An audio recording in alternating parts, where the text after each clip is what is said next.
What's up, sports fans? It's your man Back, Speak Your Mind Sports Talk. All right, man. Some Sunday morning boxing talk. Talk about the fights last night. I don't know if you guys, a lot of you guys might have been over here for the Sebastian Formella versus Conor Benn fight. I did that fight, blow by blow. A great fight, man. Great card too. A lot of good fights on that card. You know, maybe not high name marquee fighters, but definitely good performances on that card. But Javier Fortuna fought Antonio Lozado last night as well, and that was a pretty interesting fight. I don't know if you guys watched it. I did not watch that whole card, but I did watch Javier Fortuna versus Antonio Lozado, and that was a good fight, man. Good fight. Javier Fortuna had a good performance. So we're gonna talk about some of that. Jack Kyle in the building. What's good with you, Jack Kyle? Appreciate you coming through, fam. What's up? Got intangible boxing. News, sorry, intangible. Intangible in the building. What's good? Chain with ice. What's up with you, fam? Ronald Finkley. What's up, brother? Ronald Finkley. Kyle in the building. What's up, Jakyle? Appreciate you. All right, man. Big Dan, what's good? Let me get this link in the chat, guys. In case anybody want to come on the panel for today's talk. Probably gonna go live a little later. I don't know. Maybe not, but we'll get this off. Sometimes, a lot of times on Sunday, I take a break, man. All right, here's the link in the chat. Conor Benn looked impressive. Yeah, he did, man. Quite impressive. Quite impressive. I think that I said last night, throw him in there with Jordanis Ugas. I got a lot of not heat for that, but a lot of feedback for that.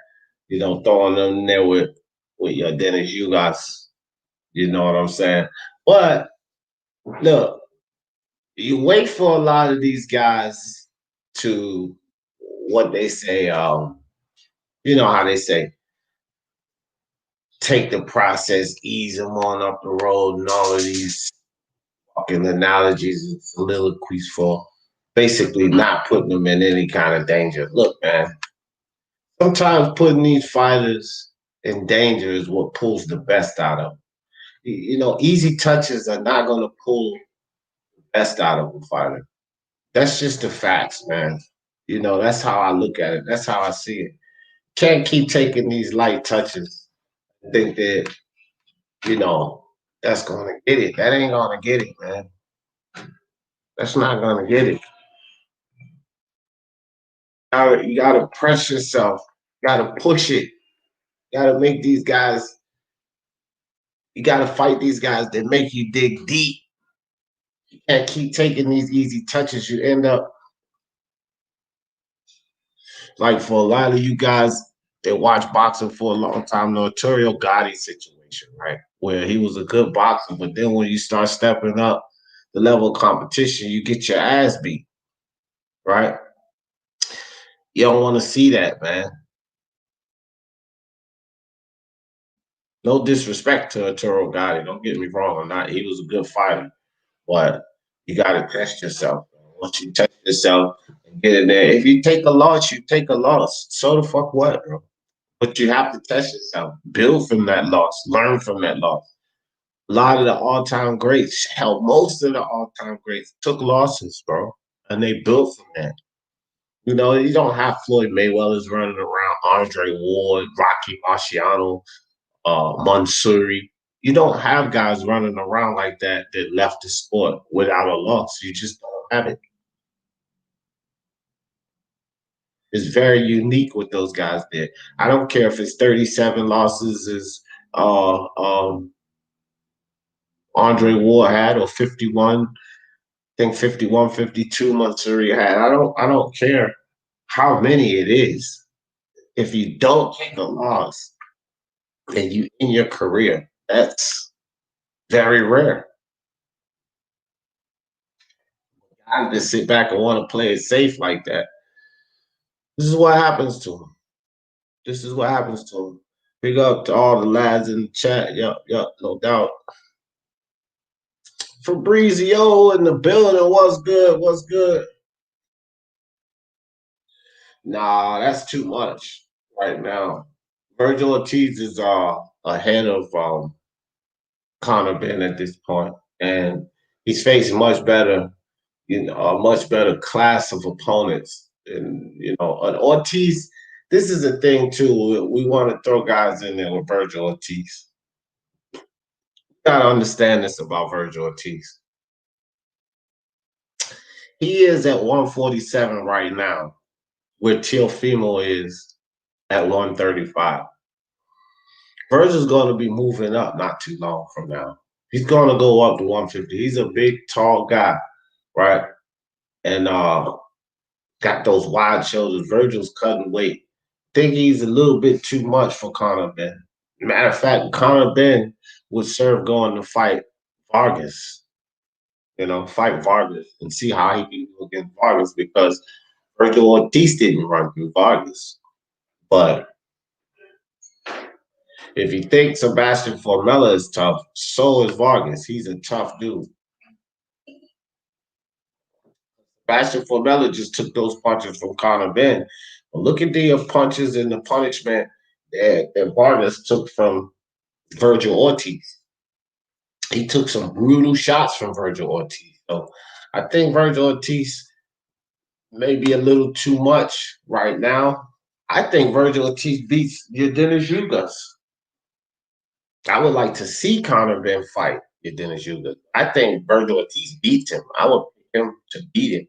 I would pick Virgil Ortiz to beat Dennis Ugas, and I would be really interested to see Jaron and his boots fight Dennis Ugas, because I think that he could beat him too.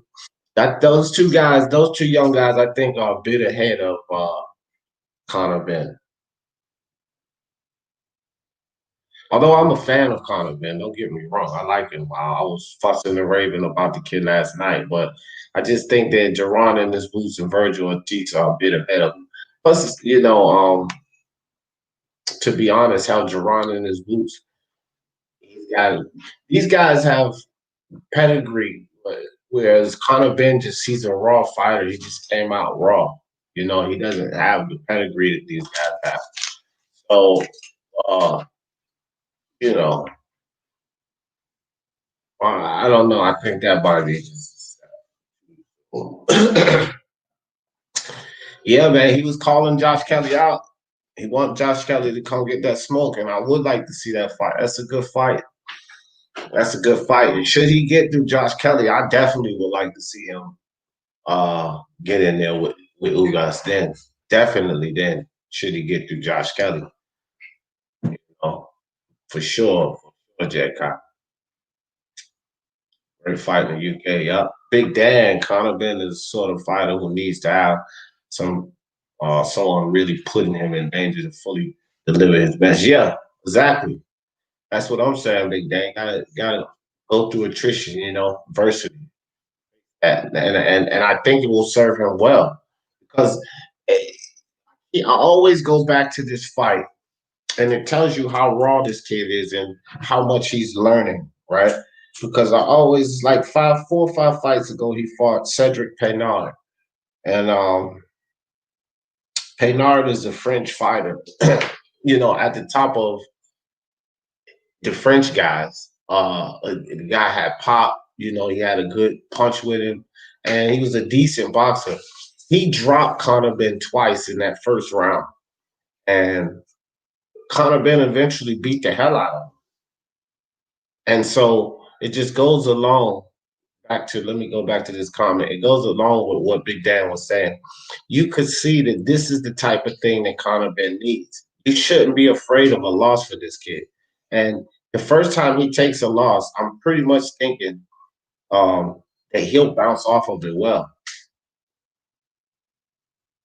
Because when he had that tough fight with Cedric Peynaud, he made no bones about it. He said that, there was some things he admitted that You had to learn. But if you watch him from fight to fight basis, and after what he did, you know, after that fight, after those fights, just moving up, and then you see the product 5 fights later that was in the ring with Sebastian Formella, the head movement, changing up the levels, the hitting at angles. This kid's come leaps and bounds away from where he was just 5 fights ago. He was just he was raw. He was a raw specimen 5 fights ago, and now he's moving to where people looking at him like as a contender. He's moving in that direction, but he's done it so quickly. You look at guys like Jerron in his boots. What the hell has he done in his past 11 fights? He's just been fighting low-level competition, just beating them up. And then even this guy, Iobov, that wasn't a high-level fighter, he get in there with Jerron in his boots, give him problems against the ropes. That's what happens to these fighters, man, if you don't test them. Can't keep giving them these easy touches. With Jerron and his boots talents, no way should he be sitting in boxing. 26, 29 fights maybe, and basically has done nothing. Why have you done nothing with that amount of fights in this sport? So there you go. I like Conor Benn. Gatton had a good career and some big wins, some losses. But we remember him as a beast. Yeah. Oh, you meant Gotti. Okay, got it. Yeah, for sure. Exactly.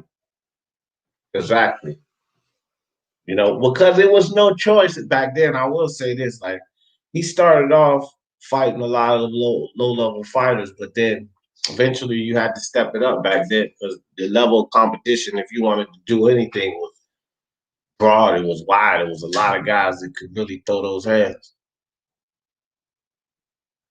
Nowadays, it's slim pickings. I mean, you got your name, but it's not fighters everywhere. So you got to really step up to the plate.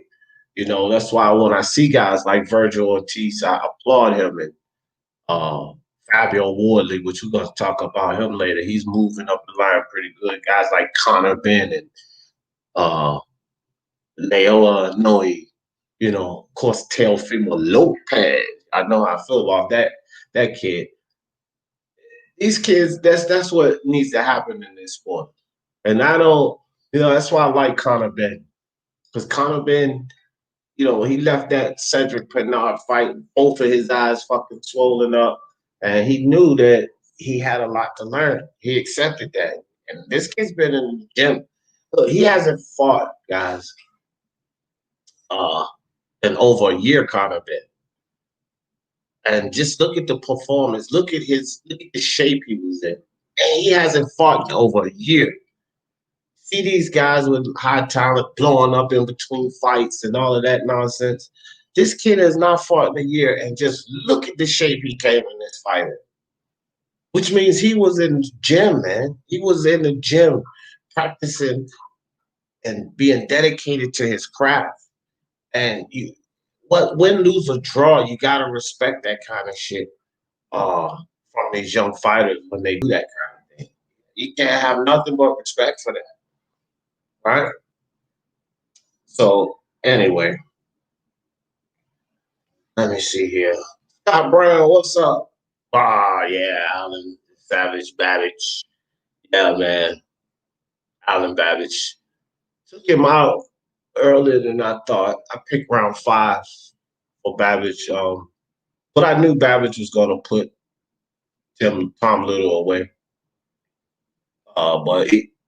Look, Tom Little took a lot of punishment, man. And he showed hard. I heard a couple of people trashing Tom Little. I was like, man, he tried to fight. He tried, but he couldn't do nothing with Babic. He hit him with some really vicious body shots, and Babic, I see him bother Babic with a couple of those body shots, but Babic just ate it, bit down on his gum shield, and kept pushing forward. And some of the combinations he caught Babic with upstairs, they were nice combinations from Tom Little, but it didn't even bother Babic. It didn't even bother him. It's like he hit him with those. He hit him with it was a 1-2. He came with the straight right, and then he just came with this hook. Wow. And he hit Babic flush with the straight right and the hook. And Babic put his head down and threw 2 hooks to his body. Like he couldn't even hurt the man. It was almost like Tank Davis and Leo Santa Cruz, just as far as the effects that the punches had. Leo would hit Tank with these series of punches, and Tank would just keep coming forward. That's what Babic did to Tom Little. But unlike Tank, Babic was delivering more punishment to Tom Little. Tank just delivered the final blow. Leo was delivering a lot of punishment. Tank was delivering some good shots to the body, but Babic was changing levels. Babic actually showed head movement in this fight, which was something I've seen as far as improvements with Babic. He showed also feints. He utilized feints to hide some shots and caught Tom Little with some shots. And he would feint him with the straight, and he would come on to the body. He feinted him to the body actually and came with a hook and then an uppercut inside. Like Babic was showing some pretty decent stuff to go along with his just raw brute attack. He's actually starting to show some signs of the sweet science. So shout out to Alan Babic and that win that he had, because that was pretty impressive. It was a good night of fights, man. Liam Davies, that first fight, Liam Davies, man, he beat the hell out of Sean Kearns. I mean, he beat the living shit out of him. That fight, I was like, holy hell. Sean Kearns, they stopped it. It was scheduled for 8 rounds, and they stopped that fight in the 4th round. The corner didn't let Sean Kearns come out, and they shouldn't have. They really shouldn't have. That's just how bad Liam Davies beat the shit out of him. They should have kept him right in that corner. And you could make an argument that they probably shouldn't have let him come out in the 4th. But I think it was one of those things where they gave him one more try. Let's see if he can do something to turn this fight around, mount some type of offer. Because he had, hold on one second. Hold on one second.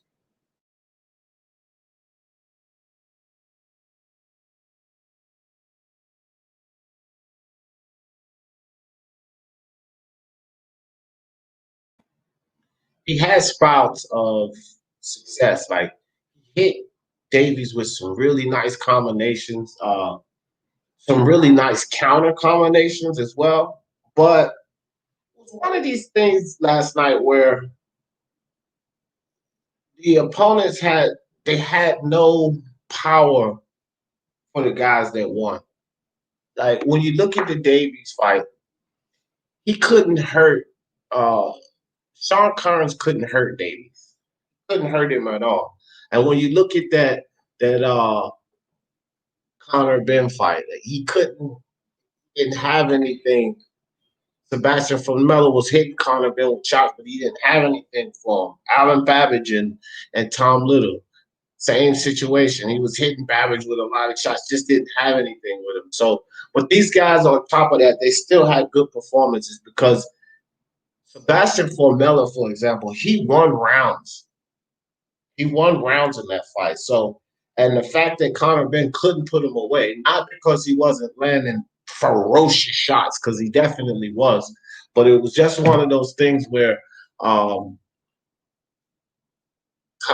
Sebastian Formella was just moving well, and he was doing what it took to not be stopped. He did a good job to not be stopped. You know, I want to show some respect to Sebastian Formella because he wasn't going to quit. He showed tremendous heart. And remember, he just came off of a brutal fight versus Sean Porter. So shout out to Sebastian Formella. But concerning his power and deterrence, what he had to offer young Conor Benn just wasn't there. He didn't have it. Even Cedric Pernard, that French guy that I was talking about, Payard, I think it's Pernard Payard. I might be saying, American, but I think it's Cedric Payard.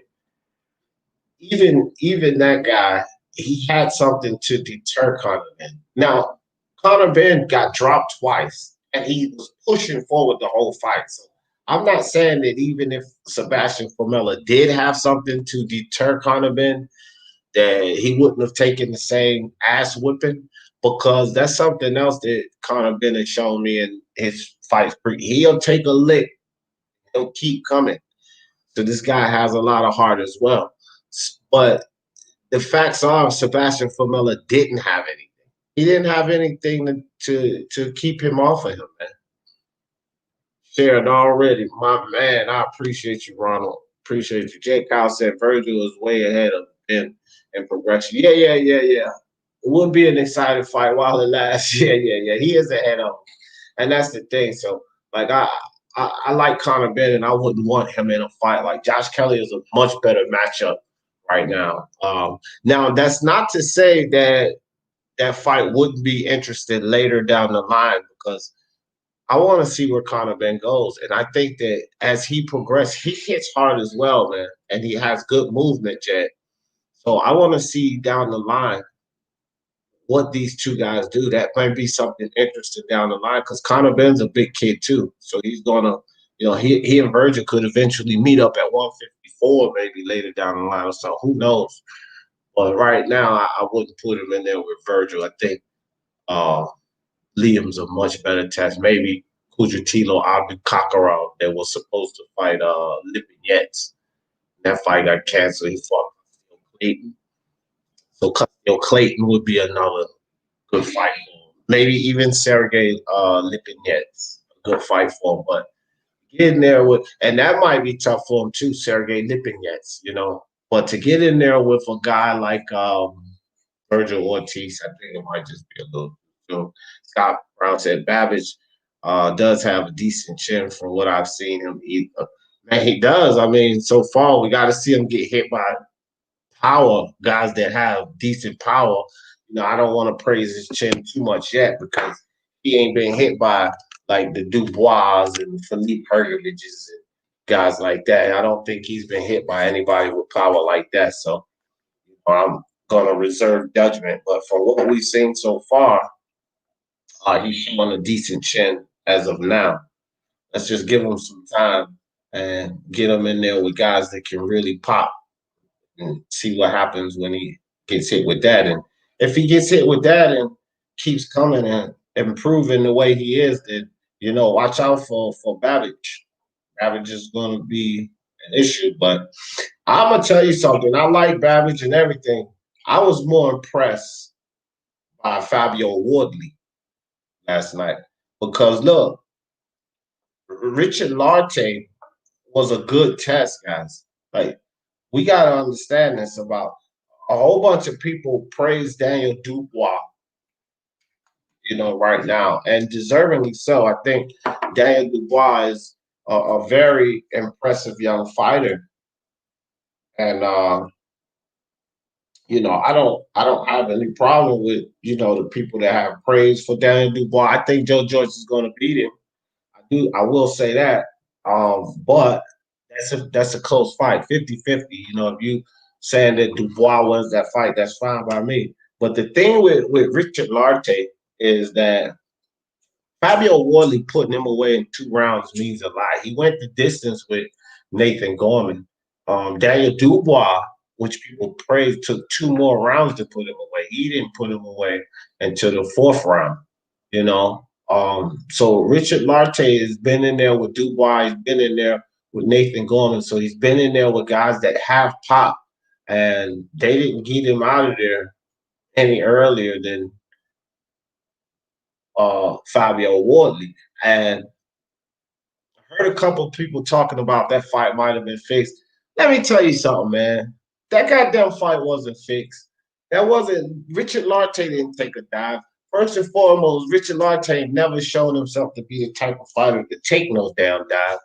But if you pay attention to that fight, freaking Fabio Wardley hit him with a stiff jab, made his neck kind of crank back, and Richard Lartey backed up. I mean, the jab kind of shook him up. And then they went back into war. Fabio Wardley threw a hook. Lartey caught it with his glove. So he threw it straight, and then he threw a jab, man, but then he came and hit him with a right, and it landed right on the button on his chin. And then he came back with a left hook and hit him on the temple. and Richard Lartey went down. That wasn't fake. That was no dive because Fabio Wardley showing that he has some pop with it. And I'm telling y'all guys right now, if that dude hit down there any of these heavyweights with those shots, cancel Christmas. They're going to hit the deck. I'm not saying he would have knocked everybody out the way he knocked out Richard Lartey, but they're going to hit the deck. Man, Andy Ruiz got Anthony Joshua in trouble both times, but it started with a temple shot. So all of these people running around hollering about Anthony Joshua's channel. He quitting the fight or he don't got heart. These idiots don't know anything about boxing. Anthony Joshua got the heart of a lion, fam, and he didn't quit in that fight. He got in trouble because Ruiz hit him square on the temple shot. Fabio Wardley rocked Lartey with a stiff jab, and then he came with a right hook to the button and finished it with a left hook to the temple. Don't fucking tell me that was fake. That was nice, very beautifully placed punches. And I think that any heavyweight to take those kind of punches from that kid or anybody else for that matter, hell, the kid, young Jared Anderson, if he catches somebody clean with those two shots, he's going to put him down. You know, F.A. Jaguar, Daniel Dubois, Philippe Hergovich, even Tyson Fury, if he catch somebody clean like that with the even Fury, who ain't known to be the biggest power puncher, if you catch somebody with two shots like that, one on the chin and follow it up with another hook, these are two hooks we talk about. Hook to the chin, hook to the temple.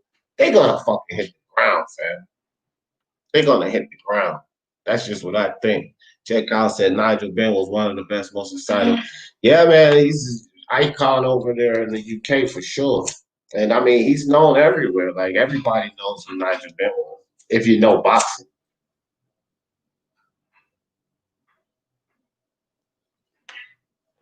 Especially if look, if you say you've been watching and follow boxing and you haven't heard of a name like Nigel Benn, then I'm gonna question that, fam. I'm gonna question that right quick. Like, hold on, man. Say you're a huge boxing fan and you never heard of Nigel Benn?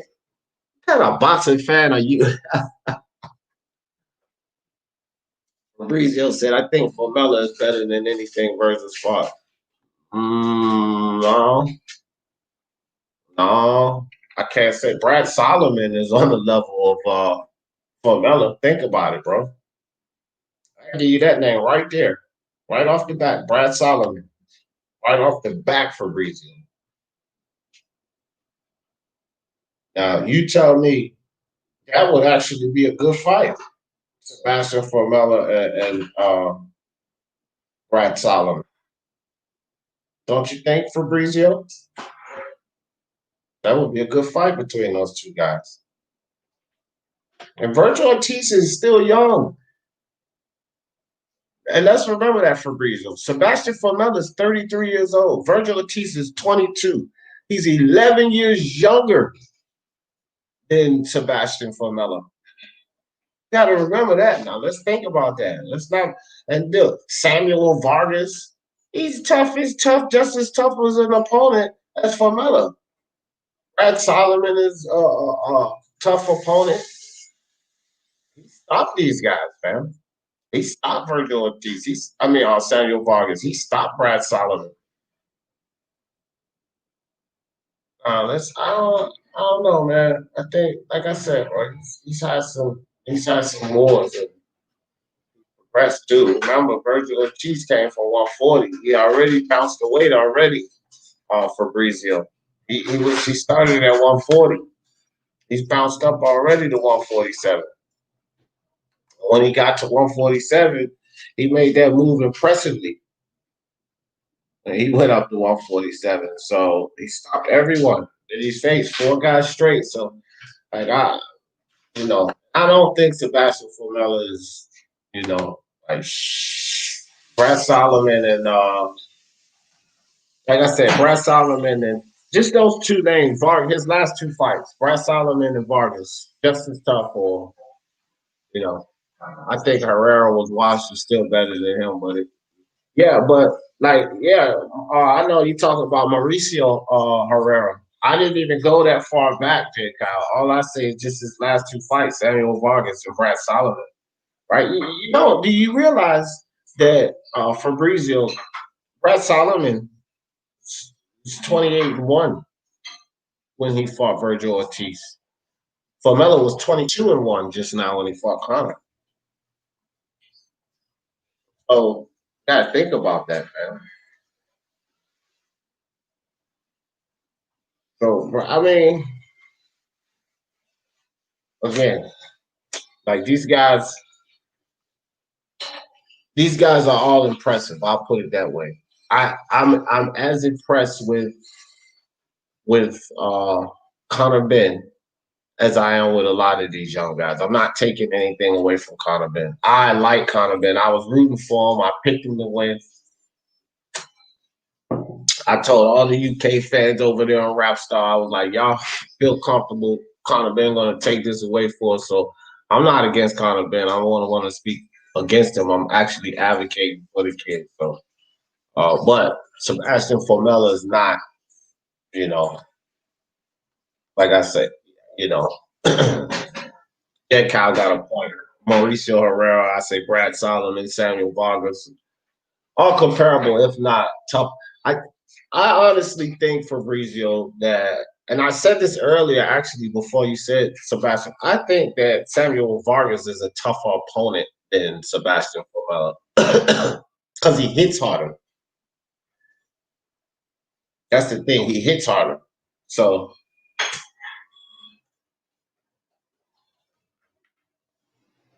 yeah, I can see that. Jen Kyle said Fabrizio. Yeah, either way, they're both really tested at world level, but both exciting additions to 147. Yeah, for sure. Because Spence going to be gone after a while. You deal with this Spence Crawford debacle, but Crawford's old. Spence will be gone after a while.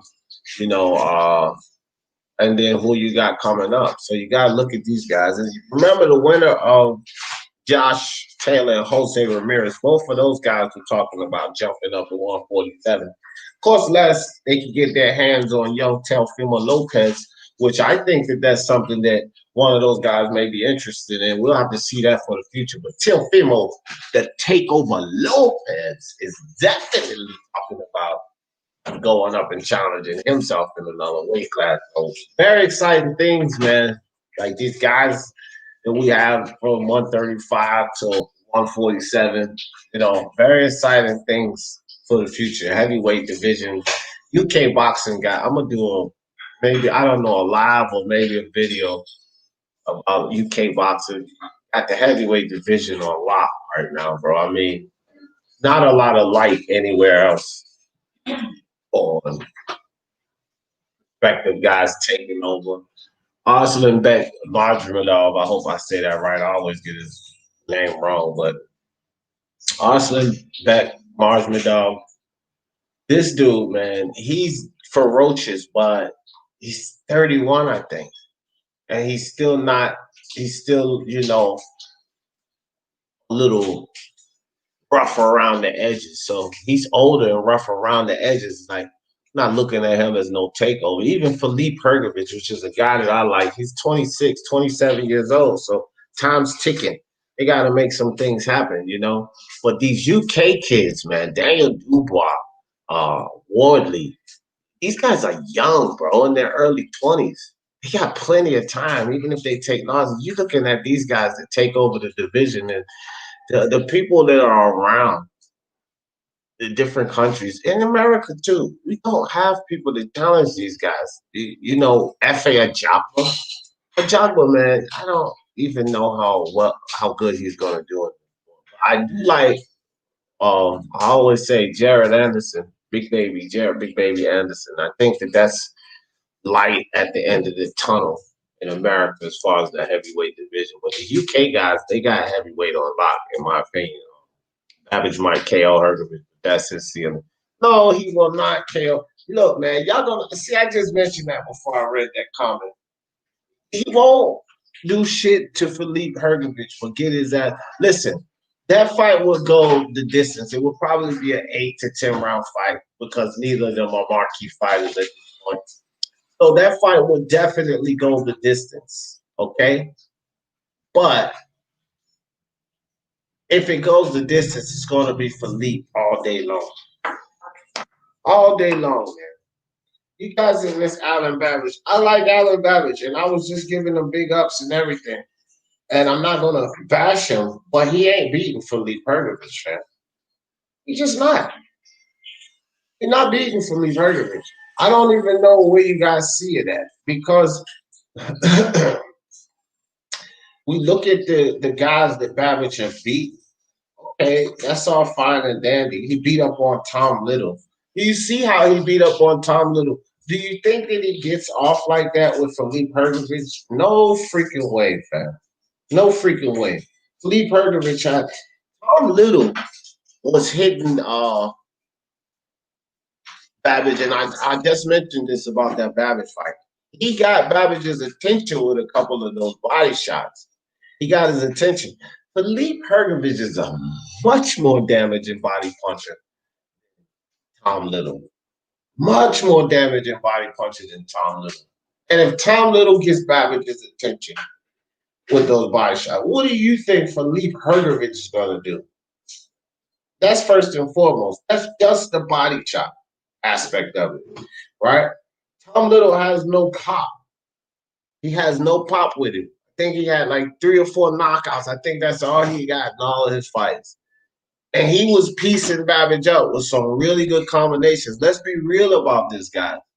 The fact is, Babic was walking through those shots. Tom Little had nothing for him to deter him, to push him back. So Babic was walking clean through those shots, but he was piecing Babic up. Now you're talking about a Philippe Hergovich that has power. You see how he pummeled Brandel Booker is a guy who has been in there with some really good fighters and he couldn't be stopped. Really good fighters with power and he couldn't be stopped. Philippe Hergovich stopped him. He didn't knock him out, but he stopped him. 5 rounds, no more. No mas. Thank you, Lord. No more, no mas. Stopped him. He was punishing Rydell Booker. Punishing him. To the fact the refs and shit thought this guy could be killed if we don't stop this, literally. This is why they stopped it. So, Alan Babic, here's my last thing with this. That dude is 6'1", guys. Do you realize Philippe Hergovich is 6'6"? Man, hell no. And he can use his jab. He fires off that 1-2.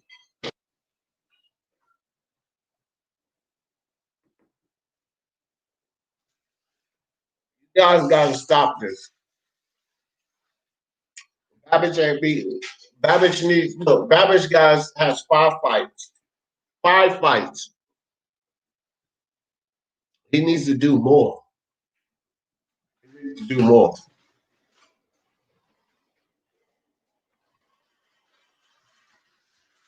Nah. I've been saying I like Babic. I like him now, but in his respective place, I'm not going to put him up there with Philippe Hergovich and Del Joyce and Dubois. I think those guys beat Babic. First off, they're way bigger than him. They tower over him. The shortest guy is Daniel Dubois, 6'5". You know, Philippe Hergovich and Joe Joyce are taller than that. So now, man, Babic is 6'1". We got to remember that. This heavyweight division, these are some huge guys. I think this kid Fabio Wardley beats Babic. Well, I'm not disrespecting Babic, but he has 5 fights and he's still raw. These guys have boxing pedigree, boxing behind them. They can box, man. The sweet science. Babic is a raw fighter. So I think these guys take Babic out of there. And I say that with all due respect to Babic because I like him, but he's not ready for that level of competition, man. Yo, Canelo got some real competition December 19th. The UFC just announced a monstrous card stacked from top to bottom, fam. Salute. Oh, wow. Thanks, Andre. I'm going to go check that out. Yeah, they'll probably schedule the time around each other. Dana White's not crazy. He's done that before, but he schedules the time right because I don't think he. I know Oscar Canelo's not with Oscar anymore, and we know that Dana White and Oscar got their big beef.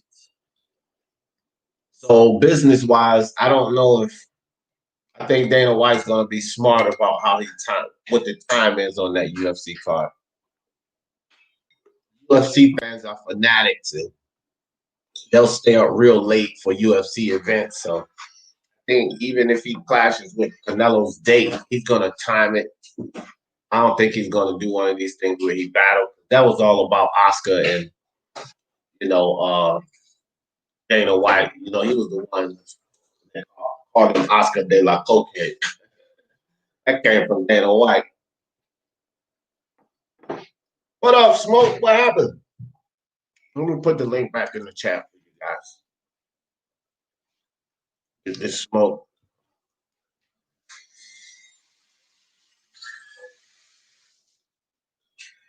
Yeah, man. That is. I'm gonna check it out. I haven't even seen the card. James Potter, Conor won every round in my opinion. No, no, no, bro. Oh, I just did blow by blow commentary. I did that fight last night, James Potter. It was lit too. We had a great time. During the fight, I had like 170 some people, 59. I don't know. It was a lot of people in the chat, but I was doing blow by blow commentary, and I call it straight down the line. There, James Partridge. He didn't win every round, but he won unanimously. At the end of the fight, I had it 6-4. Sebastian for Conor Benn. 6-4 for Conor Benn, but I had 2 swing rounds in there, Jay. So with that being said, and even when I was like at the end of the round, I would talk about the action in, between the rounds when they're in the corner. And I even said that swing those rounds to Conor Benn.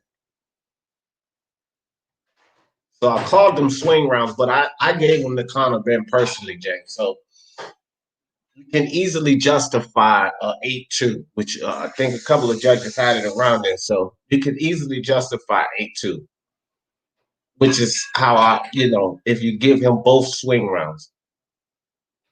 But to say that Formella didn't win any rounds, no, he won some rounds. It was some rounds where he clearly outscored Conor Benn. Conor Benn hit him with the harder shots, the more telling, ferocious shots, but it just wasn't enough of them because Sebastian Formella was hitting them with clean hooks. Although we could tell they didn't hurt Conor Benn, it was still clean shots, and the judges are going to score for that. It was good combination. You got to give Sebastian Formella his credit. This was a tough kid, and he showed a lot of heart. So I can't take it away from him. He won some of those rounds. I wouldn't say that he didn't win any rounds, but he definitely didn't win the fight or do anything to win that fight. That was Conor Benn's fight, hands down.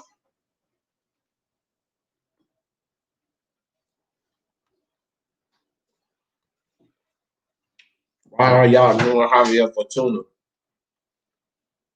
Thunga. We're not ignoring Javier Fortuna. I haven't even gotten there yet, but you see him on the thumbnail, right? It's the thumbnail for the video. I watched both fights. As a matter of fact, that was the only fight that I watched on that card. That was the only fight that I was really interested in on that card. Thunder was Javier Fortuna versus Antonio Lozado. Yeah, we're gonna talk about that, fam. No ignoring that. We're not ignoring that, fam. Jab rocked him pretty bad. What are you talking about? The Fabio Wardley jab? Yeah, man. Yeah, he's a good prospect. He is. I agree, James. Buckley rocked the guy in that UFC. I didn't even see the UFC card, man. I was kind of tired, blown out from boxing. And I watched the Javier Fortuna fight, and I started to relax. Yeah, I didn't get a chance to watch UFC last night, but I heard about it. My UFC guys were telling me about it. Middleweight 185. Andre, very interesting addition to that weight class. Imagine him in Israel down the line. Yeah, I gotta go check it out, man. Go check who won it. Willie Williams in the building. What's good, Willie Williams? Giving shout outs to everybody. That's what's up. That's what's up. And Jared Kyle, he has pretty good.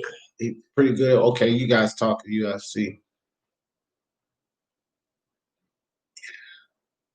Smoke. Did this smoke? Yeah, I don't know what happened. Smoke, you fell off. I'll put you on, but then I guess you was in a bad area or something.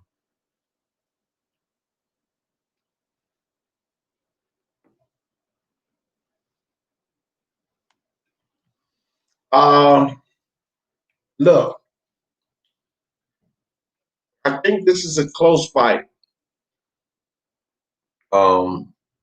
James Partridge. I think this is a close fight with Joe Joyce and Dubois. I think Joyce is a little more seasoned, a little more technical, fundamentally sound, and he's shown that how he can take a good punch. And you know, my problem with Daniel Dubois is actually not Daniel Dubois. Frank Warren. Like I was just saying about Conor Benn, man. Nah, Smoke. You trying to get him beat up. See, that's that Smoke, you know better than that. You shouldn't get in there with him right now. Javon in his boots has pedigree. This kid is a boxer. Conor Benn is raw and he's learning. Like, let's let him get some time. But back to that Joe Joyce and Dubois.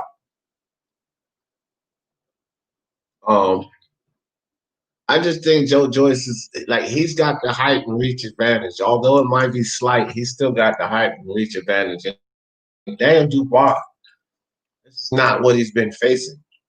Not only that, he's been facing low-level competition because Frank Warren's not moving him up right. This kid, he has a lot of talent, and his ceiling is extremely high. Like the potential's there. The eye test, he passed all day long, Daniel Dubois. But you got to get in there with the right guys. And Frank's not giving him the right guys. And that's my concern with Dubois.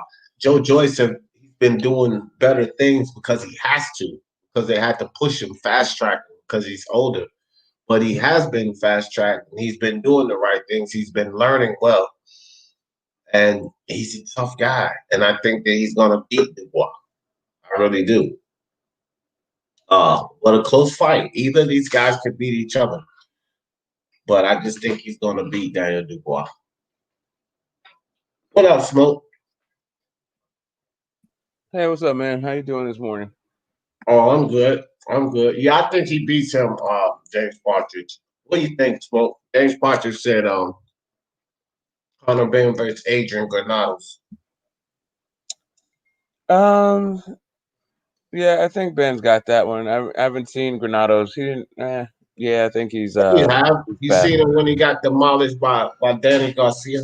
Yeah, that's what I was saying. I haven't seen him look good. That was the last part of my statement that I just let trail off was I haven't seen him look good in a while. Oh yeah. But I don't think that's going to really help him, get better. Maybe. You probably give him a couple of different wrinkles you have to figure out.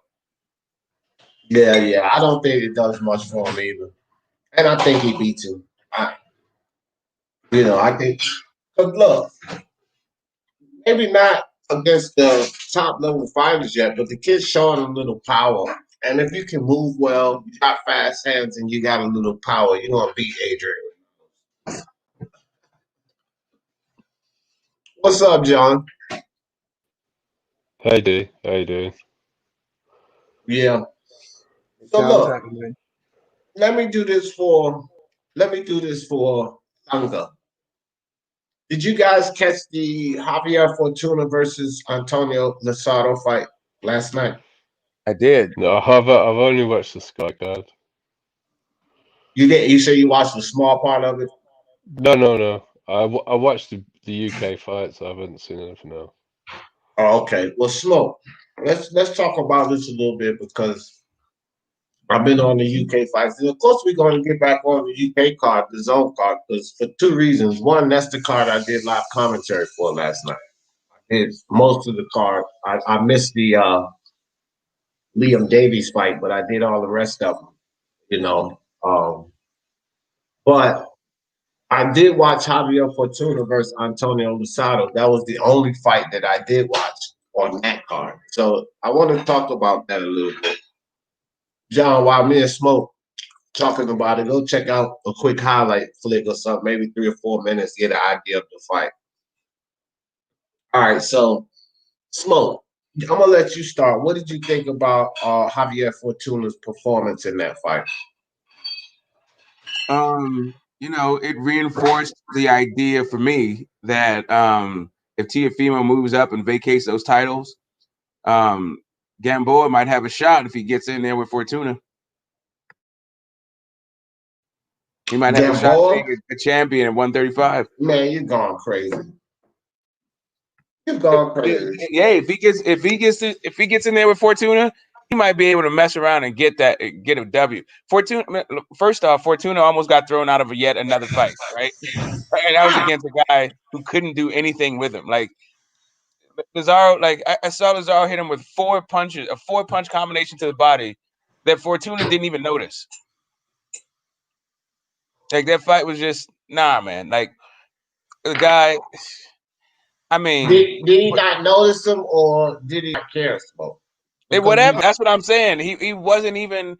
It didn't move. He didn't take a step backwards. It didn't shift him. He didn't change his game plan. Nothing. The guy he was in with last night, to me, is sort of validation. I don't know why we're talking about Felix Verdejo for real. Like after watching that performance, but whatever. That's a different subject. No, I think Felix Verdejo beats him, but no. I'm saying the guy already lost. That guy beat Felix Verdejo. I know. But anyway, I'm just saying. Make fights, man. I mean, I hear you, but I mean, so does ability. Like I don't know, man. I'm just not sold on Fortuna. I think the guy beats himself. I think he has real. I like his straight left. He's got a little bit of elusiveness to him. He's got a little bit of footwork to him. But there's something going on between his ears that I don't know. I don't think the dude's focused for huge chunks of rounds during fights. I don't know. Like I said, I would like to. I think Gamboa has a shot at being a world champion at 135 if he faces Fortuna. I think you're mad, fam.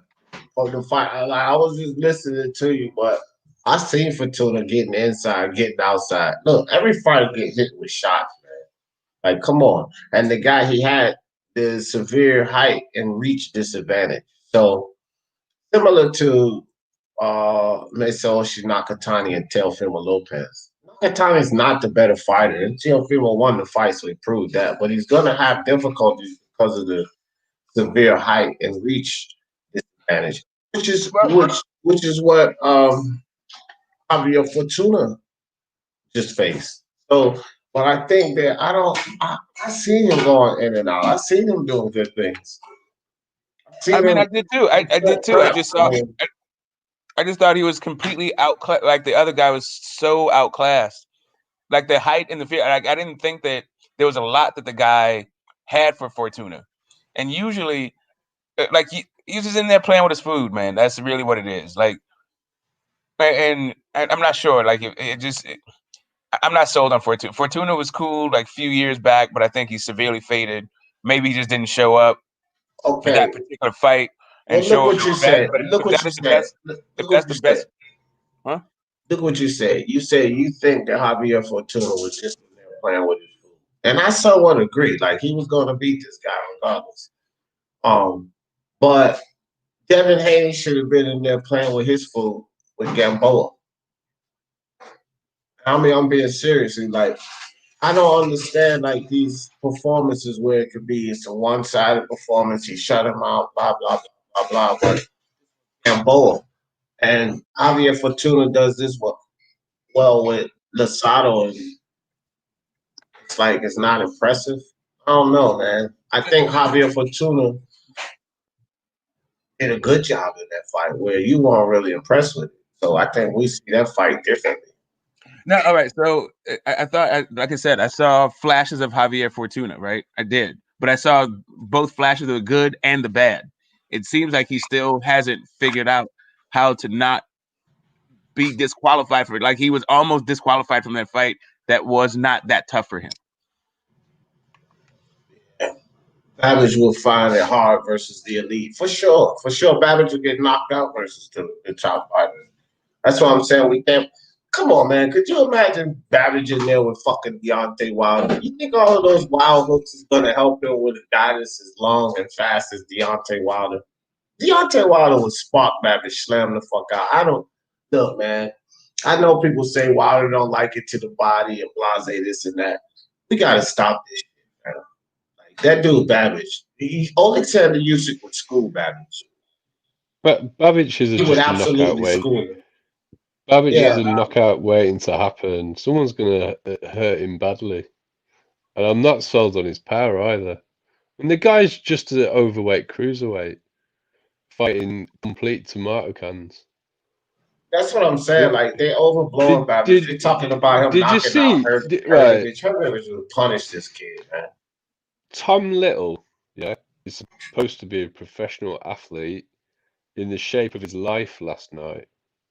Did you see the state of him? Didn't look like a professional athlete to me. No, I watched. I mean, I did commentary for the whole fight. It was crazy.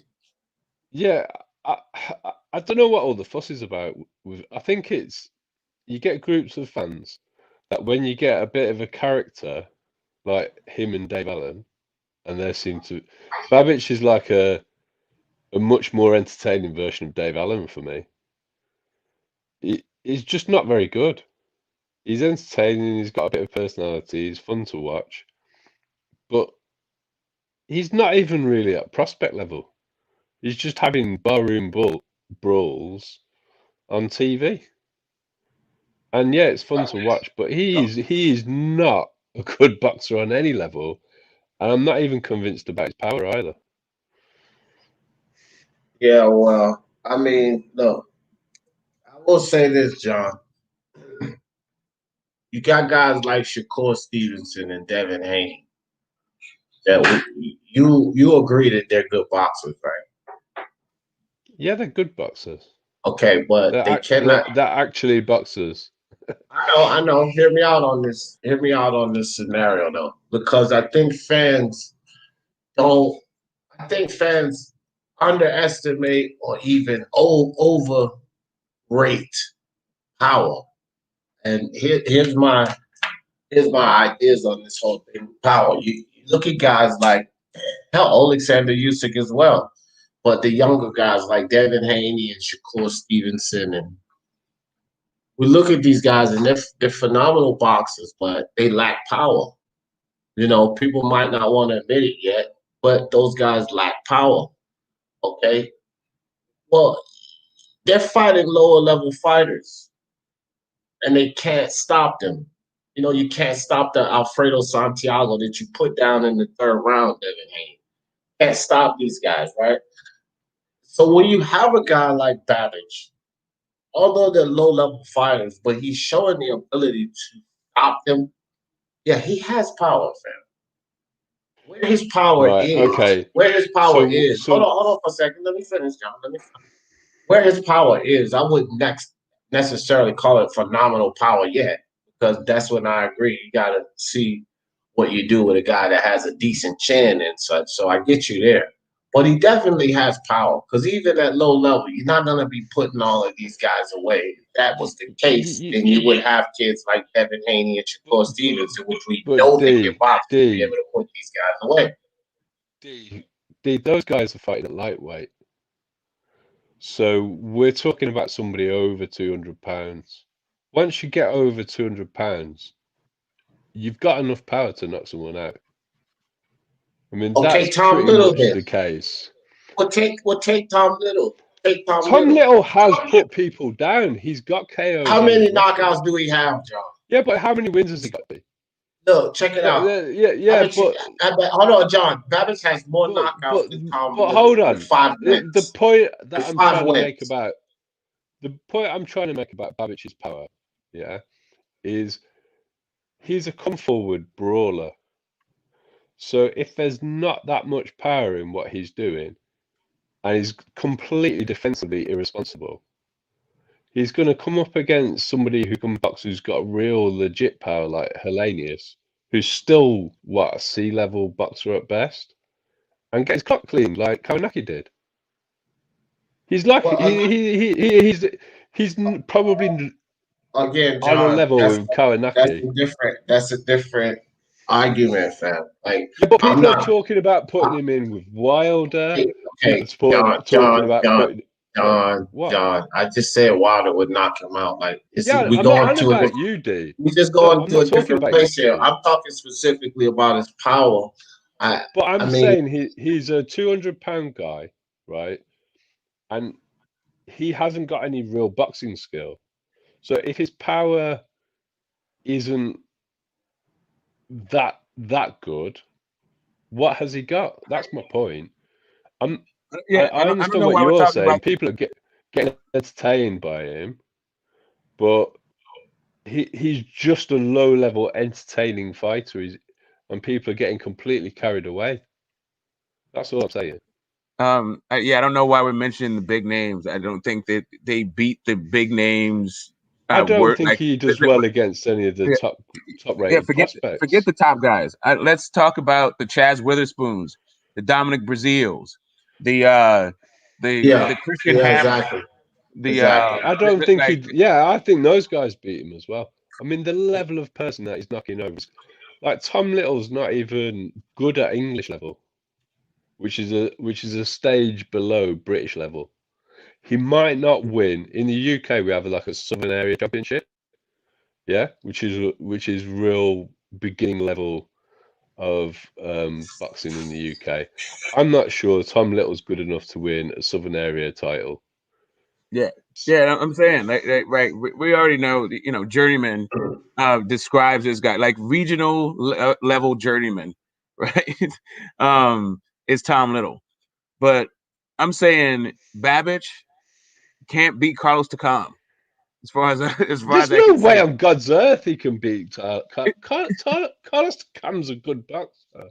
He's not like a elite. I'm just saying we don't need to go. We don't need to say Usyk. We don't need to say these guys. Like let's go all the way to see you guys. I think Babic could get what's your boy Spielka? He probably get Spielka out of there. But everyone can knock out Spielka. That's not good. Right. That's what I'm saying. At this point, at this point, you can do that. Spielka's got one of the worst. Let's talk about those kind of names. The names he can actually beat. Yeah, I just don't get what the fuss is about. Yeah, he's fun to watch, and yeah, it's fun.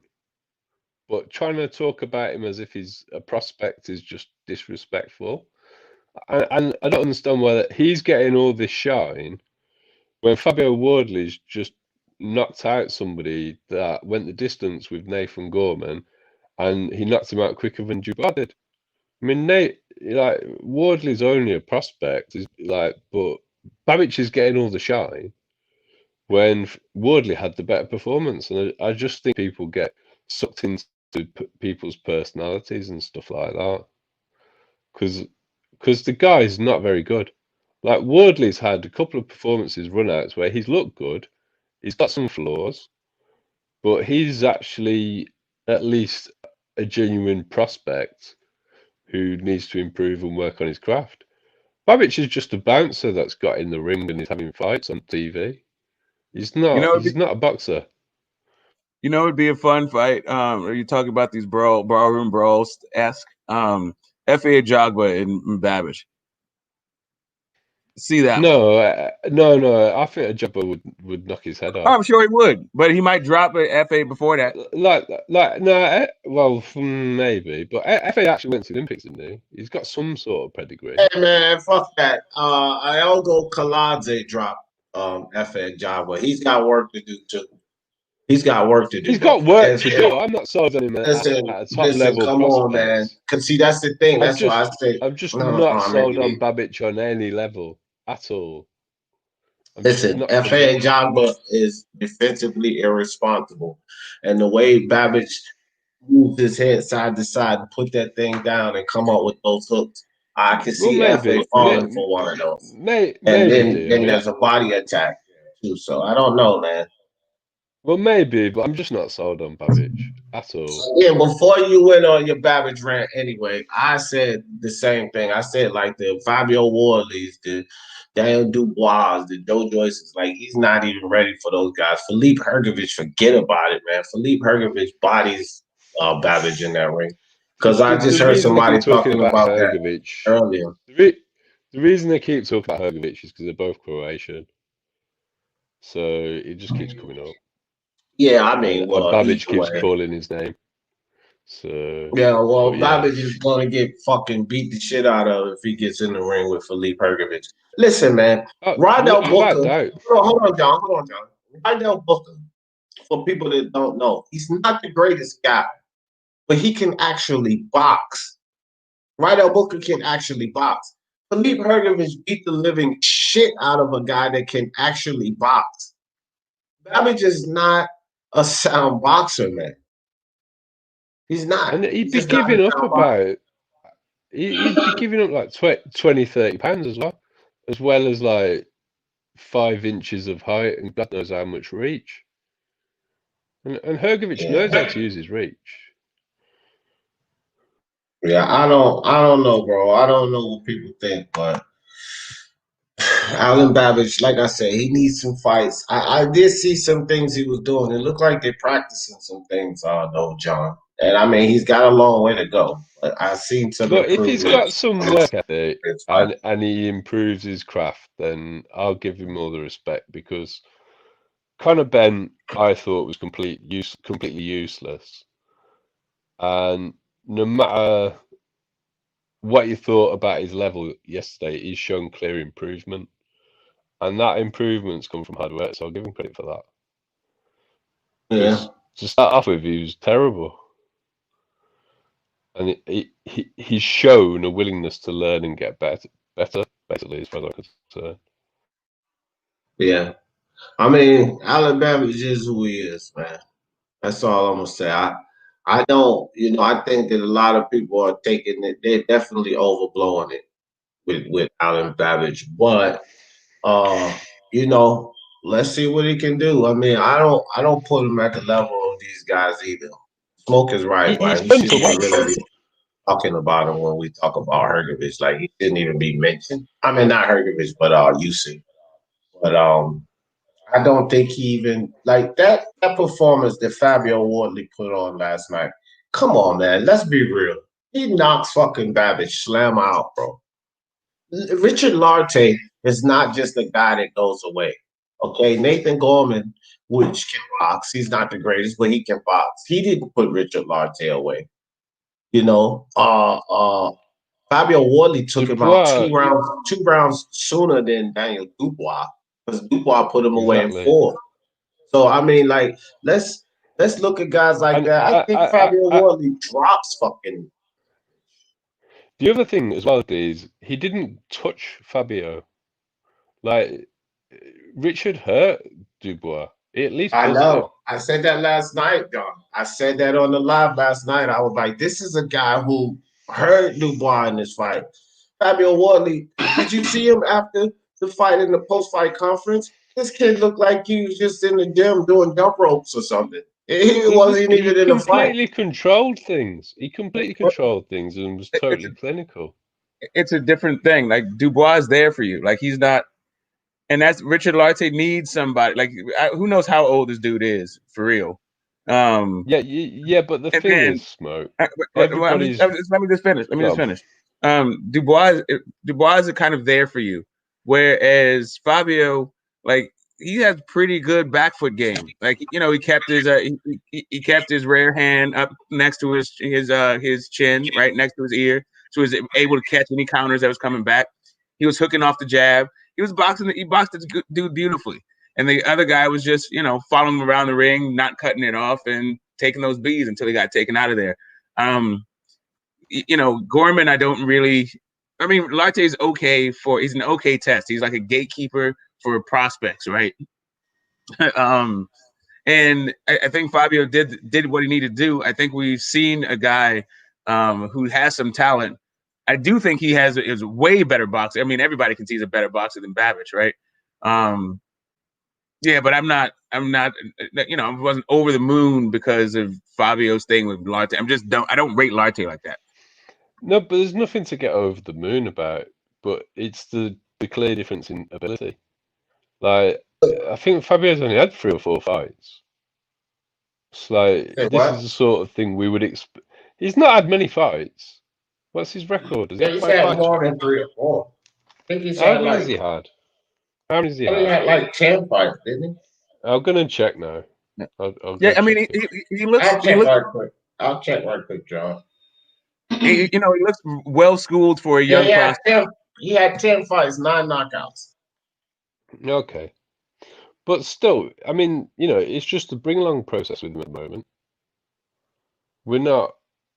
It isn't anything to get carried away with, but it's a much more promising prospect than I see in Babic. That's all. Oh yeah, I don't know what.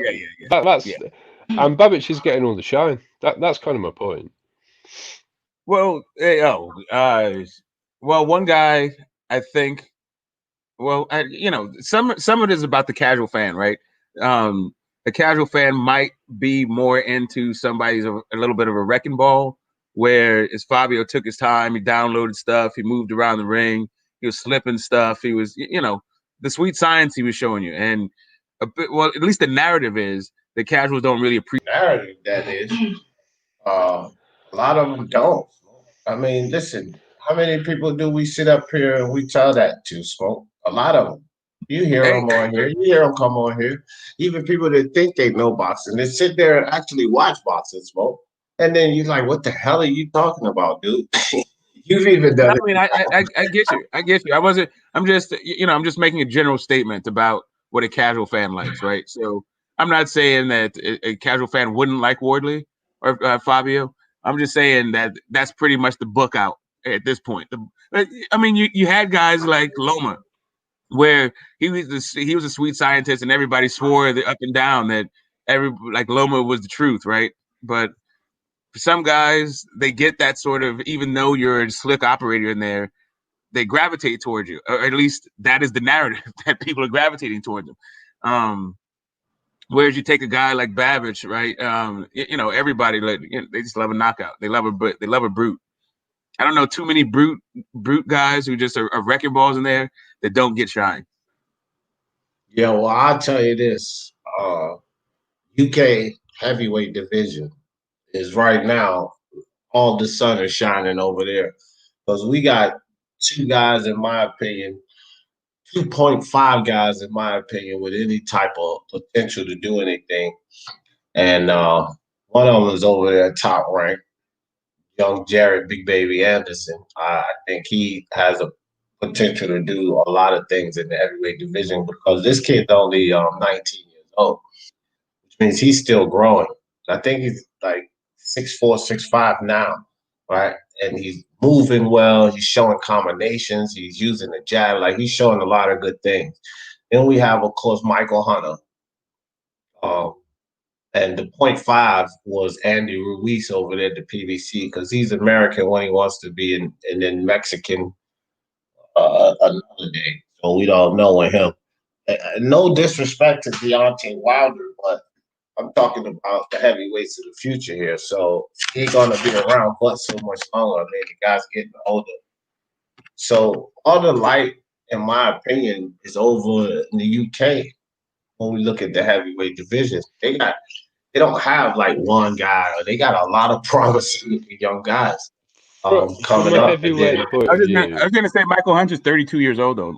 I know, right? He's almost like finished too. But that's why I was saying, like, any kind of promise, Smoke. You know what I mean? With any kind of promise, is those guys. I mean, Wilder. The thing with Wilder is, look at the fucking politics surrounding Wilder, right? And he's not getting any younger. So, like, getting the opportunity. If Wilder gets an opportunity, I don't care if it's with Fury again or if it's with Joshua. if he gets that opportunity and lose to either one of these guys, I think it's pretty much over for him getting the opportunity because of the politics and him.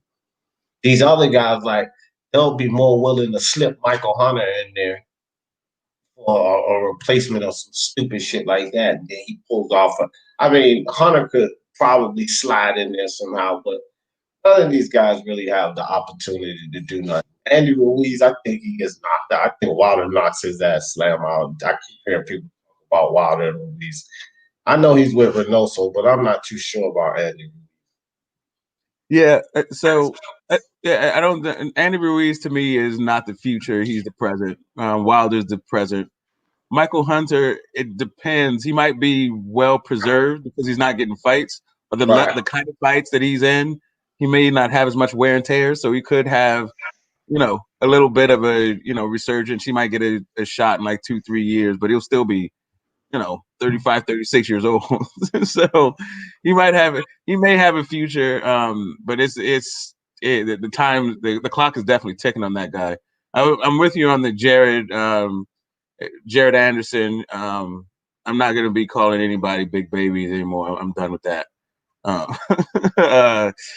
Yeah. I think Miller, it's all on Miller's shoulder. There's a couple of guys whose names escape me right now. That I just watched that I just don't believe in them. I can't even remember the names. I watched the fights, watched 3 or 4 of the fights last year, the year before. I'm just saying, in one ear right out the other. Yeah, I don't know, man. I don't know, but I do know that the American heavyweight. Just a quick follow up, the end point. It seems like all the American heavyweights these days are failed football players or basketball players. I think that's the issue that you guys have that we don't. Being huge isn't a huge advantage playing soccer.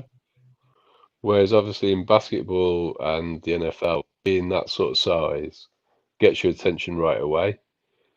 In the UK, rugby just doesn't pay that type of money.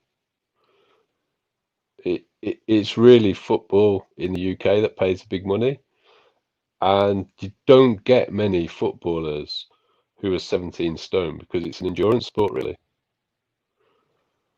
So from that point of view, our big guys, boxing is actually one of the best options for them. Whereas in the US, your big guys have got 2 other sports that they're going to play from really young as well at school that are far ahead of boxing in terms of an option. Yeah, I get that. So yeah, real quick. Scott Brown. Mine is good. I just checked it. I just sent myself stickers. So I don't know. But some people have told me that, Scott, that they've had problems with the super chat. So I'll put it in the description for anybody if you got problem with the super chat. Then I made this little ticker. Y'all know I don't ever really ask for that shit, but the Cash App of my PayPal is on that ticker, and that's also in the description. If you guys are having problems with the super chat, but it's fine for now, Scott. I don't know. It's working pretty cool over here. I done laid off of a lot of the crazy talk, so still on punishment, and I sending out notifications. Y'all see we only got 23 people in here, so hit the share and the like if you can anyway. Share it and hit the like, but yeah, they still bothering me on those levels, like taking views away and unsubscribing people and that type of shit. But super chat is still turned on as far as I can see. So yeah, man. Hey, D, real talk. I'm only here because I thought it was Monday. I woke up, I got out of bed, crawled over. I was like, I need to get to see what's going on with my thing. Oh, wait a minute. News is on. Oh, it's Sunday. Yeah, I woke up early, smoked, and then I couldn't sleep. So I say, hey, man, let me go talk boxing. You know me. That's what come up, IBT. Hold on, let me give you the link. I think so. That's why I put him in there, IBT. But here, I seen the link. Boxing Virus in the building. What's up with you, fella? What's good? Toby Barlett. What's up? RC G Gameplays. How you doing, sweetie? Robert Blake in the building. What's good? What's good? Tony Boswell.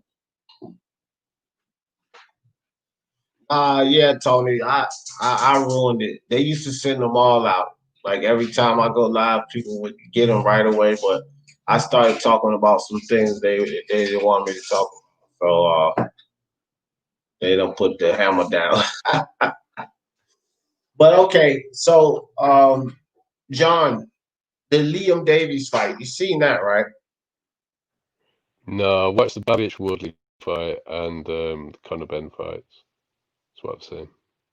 Okay. You didn't see the Javier Fortuna fight. Man, y'all guys didn't even see these fights last night, man. And then Zed, what was his name? Zed Smith, I think. No. Yeah. It was Danning versus it was the second fight right after the Liam Davies fight. I can't remember. I think it was Zed Smith. This kid, man, I didn't know much about him. I didn't know much about either of them, to tell you the truth, but I was doing commentary on the fight. That's when I came in on the card. And the first round, Dennings had him, he won that first round, but he adjusted. He adjusted in that fight. And, bro, he took it over. Took it over completely. He started fighting from the outside, pumping his jab, and Dennings had no answer for it. None. It was a good performance. Like, that was a good card. Let's talk about that card, man. Here we go. I know you didn't see the whole card, John, but from what you seen, I'm pretty sure you was liking the card from that point of view. Yeah, it was a fun card, and there were some fun results as well. And the main event was better than expected. So overall, I thought it was decent. It was nothing to, it's not gonna. There isn't anything that's come out of it that's gonna shake the boxing world, but it was decent. Yeah, it was, and yeah, you're right. Because but they're talking about putting Ryan Garcia versus Luke Campbell on the Canelo undercard. That's pretty interesting. That builds that card up pretty good, at least with those two fights alone. Is that definitely gonna happen now? Because I've heard Well, rumors. go ahead. Oh, I thought you. Well, that's basically I've heard rumors. That's all. right. Like That's what I was about to say. The word on the street. Like I wouldn't say that it was set in stone, but I would imagine money wise they would try to make that happen, right? When you think, Well, I mean, it makes sense. right? Because I But mean, Canelo just coming back. They got to get that money on that. Just They got to get Googled those it, movies D. up. I've just Googled it, and they've announced a new date for it, the 2nd of January. The Zone have announced that it's going to be on the 2nd of January, that fight. So isn't that going to Yeah, miss I the mean, Canelo card? Isn't that after? when is the Canelo fight scheduled? I thought it was this year. December, right? They scheduled the fight Yeah, in December. yeah. Where they're talking about doing. There's like an official announcement that Garcia Campbell's on the 2nd of January. Okay. Yeah, then. That Yeah, in kind of that puts the sense. kibosh on that. Yeah. Nah, they won't. It won't happen. It won't happen. They won't be on that card because if they would start, I think that they would start promoting that like right now. Want to be on that card? Well, They would yeah. promote it. I mean, I think Eddie Hearn would have started talking about it yesterday, to be honest, Yeah, if that was exactly. going to be the case. Exactly. But anyway, man, On to next weekend, man. I hope we look. If I can get a good card, I think it was a good card last night. So my thing is, if I could get a good card like that every weekend, I'm set. I'm set. And I think we had one What? weekend there where it wasn't really nothing to scream about, but the rest of them been pretty decent. Yeah, it's been okay. What platform have you got Dubois and Joyce on in the States? Is that on ESPN or? I don't have any clue. To tell you the truth, man. I'm gonna watch the fight regardless. Yeah, I know you'll catch it. I was just wondering if they've got TV there. Yeah. I don't really know, John, to tell you the truth. I'm not even sure. Julius Ring IQ, he stays up on that kind of stuff. Smoke, do you know what platform that's gonna be on? Sorry, which fight? Joyce and Dubois. No, I mean, I'm imagining it's BT Sport. It's seeming like it's BT Sport the way Frank Warren's No, talking about it. no. Here. For Oh, us. yeah, that's it's going to be BT ESPN. here. It's ESPN if it's shown at all, but it's probably going to be BT. Oh, okay. It's ESPN. on BT here. It's Yeah, I think we're going to have pay-per-view to on stream it. BT I don't here. think they're going to. That's not a fight that the American audience. I don't think is going to be broadcast here. I don't think either guy has an American broadcaster. Yeah. No, that's fair enough. I'm not surprised. Yeah, we've got to pay for it. I think it's £20. Oh yeah, well if you gotta pay for it, I don't even know. Like no way they'll be able to charge for that here. So No, I wouldn't expect you guys to have it on the pay-per-view. I was just wondering if Frank's deal with Babic extends to putting these sort of fights on ESPN or not. That's really why I was asking. Big Dan said it's gonna be on ESPN Plus. Now that makes sense on the app, ESPN Plus. So that makes sense. Which okay, yeah, that's fine. Now that I'm good with. So I'll probably be watching it there. Okay. Well, that could get him a bit of decent. If it's a good fight, that could get him a bit of get him a bit noticed in America anyway. Yeah, Oscar ain't giving Canelo and Matchroom his fight. Yeah, that's a good point, Iron Cone. That's a very valid point right there. Yeah, that's a very, very valid point. Oscar's I not didn't even even think better about it than like that because Oscar's a little bitch. You know that. He probably mad. He hot in those fishnets he be wearing. He hot in the fishnets because Canelo left him. Oh dear. Yeah, man. Well, the thing is, what I would like to know is how bad the contract Oscar got Canelo tied into was. Because Canelo's got, according to, did you hear what Lennox said yesterday? No, I didn't. Lennox believes that DAZN have got first right of refusal over all of Canelo's fights. And I mean, You said what, John? Lennox was very confident yesterday that DAZN have right of first refusal on all of Canelo's fights. So Canelo will decide who's going to fight, find out if DAZN want to stream it, and if not, it'll go elsewhere. That's what he thought anyway. I mean, if Canelo's going to fight a PBC fighter, then obviously that won't be the case. But it was interesting. He was really confident about it. I mean, he does have some inside knowledge on that sort of stuff. Right. Well, hey, man. Shit. So it just tells me that Scott Oscar Brown. is really doing. All right, real quick, guys. I got a super chat from Scott Brown. Super chat through the Cash App. Appreciate you on that, Scott Brown. He said for Babic, KO Hergovich. Yeah, well, look, Scott Brown, if that happens, if they ever get into a scrap and that happens, I'll do this. I'll double that up and I'll cash out it back to you. Because it ain't no way. And if you want to put a wager on that, that's your business. Because I don't really gamble. But I'm just promising you this: I'll double it up and I'll send you a $20 super chat if that no boxing Babic knocks out Hergovich. Man, he can't box yet. He got to get his skills up on them. Philippe Hergovich too long, worked that 1-2 way too well, and he's a good body puncher. And Tom Little bothered Babic with a body punch. I think it was in that round before he got stopped. So, what's up, IBT? Yeah, what's up? How you guys doing? Good. Yeah, good, thanks. Did you see Javier Fortuna versus Antonio Lozado?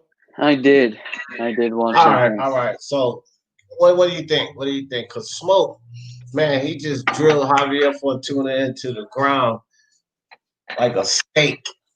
Really? No, I thought he did fine. I mean, I thought he was performing a little better earlier in the fight. It kind of got messy towards the end, but he got the stoppage. He dominated him every round. He hurt him. He dropped him. I think the only thing I want to see out of Fortuna is for him to actually fight someone, a little more notable. Lozado, he does. He's not like some unknown guy. He did beat rising prospect Felix Verdejo, right? So he's not a bad fighter at all. I think his record's like 40-5 and a couple of draws. So he's a good fighter, but I want to see him in there with someone like Jorge Linares or Devin Haney, preferably Devin Haney. But Linares would be a good fight too.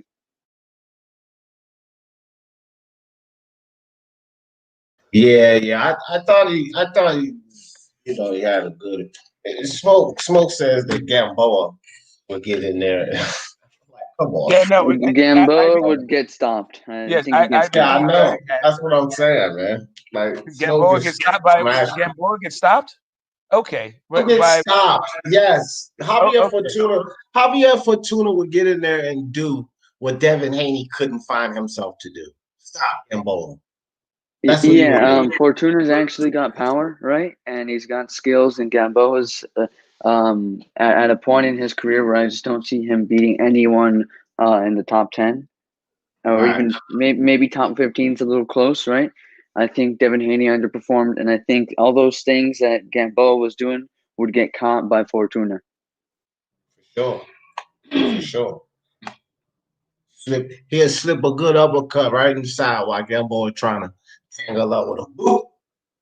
Sleep his ass. Gamboa, man, he's a knockout waiting to happen. He's sticking around for the money, which, okay, salute to him for that. He's making his money. Kevin the Carrot, what's good? King Ebenezer, Robert Blake in the building, LT. Miguel Mojica, what's up, my brother? Yeah, he's a knockout waiting to happen, man. Who's Gamboa's best? Joe DC. Go ahead, Tommy. Who's Gamboa's best win at lightweight? Because I thought he was really a super featherweight anyway. I don't know, man. Who is Gamboa's best win at lightweight? He doesn't have any really significant wins at lightweight. I mean, Gamboa is who he is, man. That's the thing. Like everybody, Floyd over blew. Here's the situation. Floyd overblew Gamboa from the tank, which is what Floyd does. He always overblow these fighters. Like he just beat Gamboa, this, that, and the third. That's where Gamboa really got flashed or his name back at 135 was how Floyd blew him up for the tank fight. But he doesn't have Miguel Beltran. Is that the best name that he has at fucking? And that was a unanimous decision fight. So if anything, that's his best name. Either Miguel Beltran or what was that at IBT? The guy that got knocked out by Roman Martinez. That's it. I think those was his last two fights before Tank and Haney. That's his claim to fame. So Floyd blew his name up for the Tank fight. So then everybody start talking Gamboa, that the guy that wobbled Crawford, blah, blah, blah, blah, blah. That's basically what you heard. And then that's how Gamboa got overblown. But Beltran and Roman Martinez, like, what the fuck? Is that what we're gonna celebrate at 135? Nah, bro. So Gamboa is just Gamboa. Javier Fortuna will put Gamboa away. Like serious, he'll put him away. Devin Haney this is why they don't want to put him in there with Teofimo Lopez. Junior Lopez is correct. Like, they don't really want that fight with him. Yeah, I didn't realize I was muted, right? But he has a win over Roman Martinez, Miguel Bertrand, Jason Sosa. He had a win like 3 years ago against Rene Alvarado. So I feel like, he's not a bad fighter. I just think at this point he's going to be like a gatekeeper for the top guys, if that makes sense. Well, he was a much better fighter at super feather, wasn't he? He was a much better fighter at featherweight. That's where he was most accomplished. So ultimately, to me, he's a guy that can't make weight anymore. That's just sort of cruising out his career, trying to make some money, which is fine. Yeah. But he his best days are behind him, D. That's what I'm trying to get at. Yeah, for sure. I think at this point he's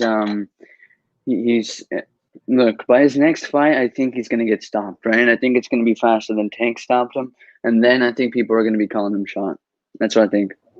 Yeah, so as I was saying, like Fortuna, I saw flashes of both good Fortuna and bad Fortuna. And what I saw out of Gamboa in both Tank and Devin Haney fights is a guy that can frustrate you with his skill and survival instinct. And Fortuna would actually, I think, probably get disqualified against that kind of fight, right? I don't think that he has the composure or the focus in order to weather something like that.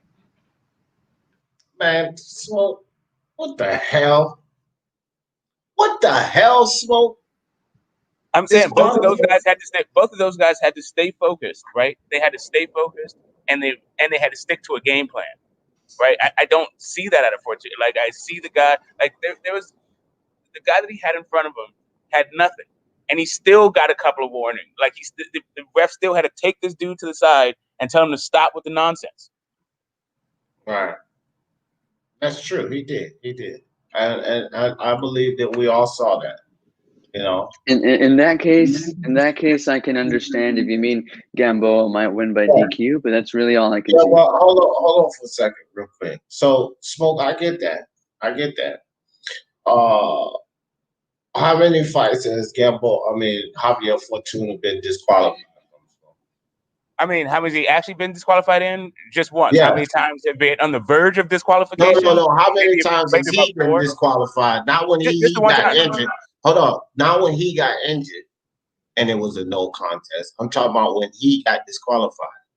I think he's only been DQ'd once, but I can take a look. Let me take a look. Yeah. And so, like, let's not act like this guy. And then the ref didn't even take a point away. We're talking about this guy going from not even getting a point taken away to getting disqualified in the fight. Like, come on, man. That's a bit extreme is all I'm saying. He wouldn't get disqualified in a Gamboa fight. He would knock his ass, slam the fuck out. That's the thing. It wouldn't be no time to get disqualified. Because Gamboa would be sleep in the damn ring. It's not pay-per-view, so free BT Sports. Jose, Jose, you're not rushing. You full blown. Hold on, Smoke. Jose, you're not rushing. You full blown Mexican. Get out of here. Hamza, what's up with you, man? Appreciate you coming through. Hold on real quick, guys. Let me slide down this. All right. Go ahead, Smoke. Yeah, so I mean, this is all projections, right? But I saw a Gamboa who still has fast hands and who still can crack a little bit. What I saw from Fortuna is a guy who actually will be there to get hit, and I don't know that I don't see the adjustments, right? I just don't. So I'd like to see it. For me, it's not that I'd like to see it. It's not actually that's too much. That's putting way too much on it. I actually don't care about that fight. But that's about the level that I see both of those dudes at. Like, I don't rate Fortuna that highly. Maybe you guys are rating him higher than I do. And I also don't rate Gamboa that highly. You're doing a disservice to Devin Haney. I'm not worried about a disservice to Devin Haney. I think Devin Haney beats Gamboa and Fortuna. So, and like all Devin Haney didn't do was knock him out. But it's not like, Gamboa showed some flashes where he showed some stuff in there. I don't know that Haney knocks out Fortuna But I don't know that Fortuna wins any more rounds really or any more convincingly than Gamboa did. Yeah, well, I don't know, man. That's your opinion, so guy. In the prediction league, I guess you would get 5 points, and IVT and I would get either 10 or 17 for hitting what round he knocked him out in. That's all I can say about that. Speaking of which, man, like do you know that how many 1 round away that I am getting from the right round? Like it's starting to I'm starting to get a little bit starting to feel like I'm never good. I'm always gonna be 1 round off. No worries, man. I've been doing that shit for years. No, man. Look, that's just how it is, dog. I be doing that shit all the time, like 1 round away, up or down, 1 round. Man, are you kidding me? So it is what it is, man. But I got a couple fights like that all the time. Just like, oh, I was 1 round too early or 1 round too late, you know. Yeah, that's the league. I'm sitting there like, man, if it's around early, the guy's about to be knocked out. He's like, hang on. And if it's around too late, he's like, man, how the fuck did you do that last round? Yeah, and there's some real killers in the league now. If you don't get it exactly right, you might be at the bottom of the list. Nah, you'll never be at the bottom of the list. That's reserved. Yeah, because IBT joined the league's full of killers. No, that's reserved for idiots like he knows for sports and shit. They they hover at the bottom of the list, so you'll be all right, smoke. You know what I mean? You got the idiots, you got the Tom Rosses in there. You know, they just there to cover space because they ain't never gonna win a damn thing. Oh man, Miguel Mexico says Gamboa there to be hit too. Yeah, hell yeah, he there to be hit, man. Devin Haney just lacks power. And as long as his fans can understand that he is a boxer, he can box, but he lacks power. And with the way he boxes and how much more he has to learn, first time he gets in there with a real puncher that gets a hold of him, man, I can see Devin Haney getting stopped. Seriously. That's why he don't need to go nowhere close to Teofimo Lopez. Because I see Teofimo stopping him. You know, they always talk about these fucking sparring matches, Devin Haney. And although Devin Haney, I'll give him credit, he's younger than those guys, but he didn't develop into any power, right? So they can talk about these sparring matches of Teofimo Lopez and Devin Haney from ages ago. But this is not a fighter that developed into any power. Teofimo has. They always talk about Tank Davis in that Teofimo sparring. Teofimo was 17 years old. He was already a tank at the time, man. So Tank Davis, look, let him get in the ring with Teofimo now. Playing that Tank Davis style of fighting he does, marching forward like he did on Leo Santa Cruz. Man, he gets his little ass knocked, slammed the fuck out, fam. Slam out. Well, anyway. The only thing I suspect, I don't know this for sure. We've only seen Tank at 135 one time. He was against Gamboa. But I suspect that Tank hits harder than Loma. And when Tank actually, when Loma actually decided that he was going to go for broke, the Loma style of going for broke, he was able to hit Lopez clean. I think if Tank hits if Tank hits Tio as cleanly as Loma did, we may see a different thing. I don't know what'll happen, but I'd like to see that fight. Like Richard Comey can crack a little bit, but the fight ended so early, we didn't really see him go through, what it would be like to take one of those coconuts late, right? So there's some intrigue there, but not really a whole lot of it for me. I don't really think Tank. I don't think Tank's really a lightweight. Hold on, he actually took two of Comey's hardest punches, Smoke, before he stopped. I know. I'm just saying that it was so early in the fight that you don't like. It's one thing to take the punches early. It's a different thing altogether to take those punches late. Okay, well, let me ask you this, because Teofimo has proven he can take punches, especially at 135. So he's proven to be able to take punches at 135, where Tank's power is not proven at all at 135, because as you move up in weight, You got to see if that power transition, knocking out a little Leo Santa Cruz and a fucking little Nunez, doesn't mean you got that same type of pop at 135. Because let's be honest, those are his last two impressive knockouts. The knockout by Gamboa the other was not thing that impressive. Smoke said. Hold on, John. The knockout over Gamboa wasn't all that impressive because look at how he got it. So when you talk about jumping up to 135, does your power even work like that up there? That's number one. It didn't seem as such with Gamboa, who's not known to have the greatest chin at 130, right? So look, man, I'm gonna tell you like this: Tank Davis, he's better get in there and fight somebody with some skills that's gonna punch him and not just let him walk through guys like he's been walking through guys at one, because he's not walking into guys getting those type of shots off. Teofimo moves too well just to let Tank catch him flush like little old Leo Santa Cruz. And not only that, Tank Davis is no stranger to getting hit himself. So I think the question would be more of, not can Teal deal with Tank's power, but can Tank deal with Teal's power? Because he's never been hit by anyone that he's ever fought that's going to hit him like Teofimo Lopez. But Teofimo, I can assure you, he's been hit with power reasonable to Tank, because we don't know where Tank power is at 135. Yeah, that's what I'm saying. I mean, and to add, I mean, just to piggyback off what you're saying, there's no guarantee that Tank will even be around later on in those fights, because I don't think he's been hit by anybody who punches like Tio. Nope. No, nobody at all. So I'm not even sure, man. He can't take those licks from Teofimo like he was taking from Leo Santa Cruz, that is not even known to be a power puncher at 126. I'm telling you that right now. He can't take those kind of shots because Teo gonna knock him slam out, bro. Floyd ain't no idiot, man. Floyd talking all of that dumb shit about A-side. He don't want to put Tank in there with Teofimo. Go ahead, John. Well, who's to say Tank hits harder than Lomachenko at lightweight anyway? Like, Lomachenko's got some knockouts. He's knocked out Crawler. He's knocked out Linares. He's knocked out Campbell at lightweight. That's better than knocking out Gamboa at lightweight. For sure. So your starting premise, Smoke, is it's not there. All Tank does is bring up smaller guys to hit.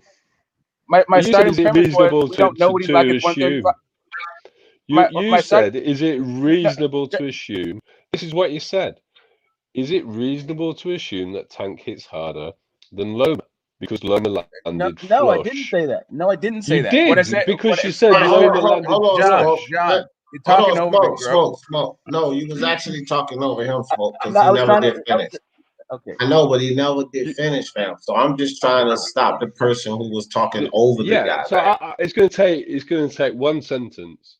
Smoke said that Loma landed flush on Teofimo in the later rounds when he got going, and is it reasonable to think that Tank hits harder than Loma? And I'm disputing that. I think Teofimo needs to improve his defense because he does get hit. But I don't think Tank's power is something that can be even assumed to be as good as Loma's power at lightweight. Tank is not a lightweight. He's an ill-disciplined featherweight. That's what he is. Okay. My opening premise was, we don't know if his power goes up because all we've seen him in against at lightweight is Gamboa. That's what I said. We don't know what it is at 135. I started there. But I said, if it does translate and he gets hit flush like he was getting hit with Loma, we don't know what's going to happen, right? That was my entire premise. So I'm not quite sure where you're going with this. I didn't say that Tank hits harder than Loma. I said we don't know. You said, is it reasonable to assume? What we do know is that Tio was getting hit flush, and if you can punch harder than Loma, then let's see how he reacts to something like that. Okay, Tank definitely at 130. Tank definitely at 130 hits harder than Loma did at 130. Okay, now, with that being said, you did make that statement, Smoke. Now, your premises or whatever might have been that, but you did make that statement, so that's what you into. Right, but I never once said that Tank hits harder than Loma at 135. I never said that, and I mean, I don't know it, and we don't know it. But you said something a bit more vague. But what we Anyway, do it know, doesn't matter, Smoke. Yeah, what I'm saying is what we do know is that Tank has more power than Loma at 130, and we do know that Tank, at least when it came to Gamboa, he got him out of there and knocked him down multiple times before getting him out of there. And actually, and really, the refs just stopped it because there's nothing that Gamboa could do. But Gamboa might have been able to catch the end bell, right? So, like I said, like I'm saying that Tank, his power at 135 is still a question mark. He hasn't really fought a lightweight. Yeah, and you don't want to be fighting the best lightweight with when that he question. was at 130, he was fighting featherweights. He wasn't fighting 130 pounders when he was there. Tank was always fighting smaller guys. Okay, I can say. I mean, but Loma's no different. Loma is fighting guys who came from lower weights. Also, I mean, this is neither here nor there. I'm not a massive fan of Loma. Like first off, Loma was a featherweight himself, right? And wait a minute, Smoke. At 135, that's not true, and that's the highest weight he actually competed in and won belts and unified titles. So at 135, that's absolutely not true. He wasn't fighting smaller guys coming up in weight. And as a matter of fact, most of these guys around, Tank is the only one who has fame for fighting smaller guys coming up in weight. He's the only one who's famed for that. Only one. I mean, that's cool. That's cool. That's why. I mean, Tank has more fame because people. I mean, but listen. Pedraza came up from a lower weight class. I think Krola came up from a lower weight class also. Right, and Pedraza, and not only that, but Pedraza was in the right weight class when Tank beat him, not when Loma beat him. I was muted, but Anthony Krola did not come up. He's a natural lightweight. Oh, cool. No, that's what I was telling you. The guys I mentioned were Campbell and Linares.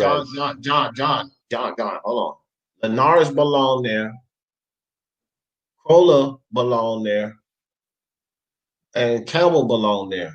We can go to Pedraza, which he fought the Pater there as well. They still all belong there more. Loma's proven it more. And it wasn't guys intentionally. Let's go back to this. Intentionally being brought up. Because that's what Floyd was doing. He was looking for guys with names, intentionally bringing those guys up from a smaller weight class. We know what was going on. We're not going to sit here and act like we don't know what was going on. If Tank was disciplined, he'd be a featherweight. Yeah, I mean, I'm not quite sure. Hold on. John was talking smoke. John was talking. Okay, you interrupted me to say that stuff, but whatever. That's cool. I was trying to go back off what IBT's saying that Krola was there, right? That's as if Krola. Smoke. Hold on for a second, bro. I didn't interrupt anyone. John was just talking, and you interrupted him for sure. So let him get that off. Go ahead, John. Okay, cool. It's all good. Go ahead. Well, you see, what frustrates me with Tank is I think he had genuine talent, but if he was going to achieve anything, it was going to be at featherweight, possibly super featherweight. And if he was a disciplined guy, that's where he'd be. That would be the weight category he's in. So what Floyd's done is let him be ill-disciplined and just brought people up for him to fight. And the guys that I said did not include Pedraza. I said Campbell, Krola, and Linares, who were all decent lightweights. Well, go ahead, if you can I just say something? Right, so I know I wasn't crazy. Krola did fight at 126. No. Okay. I mean, it was a while back, but yeah, it was in 2010, but he fought at lightweight. Oh my God! 10 years ago. Stop that shit, fam. I'm just saying. I know that he fought at lightweight. Like I know he fought at featherweight. That's it. I'm not crazy. You got it, Smoke. He fought at featherweight. No, wait. Listen, he also fought at 140. 10 years ago. Why? Okay, he also fought at 140. Hold up. Legitimately, when did he fight at featherweight? Okay. Even if we're talking 10 years ago. Look. IBT, it doesn't. I know it doesn't matter. But not only does it not matter, I think that's factually. He fought Andy Morris at lightweight. Krola is a lightweight. Sorry, featherweight.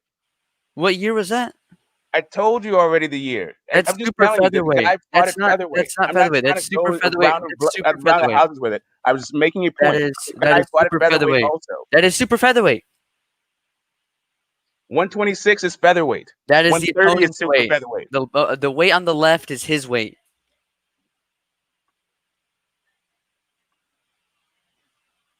The weight on the right of the name is the opponent's weight. That is correct. So either way, bro, it didn't matter. It was 10 years ago. So, I mean, either way, and he didn't fight it that way. Brother, he did fight it that way. It was 10 years ago. It don't fucking matter. Because if a motherfucker's fighting that weight class for 10 years, then he definitely belongs there. That's the point. Because that's what this all came from. If he belonged there, the fighters that belong there, not being pulled up in weight. If he fought at this weight class for 10 fucking years, then he wasn't pulled up in weight. I don't care if he did fight at that weight 10 years ago. So it was irrelevant anyway. You don't become a mandatory contender if you've not fought at the weight. The reason Crolla fought Lomachenko was because he was his mando. To earn that mandatory status, you have to be fighting at the weight. So he established himself at lightweight. My point might really, I mean, I can go really deep into Crolla, but you weren't saying about Crolla anyway, right? So that wasn't even the point. The point is not whether or not he's since we're not even talking about whether or not Crolla.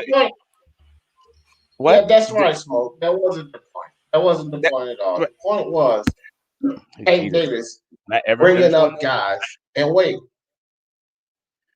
Cool. He's bringing up guys and weight. I got it. If you don't think Tank has power at 130, you don't think Tank has power at 130. Cool. It's only against little guys. Who said that? Great, because because it seems like that was the only point that I was making. We've seen Tank's power at 130. We have not seen his power at 135. Okay, and the point that I was making was that we cannot assess his power at 135 when his claim to fame was bringing guys up from 126 at 130. If he was doing it to the Miguel Berchelt and guys like that at 130, then I would say, okay, it would be interesting. His power could translate to the next division. But we haven't even gotten a valid test at 130. So that's why Pedraza's not a valid test at 130. I'm not finished. I'm not finished, and I'm glad you tried to cut me off with that because I'll speak on that in a minute. But we cannot assess his power at 130 based on little guys moving up from 126. The only thing that really tells me is that he can basically knock out 126-pound fighters. That's all that's really telling me. He's not gotten in there with a guy that's bigger than him that can test him like Miguel Berchelt. I'm not saying that Berchelt beats him, but he's not been in there with guys like that. Jose Pedraza does not count because, listen, not to me. The dude, it was the same thing with this Terrence Crawford situation. And Kell Brook, he was totally drained, fam. Pedraza was drained. The dude was so frail and narrow at the shoulders in that fight with Tank Davis. I'm not giving him credit for that. We know that he got. I'm not saying he's a pillow-fisted guy. We know he has power, but what does that power mean? And I'm not giving him no credit at 135 for struggling to stop a gimp-leg Gamboa and only getting his claim to fame, like I said, bringing up little guys from 126. No, Pedraza don't count. Right, so we both agree. So we can stop going around the tables that he does not. His power at 135 is not proven. Right, we can just take that off the table. We don't have to keep going around about that. That's your point. That's my point. When it comes to Loma's proven power at 35, right? Luke Campbell did not get stopped. Anthony Crolla did get stopped. Anthony Crolla is not on Loma's level, and he's also a victim of a home invasion with right. Anyway, I'm not even good. Crolla is who he is. Jorge Linares got stopped. Jorge Linares did get stopped, right? Jorge Linares, and that was a good win and all that stuff.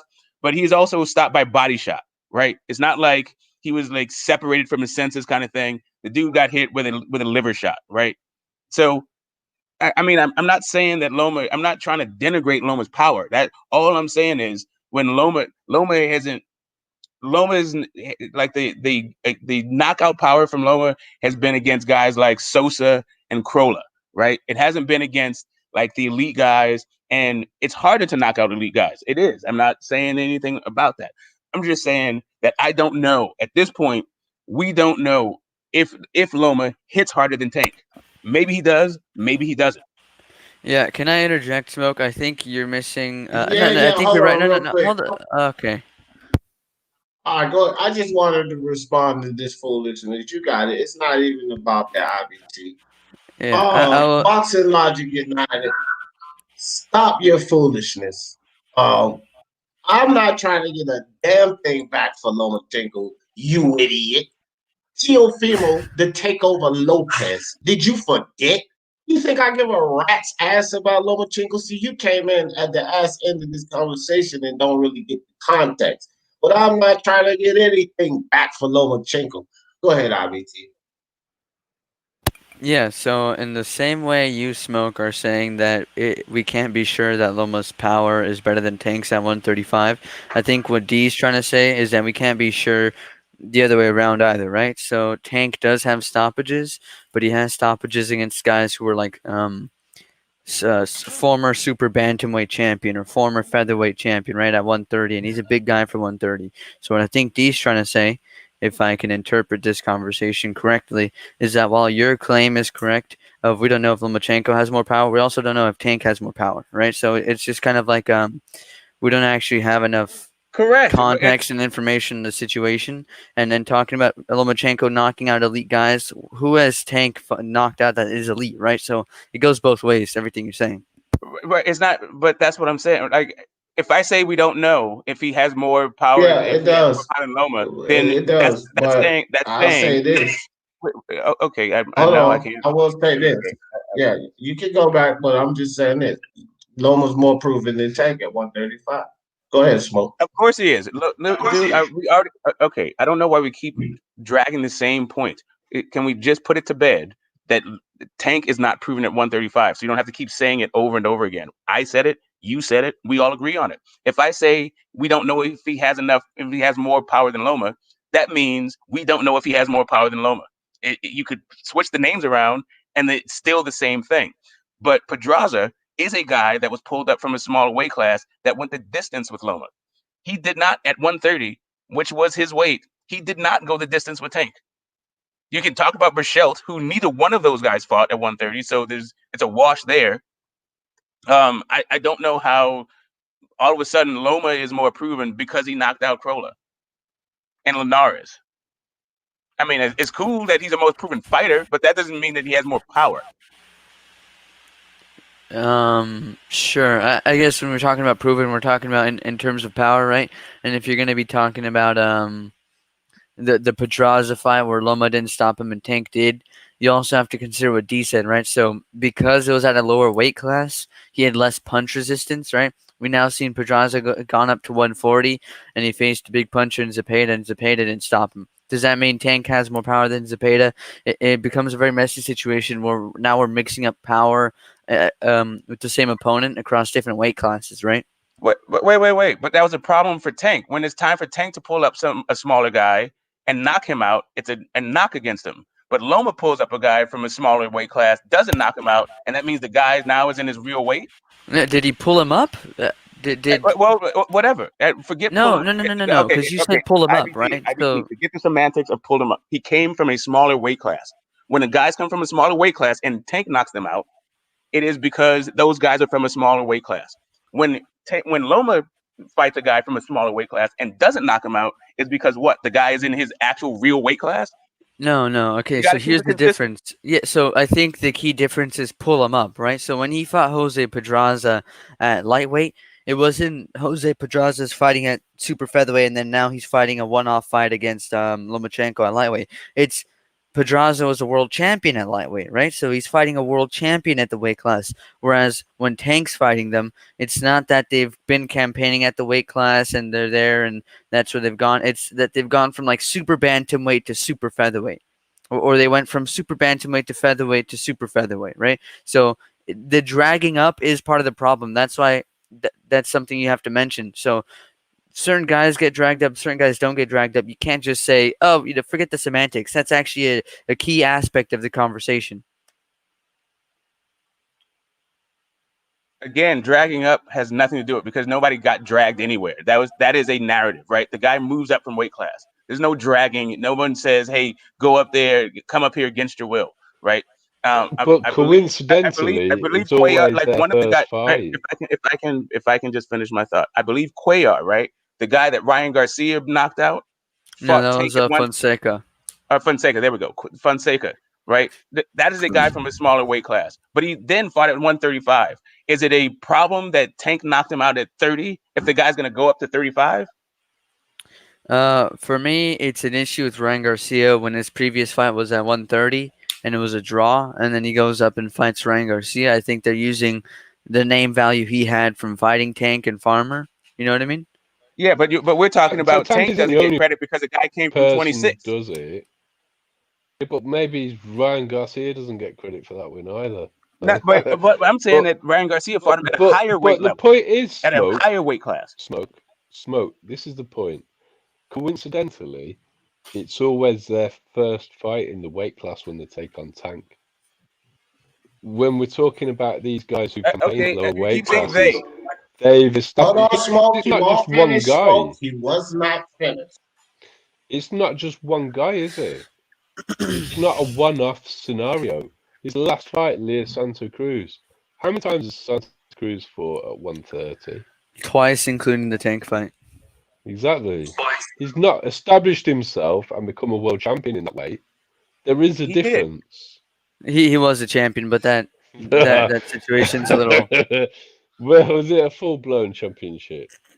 It was the super title, although he got it. He said he hadn't established. Hold on, RBT. What he said was he hadn't established himself and become a champion. He became a champion, but he hadn't established himself. Yeah, exactly. I agree. I'm just adding context. So technically, he was a world champion, but the way he got his world championship was a vacant super title, which to me doesn't really make a lot of sense against Miguel Flores, or someone who was unranked. No, not only was it a vacant title, it was a vacant super title, which makes no sense. It makes no sense. All right. That's the whole thing. No, it makes perfect sense because hold on, Don. It makes perfect sense because I've explained this before. It was all a part of the WWE event that Floyd Mayweather had planned. See, if people don't forget, who is Leo Santa Cruz with? I always say this. Floyd pulls the strings over there. So he said, hey, let's give Leo Santa Cruz this super belt so Tank can just take it away. And then we can convince everybody, hey, look, Leo Santa Cruz, a 4-division champion, just went up to light featherweight, super featherweight, and took this belt and all of this bullshit that Floyd did to pump up that fight. It was never competitive to begin with.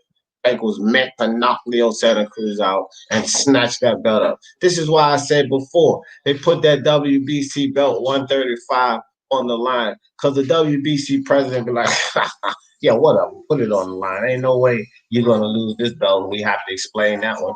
They knew Tank wasn't going to lose the belt. That's why they allowed that nonsense, because it wouldn't have to be no explanation. They wouldn't have had to explain anything to anybody why Leo Santa Cruz won a belt from 135 and 130. You know why? Because they knew he wasn't going to win. Floyd knew he wasn't going to win. It was a goddamn show, and he eased Leo Santa Cruz up there. Floyd pulled the strings on that so he could get that belt just for Tank to take it away from him. It was a damn show. Okay. And I said that all of that. Still not done. Yeah, I said all of that before the fight too. This is not something I arrived at after the fight. All right. So Nunes he fought actually at 140 before he fought Tank. He was not pulled up from his lower weight class, right? And also Pedraza was a long range. Pedraza was definitely established at 130, definitely a champion at 130, right?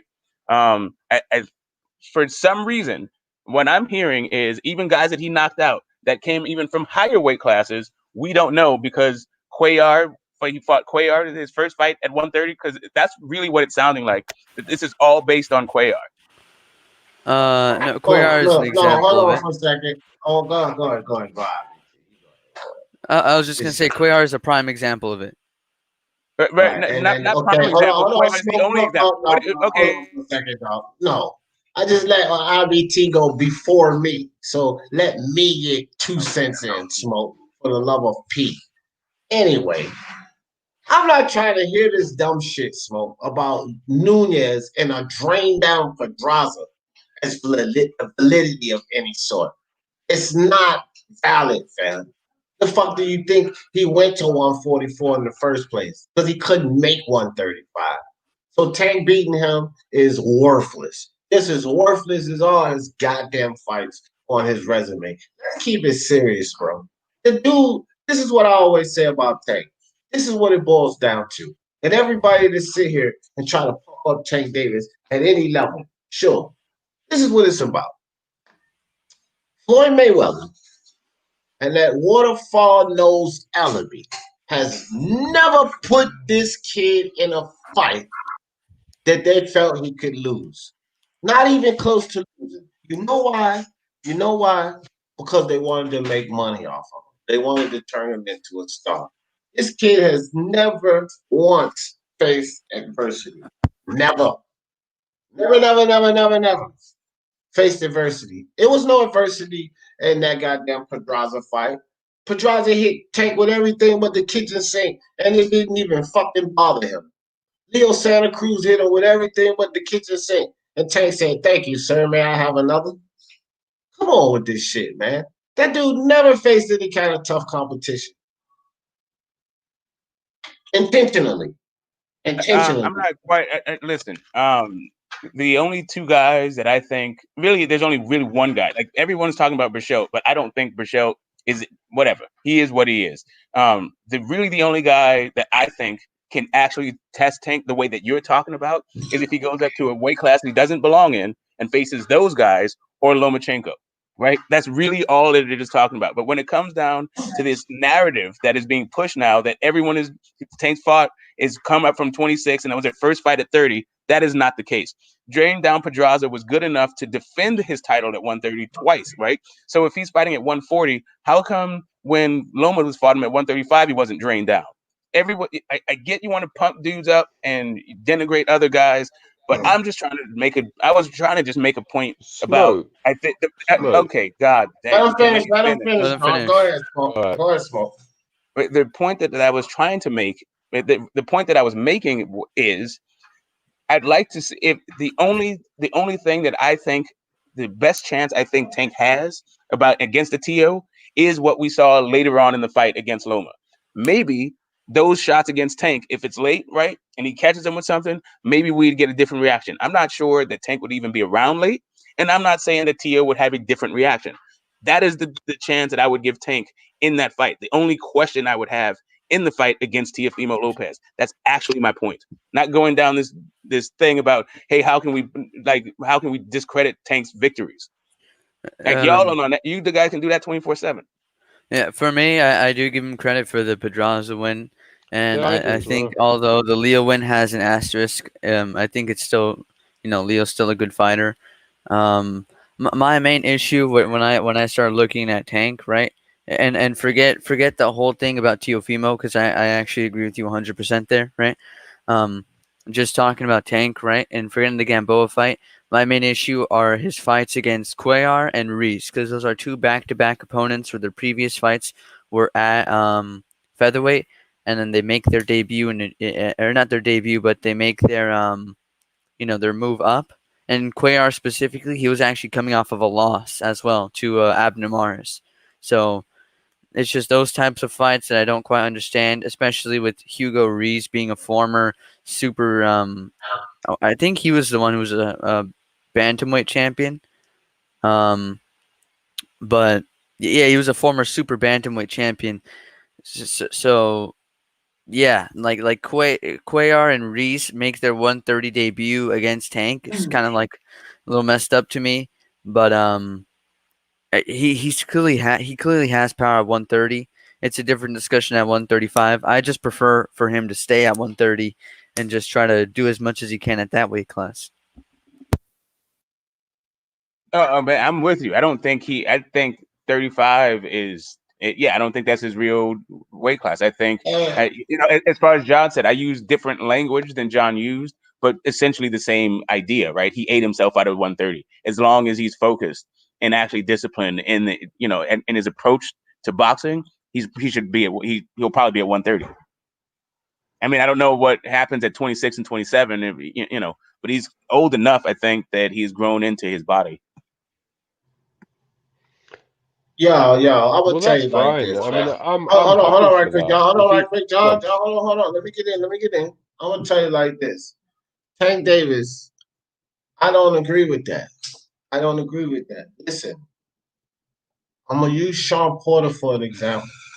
He's a big, wide guy, but weight-wise, he could fight at 154. He could probably compete at 160, weight-wise. Problem is, the dimensions won't allow it. So he has to fight at 147. With Tank Davis, I believe the size of this kid, weight-wise, he can easily compete at 135. He can easily belong there.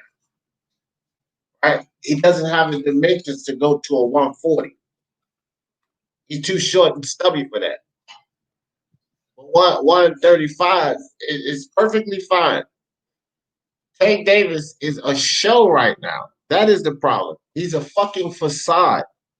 This is getting to the bottom of this Tank. He's a facade. He's a show. He's a show that's been put on by none other than the great Floyd Mayweather. He's put on a show, and a lot of people are buying into it.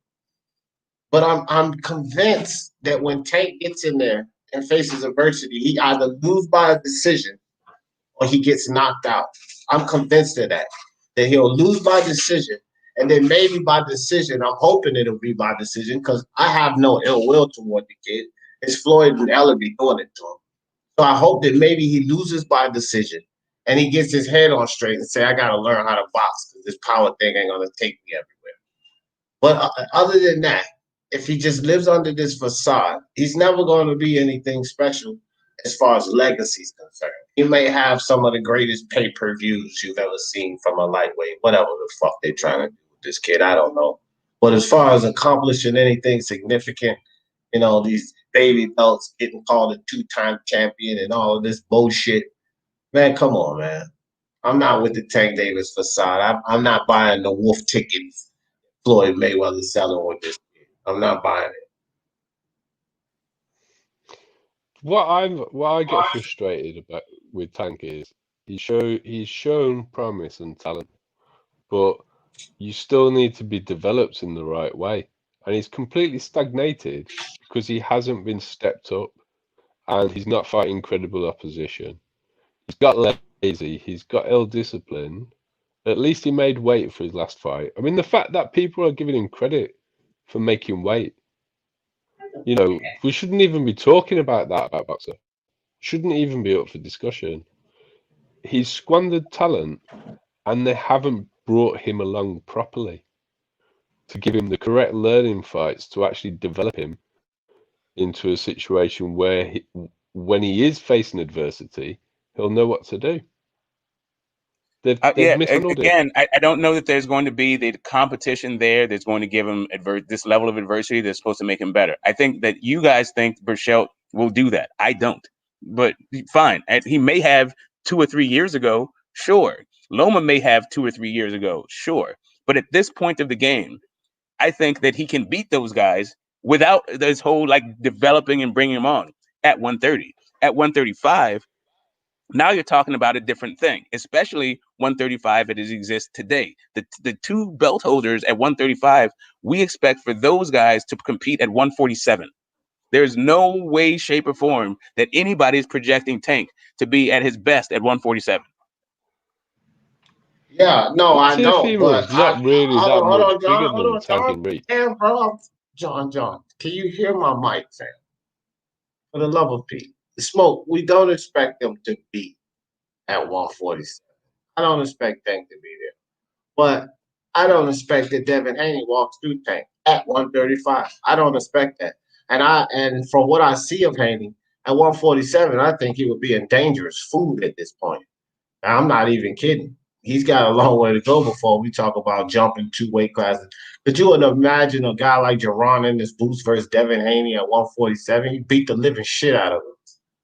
Like, nah, I don't see Devin Haney having but so much success. But let John go because he was getting ready to say something. I'll go after John. I'll go after John unless IBT wants to say something because I do want to chime in on that. Go ahead, John. Well, even Tifimo at 140. I mean, the 140 guys are pretty big. Like Josh Taylor's he's a big guy. I'm not so sure how Tifimo's going to fare there. He's only got a 1 inch reach advantage over Tank at 135. It's not like he's this so much bigger. He's a bit taller and he's got a 1 inch reach advantage. So I don't understand why Tank can't compete at 135, to be honest. Okay. I don't see what the issue is. Right. So let me just go on. I'll address what you were just saying, and then but I want to just piggyback off what D was saying. When you say that the guy's got a long way to go, he does have a long way to go. I agree with you. But if you gave Devin Haney 5 years, right, he would be 26 years old.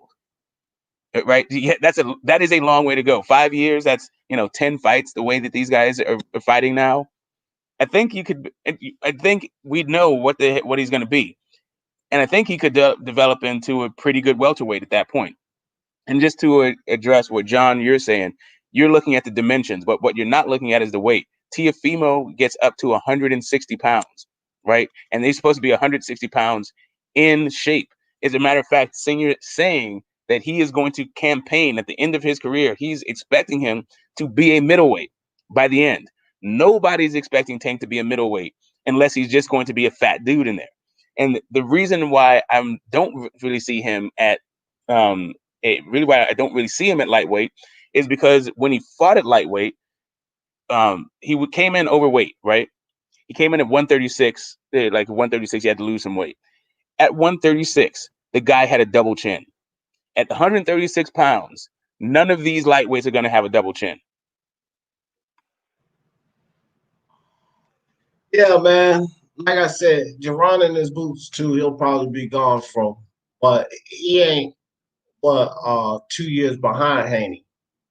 Smoke. It's not like these guys are old, and I'm talking about the guys in Haney's age range. He's 2 years above Devin Haney. So hold on, my turn, Smoke. Thank you. He's 2 years above Devin Haney. So Devin Haney has to step it up at every level, fam. It's not like he's totally good with skills all around the board, and it's just he lacks power. No, that's more like a Shakur Stevenson, I would say, where I'm completely satisfied with his skills outside of this power factor. I would give that to Shakur. But Devin Haney, I'm not giving him that credit yet. So there are things he needs to improve with concerning his skill set, but then he also lacks power. So this fucking Devin Haney hype, bro. This shit really needs to stop. They need to assess the kid before he gets in there with a fight, and then everybody's surprised. Like, oh my God, do you believe Devin Haney lost to such and such? Well, Devin Haney was never really too much better than such and such, whoever such and such may be. Because I don't think it could end up being one of these marquee guys that take him out. It could be someone of a lesser quality. And if that was to happen, then again, people will be in shock and awe. I'll give you a perfect example. If Felix Verdejo or Masaoshi Nakatani was to go in there and beat Devin Haney, then people would be in shock and awe. But I would, at this point, I really wouldn't. And I'm not joking about that, not even a little bit. Masaoshi Nakatani or Felix Verdejo, they get ready to fight each other. If the winner of those guys went to fight Devin Haney, I would not be shocked if they beat him. Can I say something before I go? Sure you can, because I'm gonna have to go now, right? But all I wanted to say was Conor Benn performed very well. Javier Fortuna is a serious, serious contender at lightweight right now. Devin Haney needs to step his game up either with his power or his skills because he's not quite complete in either aspect. And Tank better stay at 130 because there's a lot of good work for him there. All right, I'm out. All right. Oh, also, Felix Verdejo is very overrated, and I would be surprised if he lost. If Devin Haney lost him. All right, peace. Cool. All right. Yeah, and I agree with all of your assessment. I don't think that 35 is the I don't think it is necessarily the best division. It's kind of a weird division where you got guys who are skilled, but guys who are big, and then guys who are old. It's a very it's wide open. I would, if T.O. moves up, I'm definitely interested to see who's going to collect those belts because it's really wide open. Listen, man, Floyd ain't gonna do nothing with Tank at 135 besides try to get him an easy belt there, an official belt. So let's say Teofimo does move up, vacate the belts. Floyd will try to get Tank in some worthless ass vacant title fight for one of those belts. That's all that'll happen, fam. Because just like I said, Tank is big enough. He has enough size, stout, and even respectable power if you put some of those combinations together and get in and out. But Tank has enough to compete and win at 135. But Floyd ain't gonna do it because it's a challenge. See? It's a challenge. The argument is there whether he can fight at 135 or he's better suited at 130. The argument is there. I'll even go along with the fact that he's better suited at 130. My point is he can easily compete at 135. It's not a struggle. He has the attributes to compete at 135.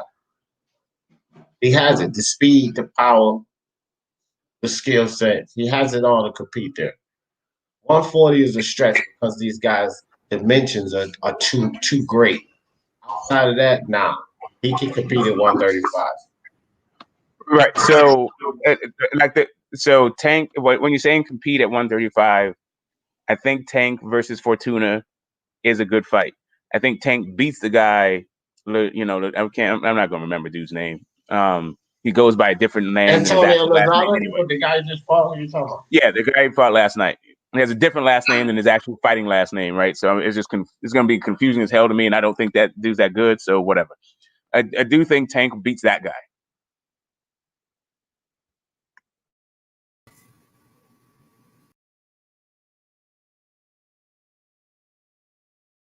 But yeah, as far as challenging him goes, I think that I think that Mayweather will put him in a fight that I think he could lose for the big money. I think Mayweather will put Tank in with Lomachenko, and I think Lomachenko could beat Tank. I don't know when that'll happen. I think maybe it'll be when Mayweather sees that Loma's even degraded further, and maybe at that point I'll change my opinion on whether or not Loma can beat Tank. But I do think that they will fight at 130. All right, I hope that they fight at 130. I hope that they fight at 130. Yeah, for the love of sports, let's talk about it. Killer Z, appreciate you with the super chat, fam. Appreciate that. Yeah, Smoke, I hear you, dog. I hear you, man. Like I said with Tank Davis personally, I think that kid could do great things, but by default, he's an underachiever. He's an underachiever because of wide-nosed Ellaby and, damn it, Floyd Mayweather. This is why these kids are underachieving. They're not putting him in the correct fights to achieve, man. You hear all of these fans cry about Lomachenko. He was handed this. He was handed that. Well, look what Floyd is handing Tank. A facade. He could hand Tank these fights that make him actually compete and challenge himself. But he wishes not to do it. Well, I mean, it's hold on, Troy, with the super chat, man. Shout out to Troy Graham with the super chat. Floyd hate from D Jefferson. I love it. Listen here, Troy. It's the difference. This is not Floyd hate. This is Floyd truth, my friends. I'm telling the truth about Floyd Mayweather. I'm not hating. Let me leave that up. I'm not hating on Floyd. The truth is, and no one can argue this, the path after 25 fights that they've led Tank Davis on, or 24 fights, I think, whatever, 24, 25. The path that they've led him on is lackluster, and they've done nothing to challenge this kid and improve his skill. Not one fight has he had, in my opinion, that takes him to the next level. Not one fight. And it's a travesty because he's too talented and he hits too hard. It's a travesty that they've done that. So this is not hate. This is just the truth. Go ahead, Smoke. Go ahead, defend Floyd and Waterfall. Listen, first off, just because you got the biggest nostrils in the sport doesn't mean anything. You don't need to keep pointing out my man is taking all the air out the room. Okay? Let's just get off my man's face. He's a well-dressed guy, and he's making Tank into the A side against all these glory hounds that you guys feel like are holding the sport up. Right? Just because you like the fact that the guy's chasing greatness, right? That does not have anything to do with leverage in a negotiation. There may be some sort of extrinsic value to being I don't know, this path to greatness you're talking about, these unified champions. But but if there is an extrinsic value, I've yet to see it. There's certainly no intrinsic value to it. That is what it is. But I will say about Floyd and his matchmaking and Floyd and his stewardship of Tank's career. While you can maybe put the level of competition on Floyd, Tank has performed beautifully with that level of competition. Now the issue is, why does Tank come into fights overweight, and why is he into so much trouble between fights? That's not really, maybe that's some Floyd because of the culture that he's created over there, but some of that is Tank and his maturation process, right? So when you're looking at Tank's career, you have to look at it in totality. He's a young dude that came from a circumstance. Floyd is, he's the biggest name in boxing in the last, decade or so, last half decade. Let's put it that way. He's the biggest name, made the most money. All of that is it's a soap opera for us to navigate. I feel like he has developed fine to be the man to beat at 130 for any of those guys, and that's including Loma. If Loma went back to 130, Loma would not be the man at 130. Tank would be the man at 130. For Shelton's not the man at 130. Tank is the man at 130. That's the way that they've brought him along as a fighter, and the way that they've positioned his career is he is also the cash cow at 130. Yeah, Troy Brown with the super chat again. Troy Brown says, so D, are you saying Tank is the new Wilder? If they don't get him started, he could be. He'll keep fighting, and he'll get exposed by a higher level fighter. I mean, that's just what's gonna happen. Power ain't gonna get you over, especially if it happens at 135. Especially with guys like Smoke feeling like, that weight doesn't suit him. When he gets up in there with a guy that can actually box and stay away from that uppercut or that devastating right hand, then what shot does he have? I mean, let's be honest about it. What shot does he have? Either he'll get outboxed, or it'll be like a Crawford versus Jeff Hearn situation where he's just taking unnecessary punishment, and whether his fans like it or not, the fucking referee waves it off. They wave off the fight because he's just taking unnecessary punishment. So he'll be stopped. He'll be stopped, or he'll be beaten in a one-sided decision unless he gets a hold on things and learn that you can't just walk through everybody's shots and hit them with a devastating knockout punch, because that's basically the highlight of Tank's career. I mean, don't get me wrong. He shows skills in these fights. He does. But he's not in the fights where people are going to push those skills out of him so that he understands that when you get in there with the elite guys, you have to utilize all of these tools. It's not just going to happen overnight. You know, we're creatures of habit. Human beings are creatures of habit. That's what muscle memory is about. And right now, Tank's muscle memory is walking through fuckers and knocking them out. That's what his muscle memory is. He's not used to utilizing the ins and the outs, you know, dipping these punches and setting up shots, utilizing feints to get guys to react and set up shots. He's not doing that. He's walking through guys and knocking them out because it's not guys pulling that out of him. When he has to do that, it may take too long to figure it out. He figures this out in the 9th or the 10th round, but it's too late because now these guys are up on the cards on you. 7 rounds to 3. What you gonna do? Now you gotta knock him out. So you have to pretty much resort back to your old Tank habit, right? Late in the fight, which is where he could get stopped or where they'll just shine on him because now they're outboxing him again because he's trying for the knockout. This is what happens, man.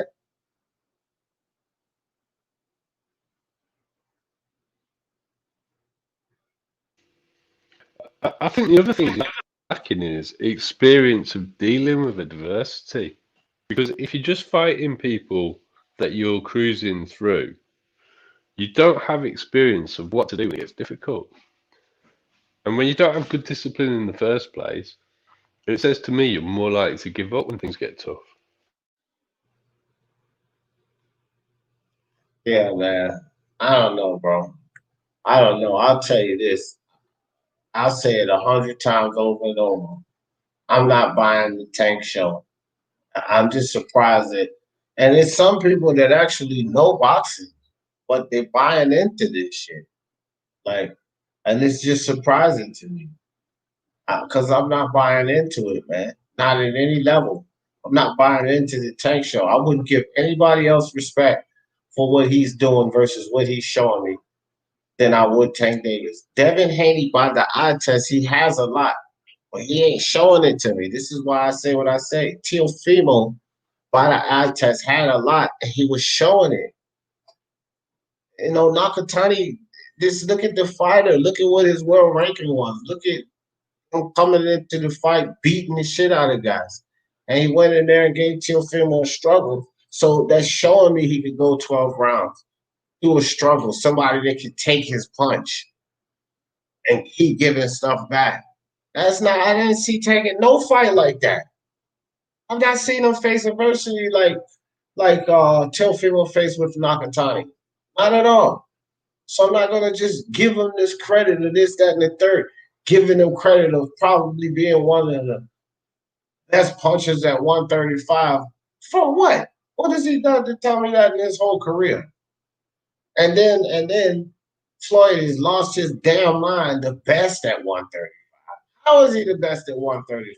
How does Floyd remotely think that? And his fans gravitate to that. Tank fans gravitate to that foolish way of thinking. Shit is unbelievable. Well, that's also my point, isn't it? Like, before he fought Loma, Teofimo had tasted adversity and got through it and won the fight. Whereas people who don't understand the benefit of that just say, oh, he didn't look good. But it's finding a way to win when things get difficult. That's important. And putting yourself in those situations helps you grow as a boxer. Right. And that's how you grow as a boxer. Can't be afraid of, you know, if Tank loses, he loses stop. That's how Floyd will be looking at it. He's the machine. He's a machine that generates cash.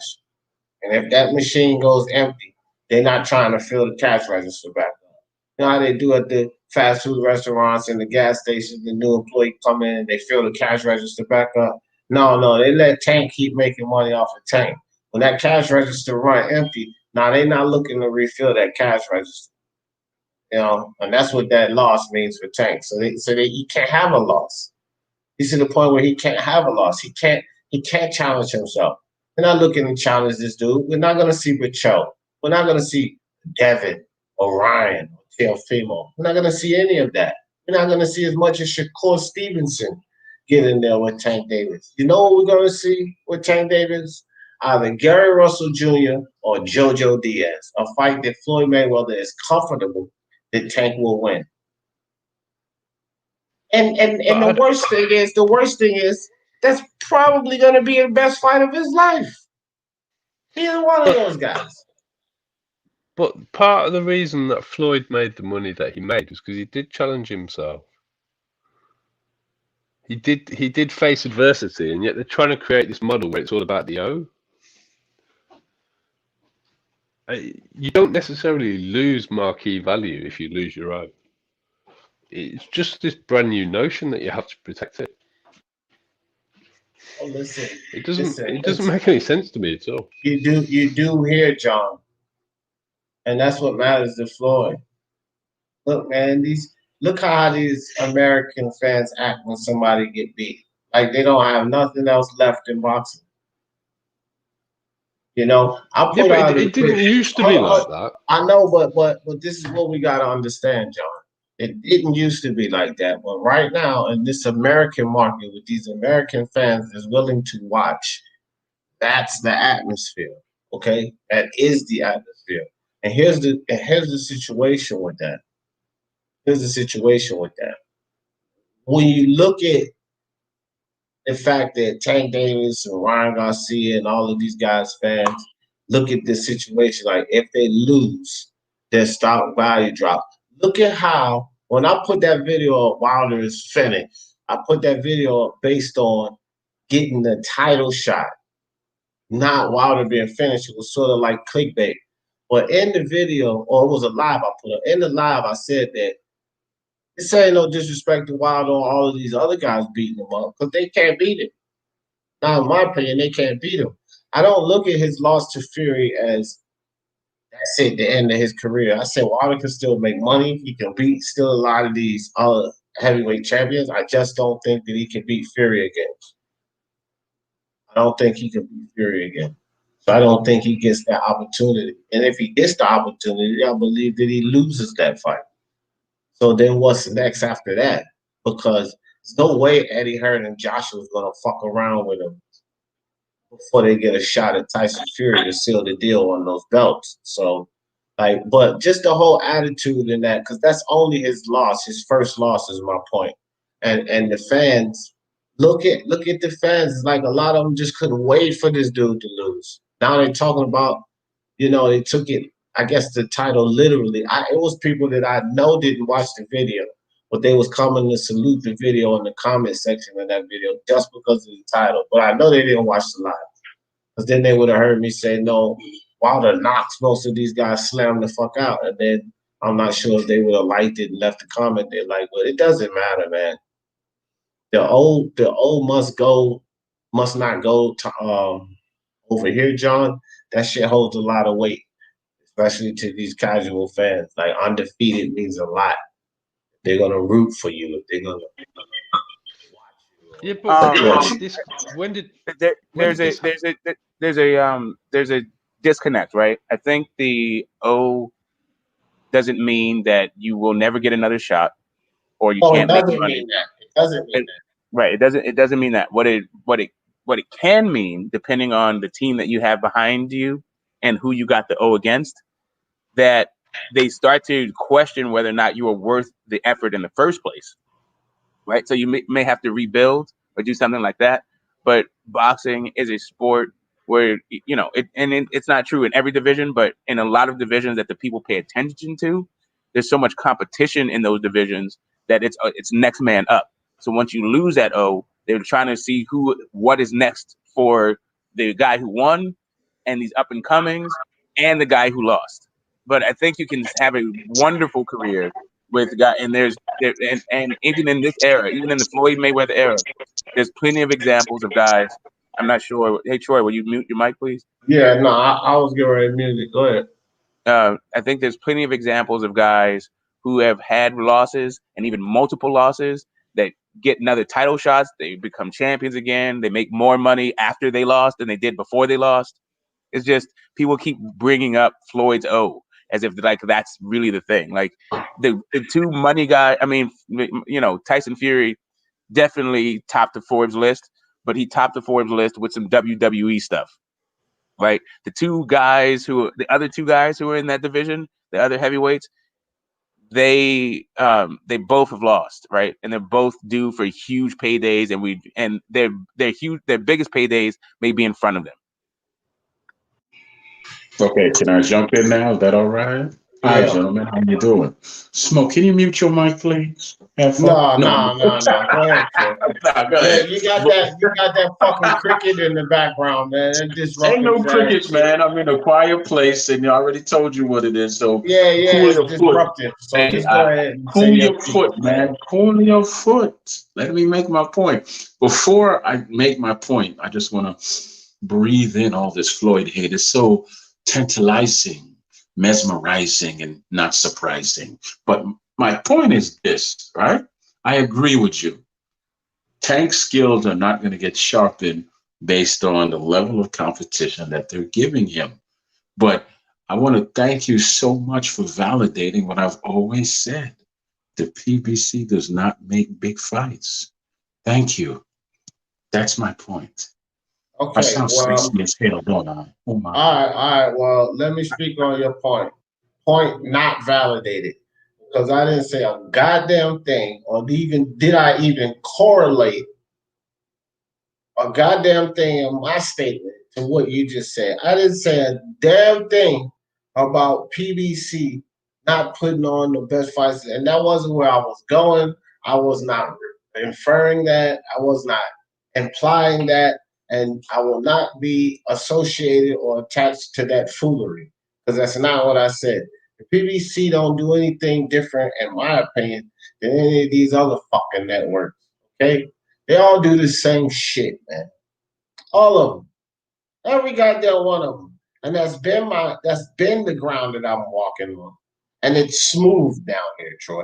Maybe you should jump on down here and try to walk on these grounds, because it's nice and smooth, like the walkway on a golf course. You know what I'm saying? I don't give a rat's ass about that perspective. No, I'm not coming there. I'm talking about what Floyd and Wide knows, which represents, if I'm not mistaken, I believe TMT, not PBC. Now, Floyd has his hands tied, and he has power over there. Massive, massive power at the PBC. And yes, he may have finagled the Leo Santa Cruz situation, but that doesn't represent the PBC and my perspective. So don't try to attach what I'm saying to what you're saying on that level. If that's your opinion on that, fine. But I do not agree with that opinion. I am not validating that opinion, and I'm not advocating for that opinion. Sorry, sir.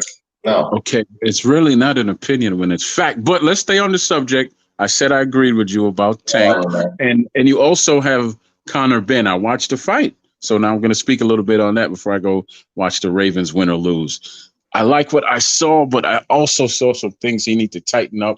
Like he doesn't bring his hands back up on defense. He walks straight in and he doesn't move his head.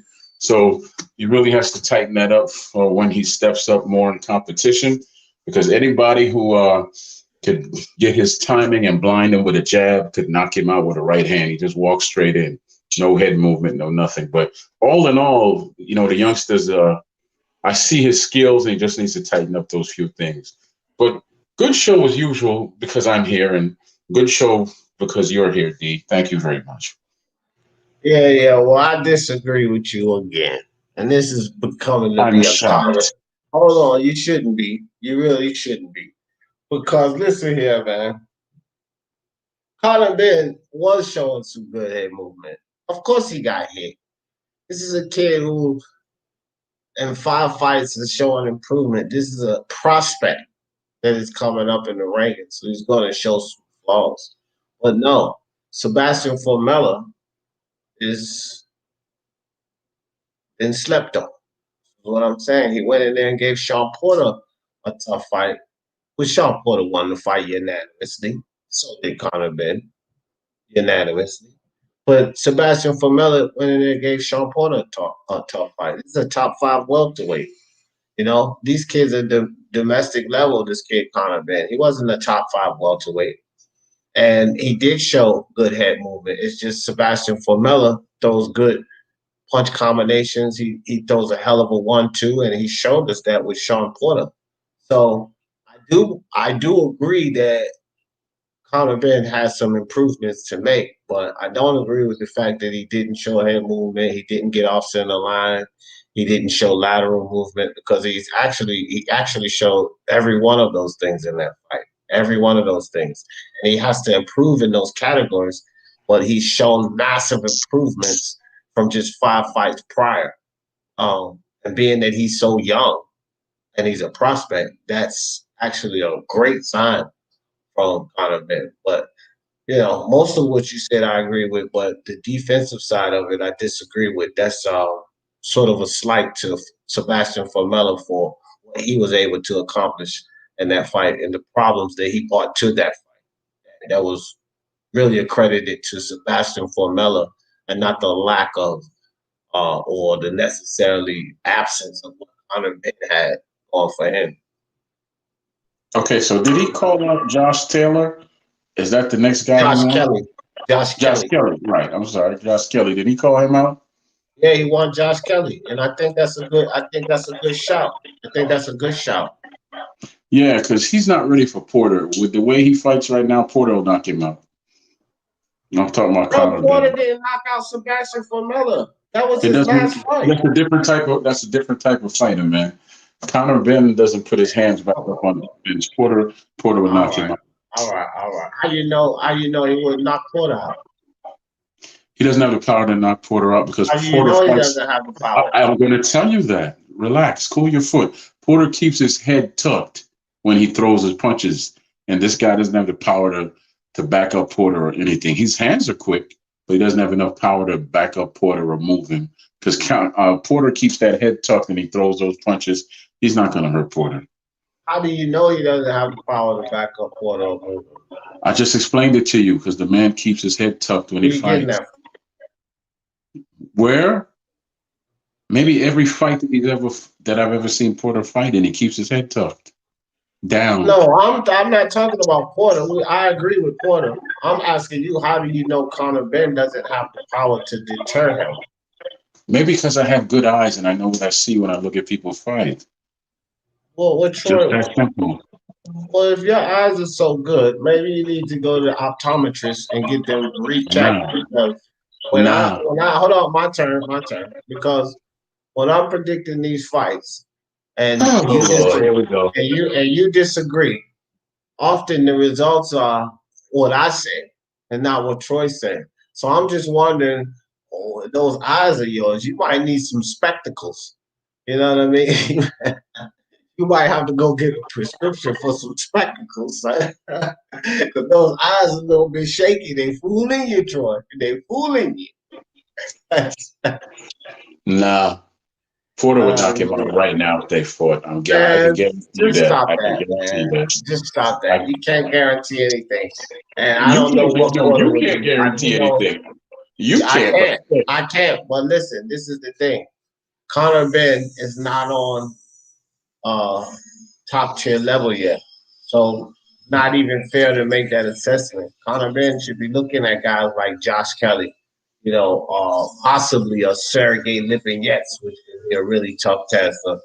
And Dennis Ugas, which is starting to talk about, and those guys would be tough tests, Lipinets and Ugas. But talking about guys like,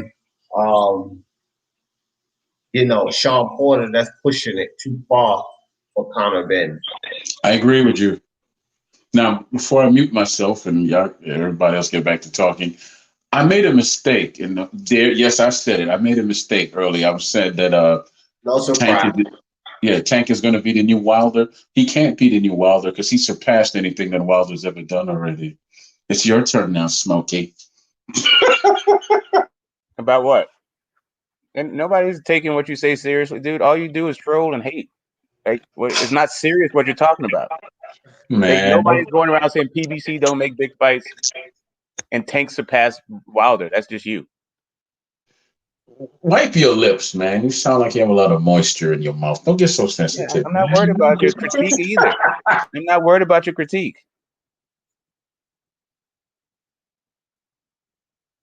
Well, there it is. Well, I don't know about this whole PVC foolery. I don't know where Troy coming off with that because I've seen some good fights. I don't know if all's good or bad.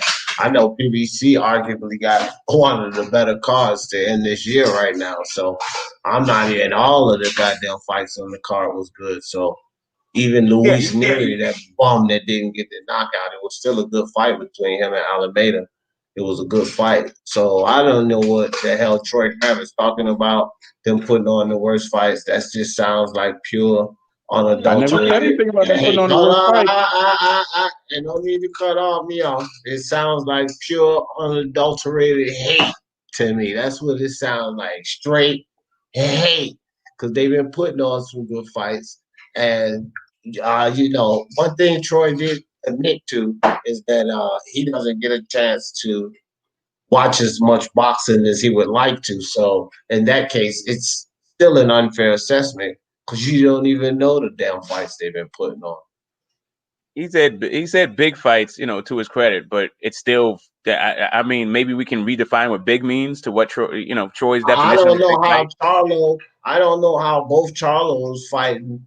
That's the card I'm talking about. It's not big fights. What the hell does he mean big fights? These are championship fights in the division. And Derevryanchenko, when you got a lot of people thinking that he can beat Jamal Charlo, that classifies as a big fight because there were a lot of people betting on Derevryanchenko. There were a lot of videos and media sources talking about Derevryanchenko potentially beating Charlo. So I don't know how that doesn't classify as a big fight. And when you go down to 154 with his brother fighting for a unification match, there were also people saying that Rosario was going to beat Jamel Charlo. So double fight on one card, man. You crazy that I'm making big fights. What do you mean big fights?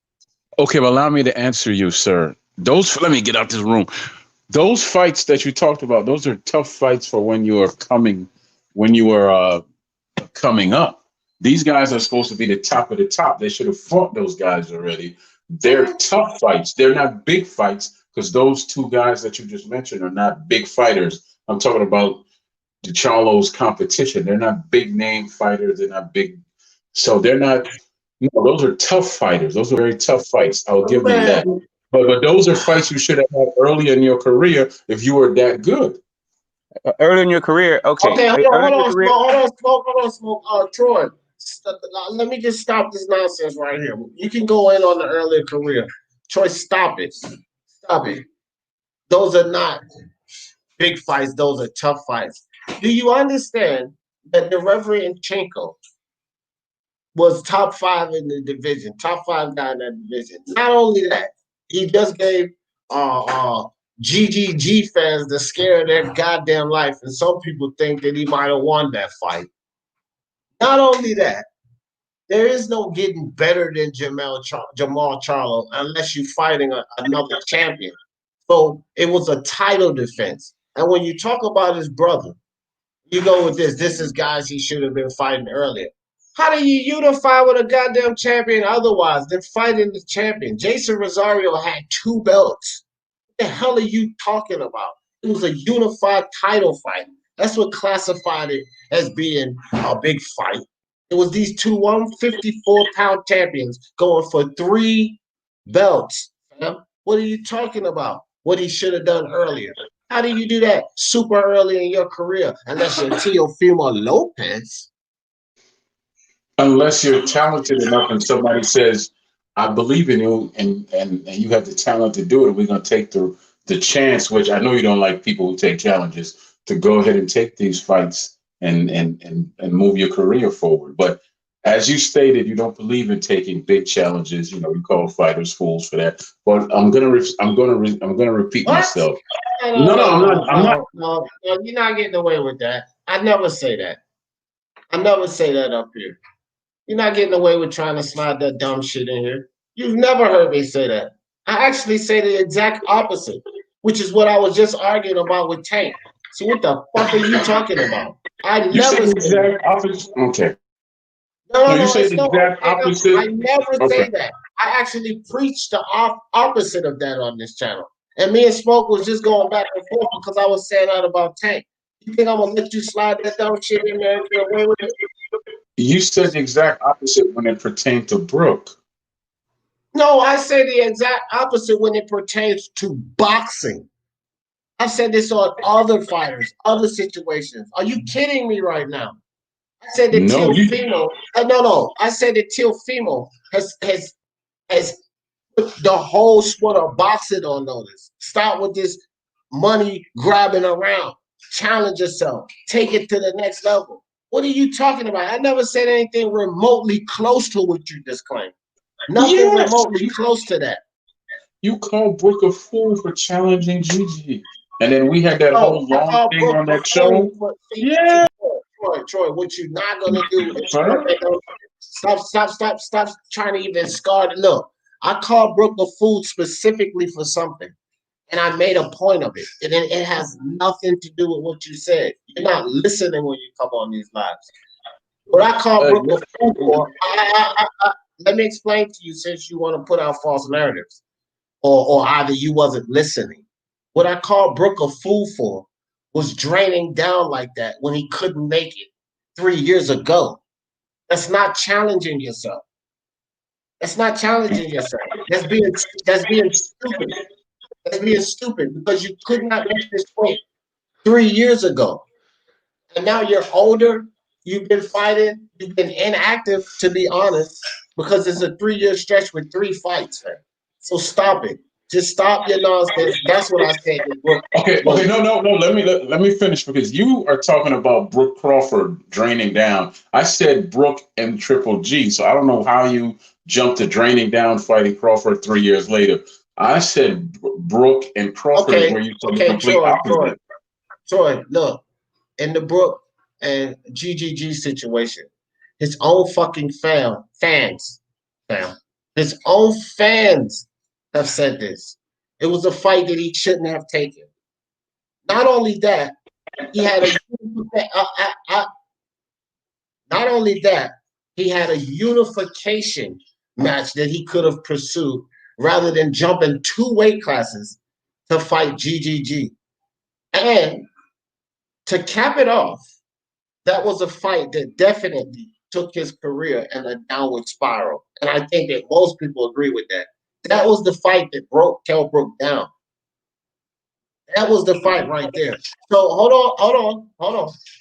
So when I made the assessment of Brook jumping up to fight Triple G, and again, a lot of his fans, and this is talked about, agree that those were 2 bad decisions. That was a bad decision that he made at that time. No, a lot of people don't disagree with that. So that's not hate. That's not going against someone challenging themselves. That is a bad move, is what I criticize them for. Not challenging yourself. If you want to challenge yourself, go to 154 and fight a champion. If you want to challenge yourself, unify in your division. If you want to challenge yourself, like, okay, you have problems making weight. This is 3 years prior. Okay, I understand you have problems making weight. Challenge yourself. Teofimo has problems making weight. He's challenging himself to still make that weight, and he fights Lomachenko. This is a challenge that Brooke could have taken on. Or like I said, at least go to 154 challenger champion. I don't know if that was anything interesting there, but it's not a challenge to go up 2 weight classes and fight the most dangerous puncher there. Arguably the most dangerous guy there at that time, which was GDD. That was not a wise move, fam. Especially when you had so many other options. So he had one other option, and I believe somebody on the panel. No, he said he had one other option, as far as I know, and somebody on your panel said that fight had fell through, and this was the biggest fight available to him. So he took the challenge, like many other fighters before him took the challenge. Some succeeded, some failed. Can I hop in? Can I hop in? I've been quiet. You sure can, Smoke. Go ahead and smoke. Yeah, go ahead. Okay, I just wanted to throw in. I just want to say this thing. The reason why it fell through is because Eddie pulled it and then gave him the Brooke fight. The fight didn't just fall through by itself. The fight didn't just fall through by itself. What happened is Eddie Hearn did not want to deal with Eubanks Sr. He was aggravated with the kick, and so it was Chris Eubank who was supposed to be fighting Triple G, and that fight fell through because Eddie Hearn got sick of negotiating with Eubank Sr. Since he still had a date, he needed his date saved.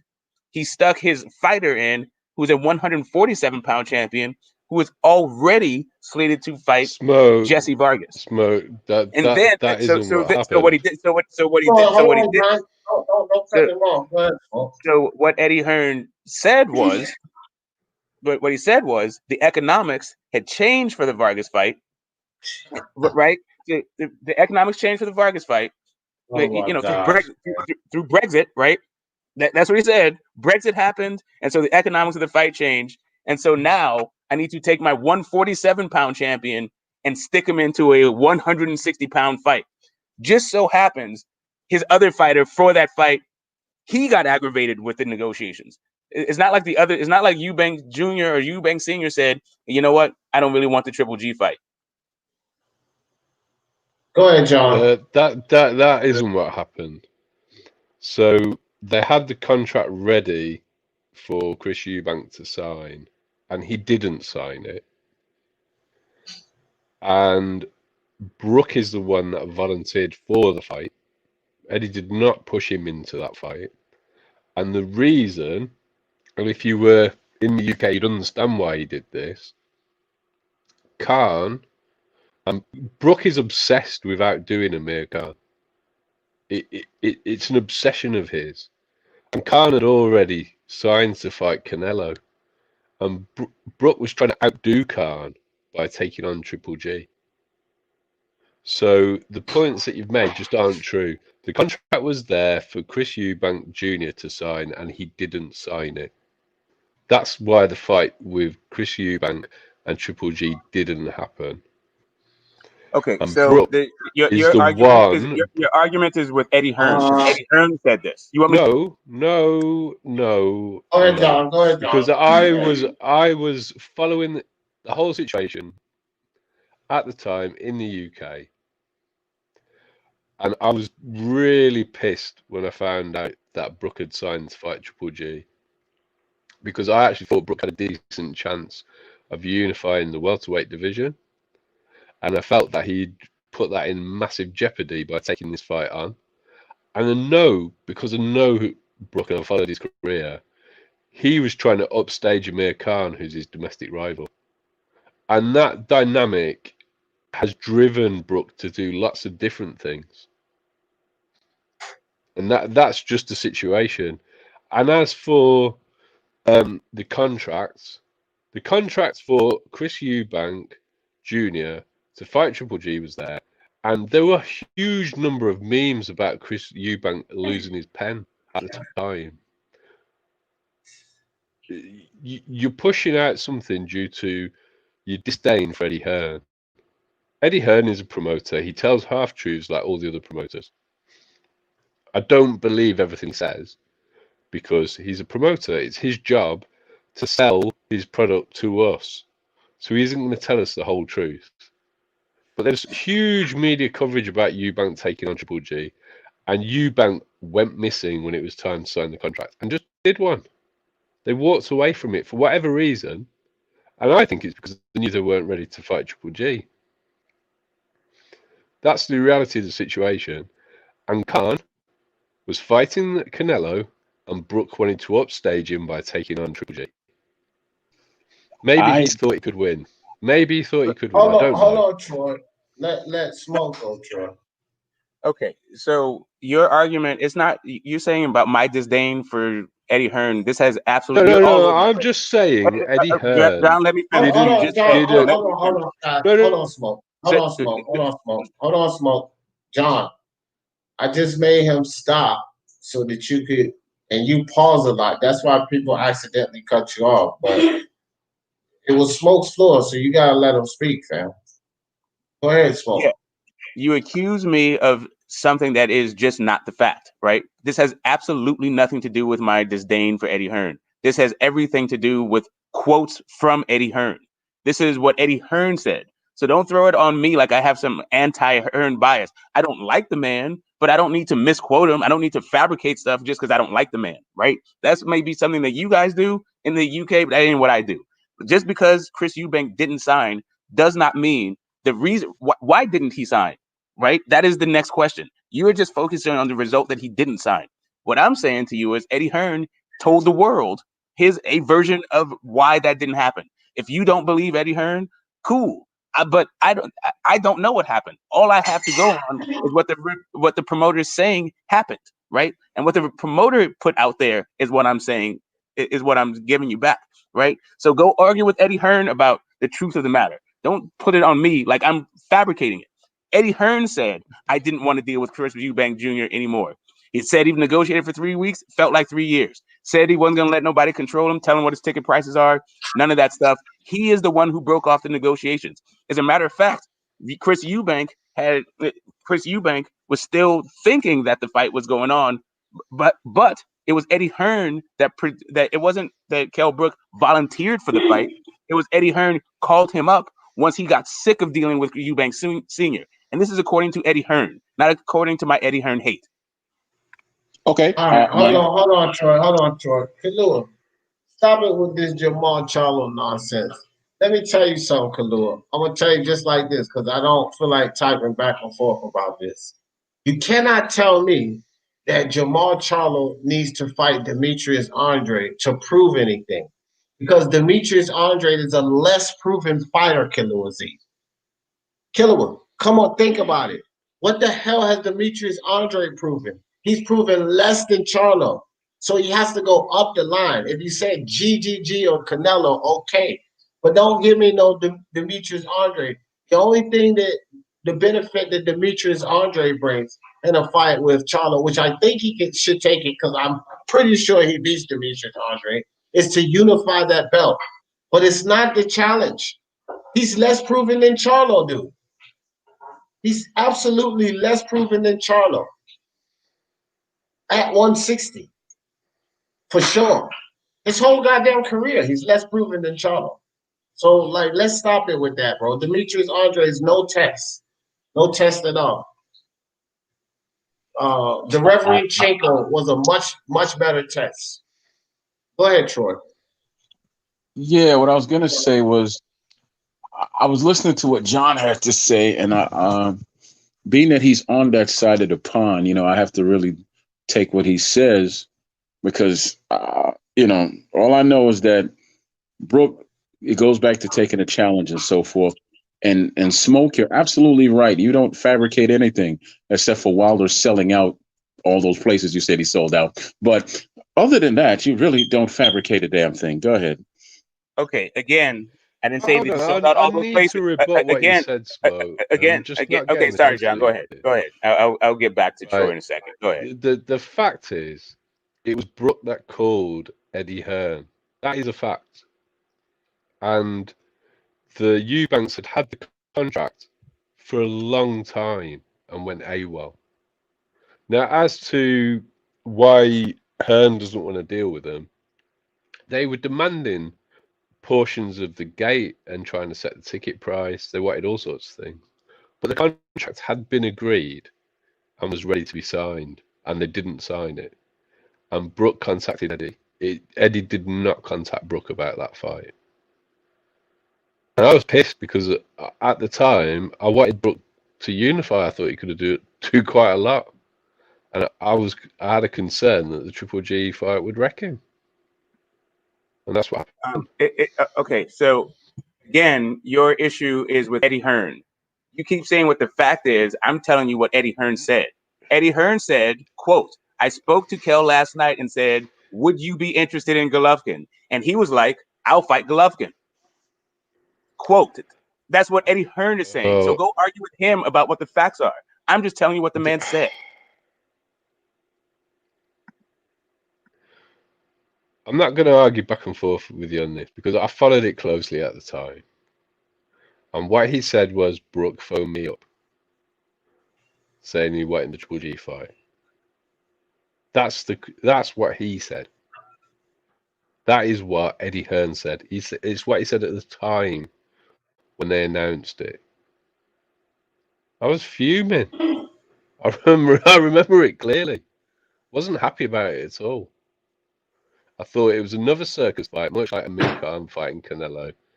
And I think the reason that Brook took it on was to try and outshine what Khan had done with Canelo.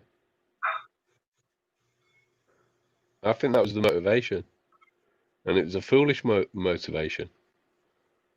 I mean, are you aware of their rivalry? Hold on, Smoke. That's it. That's the end of what I was going to say. Smoke, are you aware of the Amir Khan Kell Brook rivalry? All right. Well, look, hold on before Smoke goes. Let me get this in. Killer will stop it, bro. I don't know all of this proven. I said both of them need to do something with themselves. I said that Demetrius Andre is scraping the bottom of the barrel at the 160-pound division. I don't know why you even defending Demetrius Andre. And the same energy for Derevanchenko versus Kell Brook. Killua, you're reaching. This is the thing, dog. Sometimes you don't give up. Kell Brook came up from 147. Derevanchenko's a 160-pound fighter, dude. What are you talking about? It can't be the same energy. You're more likely to ruin a guy that's coming up from 147 to fight the hardest puncher at fucking 160 versus fighting a guy who is built for 160, who has been at 160, who has competed at 160. It's a total different subject. So it's not keeping the same energy. It's just being logical. Cut that out, man. It's just stop it with the Charlo. Doo-doo Andre, doo-doo, not boo-boo. Doo-doo Andre needs to stay right down in the toilet where he belongs. This dude's at the bottom of the barrel. He's not fought anyone. He's got both of his titles, 154 and 160, through vacant matches, and he never defended them well against low-level competition. He had a goddamn fight versus Dusty Henderson or whatever his name, and he couldn't even make that fight happen. Just cut it out with Demetrius Andre, man. Demetrius Andre is still looking to fight a champion at this stage of his career, a single champion. Man, this dude is as worthless as they come. Now back to this conversation with this damn look, man. Yeah, so you saw Troy ran, right? Hold on for a second. Smoke, this is the thing, man. And I know this is about you because we don't went back and forth. This y'all argument ain't really going nowhere. Well, Smoke, you always got shots to take at Eddie Hearn. I know that shit about you, man.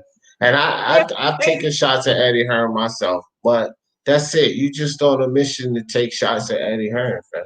Like, bro, my mission to take shots at Eddie Hearn has nothing to do with the truth. That is a straw man argument. Even if I am on a mission to take shots at Eddie Hearn, does not mean that Eddie Hearn didn't say this. It's a straw man argument. But you always like Eddie Hearn. Let me take things out of context. But I'm not taking it out of context. But I'm not taking it out of context. But I'm not taking this out of context. What I'm giving you is Eddie Hearn's own words. Now, if you want to say that something else happened, right? That's cool. But I'm not arguing whether or not something else happened. I'm just saying what Eddie Hearn said was I get that, bro. Eddie Hearn's own version of events. Keep saying the same thing you done said. I mean, I'm trying to finish the thought, but you're interrupting me like you're. The thought is what you done told us 10 times before, fam. Like, bro, I get it. I'm not even done. Eddie Hearn said, hold on, Smoke. No. I get it. Eddie Hearn said it. Look, Smoke, I get it. Eddie Hearn said it. You're just telling the truth. You're not being biased, whatever. I get all of that. What I'm saying is, if you tell us something that Eddie Hearn said, but you don't come back, well, it was Brook that actually, that's taking it out of context, bro. We don't have to go back and forth. If you don't add the other things you know, because you knew these things. It's not like you didn't know these things. You knew these other things. But when you see here and you bash Eddie Hearn, you don't mention them. And I think you don't mention them intentionally because it doesn't paint the same picture. So it's easy to do that. Like, and if you do, if you're just trying to make a point or do it for the argument, okay, whatever, I'll give you that. But I'm just letting you know, even whether you're doing it intentionally or not, it paints a different picture. Although you're telling the truth, and Eddie Hearn say this, if you don't provide the other context, it paints a dirty picture, an unclear picture, a smeared picture. Okay, so again, I'm not quite sure what smeared pictures is, right? So he said that Kell Brook didn't sign the contract. All right. So, sorry, Chris Eubank didn't sign the contract. He sent the contract and they didn't sign it. Right. That's fine. Right. That it has absolute. But I am not arguing that point. That is not mentioned in the article that I am talking about. Right. When Eddie Hearn lays out what is happening. Right. He did say why he stopped negotiating with the Eubanks. Right. So to me, his version of the fact that Eubank had a contract and didn't sign it, to me, I mean, if you feel like that's background that is germane to the point, knock yourself out. I'm not arguing that as a yes or no. I'm not omitting facts because I want to paint Eddie Hearn in some kind of weird picture. I am giving you why I think what happened because of what Eddie Hearn said happened. That's it.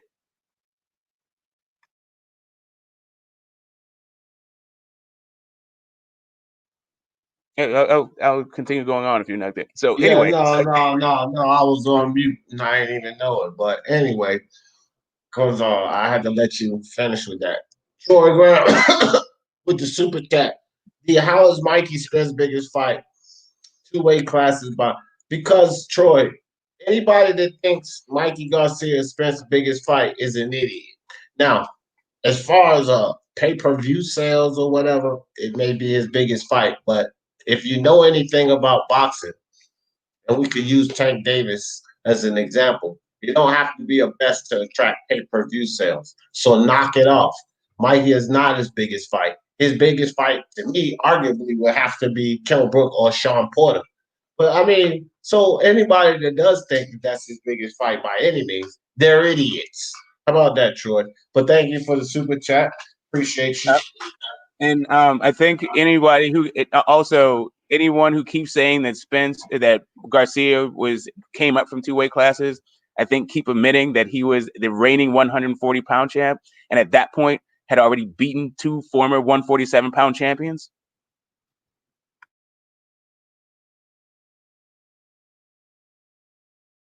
I mean, that's how the smear campaign works. Smoke, you should know how it goes. You know what you do to Eddie Hearn. That's how the smear campaign works. See, what you do is you give part of the truth and you don't provide the other context. This will see how it works, Smoke, because that's exactly what. Hold on. I'm talking now. This is exactly what happens when you give a piece of the story, but you don't provide the other context.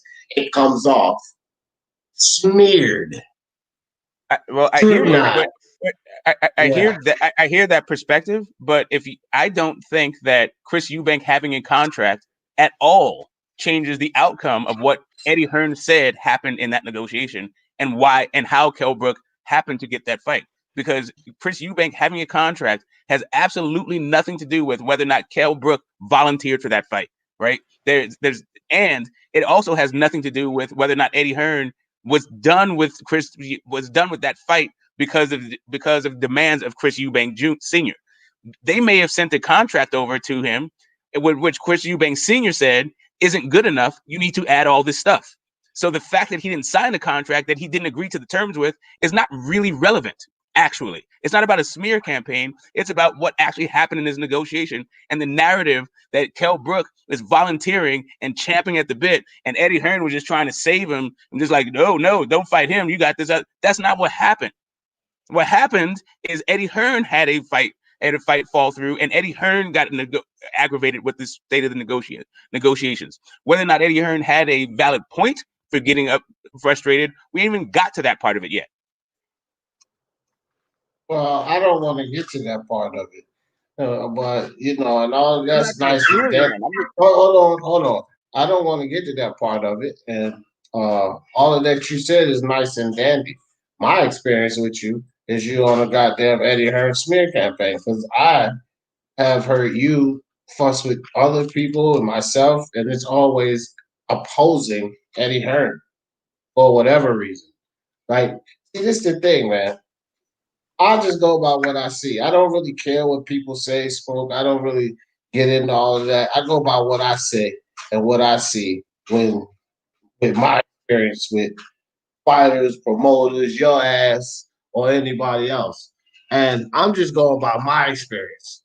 You take a guy like me, yeah, I'll flame Wilder and I'll defend Wilder. I'll flame Heyman and I'll defend Heyman. All I ever see from you with Eddie Hearn is flame, flame, flame, flame, flame. But there's a lot of things to say. And you can say, oh, I said this, maybe in some obscure conversation. But I've never seen you go to bat for this guy. All I've ever seen is smear, smear, smear, smear. That's all I've ever seen. So I just got to go by what you shown me, bro. That's all. That's all it is with Eddie Hearn. I got to go by what you showed me. Well, here's the thing. I know that it may feel that way because you guys may see him differently than I see him.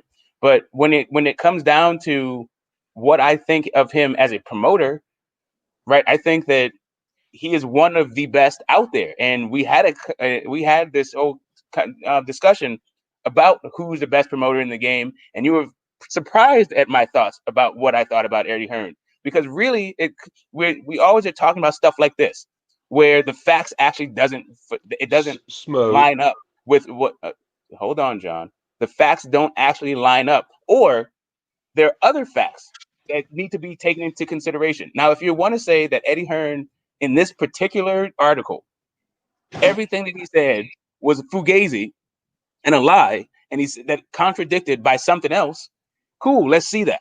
But don't put it like I understand. I actually have both articles up. I have all the information, and I'm choosing which information in order to create a narrative about Eddie Hearn. That's not what I do. That's not the way I roll. I'm not into smear campaigns. I will tell you straight up what I feel about a person, and I actually pride myself on separating my opinion from my fact from my belief. Always, whether I like a guy or don't like a guy. Eddie Hearn is not important enough to me in my life to smear. As a matter of fact, there is no person important enough in life to smear, because that's not how I get down. Smear campaign. I'm really glad you said that. I'm really glad you said that, Smoke, because I've put the link in the chat to the article that states Brooke was the one that wanted to fight Triple G from Eddie Hearn. So just read it, and then we can just forget about this altogether.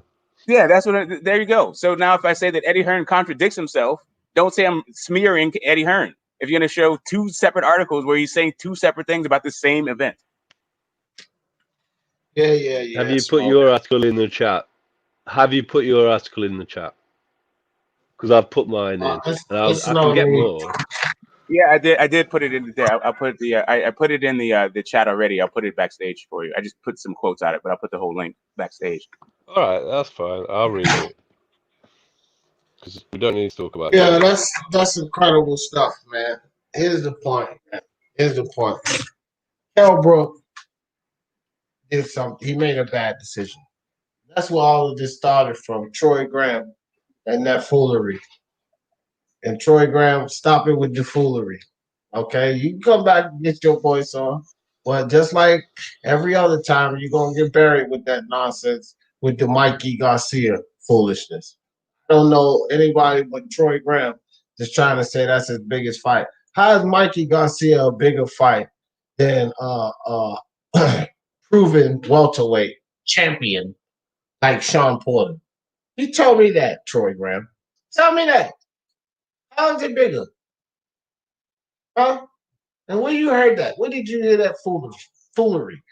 Complete foolishness, Troy. I don't know what's wrong with this guy, man. Mikey Garcia was a money fight. Everybody talk shit to Spence about that fight. Mikey Garcia was a money fight. He had stock in him. Something Terrence Crawford don't have. Stock. He had stock in him. That's what that fight was about. Quapola. Mikey Garcia, also Troy Graham. Mikey Garcia, what's not true? What's not true? What are you talking about? Anyway. Smoke, where's your proof? Whatever, man. Look, Mikey Garcia was considered on some people's pound for pound list at the time. Mikey Garcia was just like Kell Brook, reaching out for a fight that he shouldn't have taken, wanting to take on a fight that he should not have taken.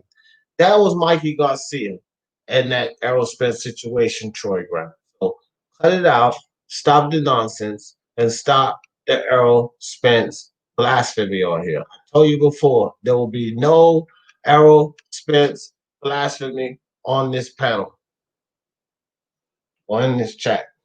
I'm gonna get all over top of it. Well, anyway, guys, Conor Benn, next opponent, John. Josh Kelly. You like that opponent? Yeah, because ultimately I'd like to see him win the British title. That's a good start for where he is, because he needs to carry on improving before he's even spoken about at world level. This is the first time he's really showed me something. So I think if he could get the Josh Kelly fight, that would be a really good opponent. What title did he get last night? What was that? WBA. Wasn't that a WBA? I think it's an intercontinental title. Okay. So I think it's put him in the top 15 to top 10 or something. It's got some ranking points to it, basically. I believe so. You know, all of these little trinkets got some kind of bonus or plus for the rankings. I don't know, man. The only belts that really matter to me are the main belts. With the WBC right now, it's confusing. Is it the franchise? Is it the regular? Who knows? But those are the only belts that really mean anything. All of these other belts are in the way. Interim's not even considered mandatory, which is ridiculous. They should be tied in. If you get the interim belt, you're the mandatory. Really, that should be tied in. That would kill all the confusion. Other than that, why even have the interim belt if you're not going to tie it in with being the mandatory challenger? Here, the Lonsdale belt has some weight. It shows you're at a particular level, and it shows you're ready to move up a level. So I think I'd like to see him win the British title first before he does anything else. The UK, the route that you're expected to go is British, Commonwealth, European. The problem is he's already fought. The guy he fought last night is already world level, so he's already skipped that. So, I mean, maybe he can do. I think he can follow that up with an Ivan Redkach. He's just develop his skills against those kind of guys who are fighting world champions and keeping or ex-world champions and keeping them sharp. I'm telling you, man, I want him to go in there with you guys. Look, Abel Ramos rocked Dennis you guys at the end of that fight. And I'm convinced Conor Benn got that kind of power. He's fast enough to get to you guys. Abel Ramos was slow. He wasn't fast. Dennis you guys have much better hand speed than Abel Ramos. I'm convinced Conor Benn is faster than Ramos. He's awkward. He moves well. He was changing levels beautifully. So he could get to you guys. I would like to see what happens. You guys was just too quick, too sharp for Ramos. But Ramos still was able to find him. I think Conor Benn finds him earlier. But it's still a very dangerous fight because he's still early. So Josh Kelly, I like that before he goes fucking around with you guys. Maybe even Custio Clayton, they got to draw with Sergey Libanez. Just unless they do a rematch with that. But I like to see Conor Benn in fights like that. But I think, me personally, man, I'm just a savage, I guess. But I would stick him in there with you guys if he could get that WBA regular title. Joe, appreciate you, Joe. Joe with the super chat, he said last night's card and Speaking Mind Sports Talk commentary was fire. Appreciate that, Joe. Yo, we had a good time last night, man. There was a lot of us in there kicking. That was a good fight card, man. Yep. And if y'all didn't get to check that fight card out, man, go look at it because, like I said, Wardley, man. What do you say next for Conor Benn, Smoke?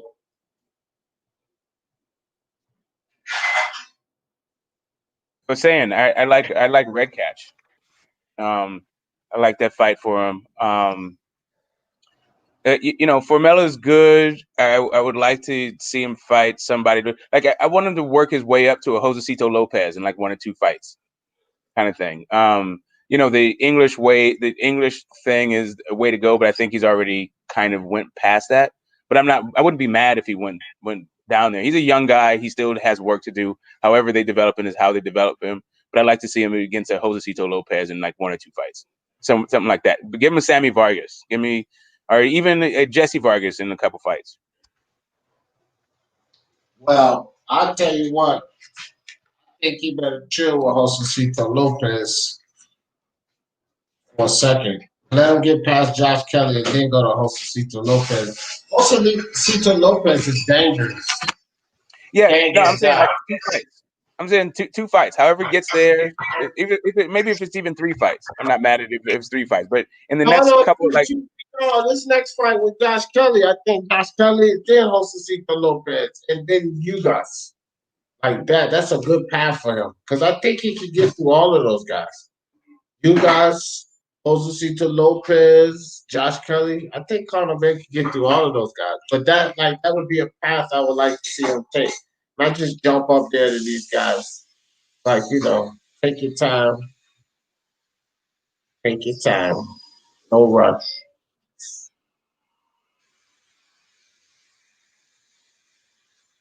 Well, yeah, it seems like we've been watching the guy for years and fighting guys. Like we've seen him step up to world level if he wants to. Yeah, if Kelly's not bad, I'm not hating on it. Like you know, Kelly and Red Cat. I think actually Red Cat is probably a little bit better than Kelly, but I don't know. It's either 6 on one hand, half a dozen on the other. Kelly's not. I'm not mad at it, and he can make some money over there too with that name.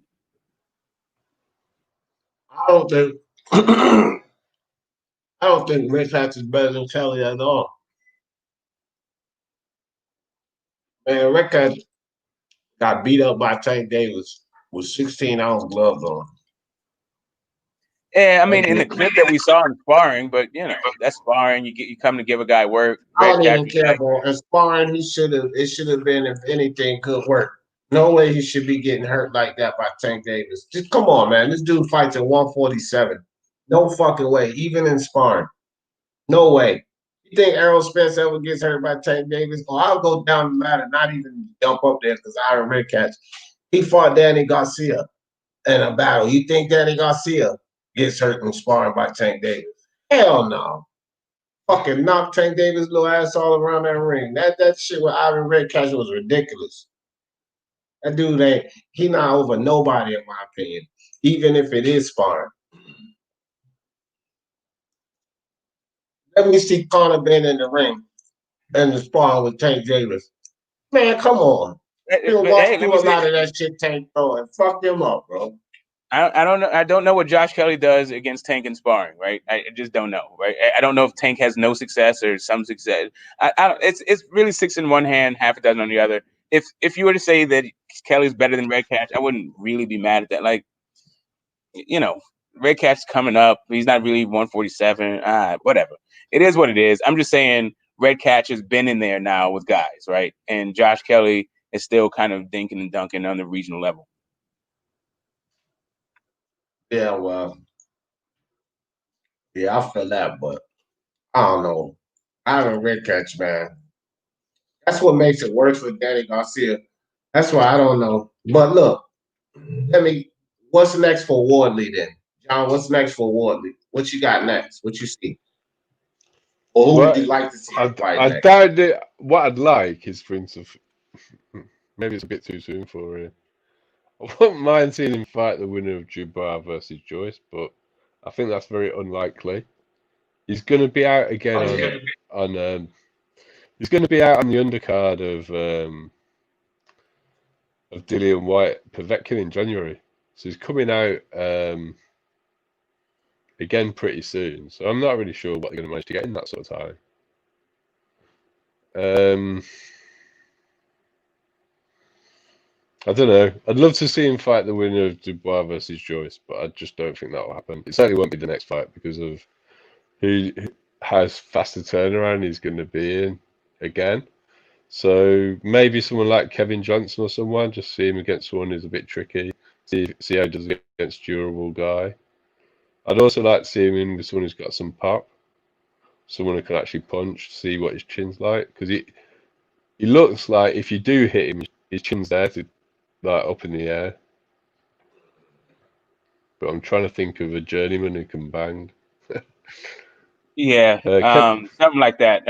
Amir Mansour or something like that. I don't know. But at this point, he's at 10 fights. He's super green. I think even prospects are more experienced than he is. So he is a prospect. Yeah, no, but I'm saying like the Hrgovics, the Dubois, the Joyces, all of those guys. I don't think Dubois is more experienced than him. Joyce is. Right. I think that. Well, I mean, has he fought a Gorman? No, Dubois got more experience. Dubois got more experience now. I'm saying, like, I could say Gorman, right? I could even go Dave Allen. Yeah, I mean, Gorman would be good. But again, he's on the wrong. Like, we've got sides of the street here, and Frank Warren doesn't like doing business with it. Gorman would be a good test for him. My thing with Dubois is the same thing that I have with Devin Haney. Like they haven't really done it yet, bro. They really haven't. Dubois got more fights, but I don't really think he's fought better opposition. Lartey was one of his best tests. That and Gorman. So he's only just edging Wardley on better opposition. If you're saying that you would like to see Wardley and the winner of Joe Joyce, I probably just want to see him fight Dubois. Hold on. Then you must be, that's what I was saying. You must be hoping or saying that Dubois wins the fight, because I think it's a problem if he fights Joe Joyce. I think it's a problem if he even fights Dubois. I don't really agree with that one, but I think it's more of a problem if he fights a Joe Joyce. No, you're right. You're right, T. Joyce, I don't think he'd be ready for Joyce. I don't really think Dubois is ready for Joyce either, to be honest. Yeah, that's a good shout. The X Games said David Price. Yeah, that's a good shout. That's a good shout. Yeah, no, that's fair.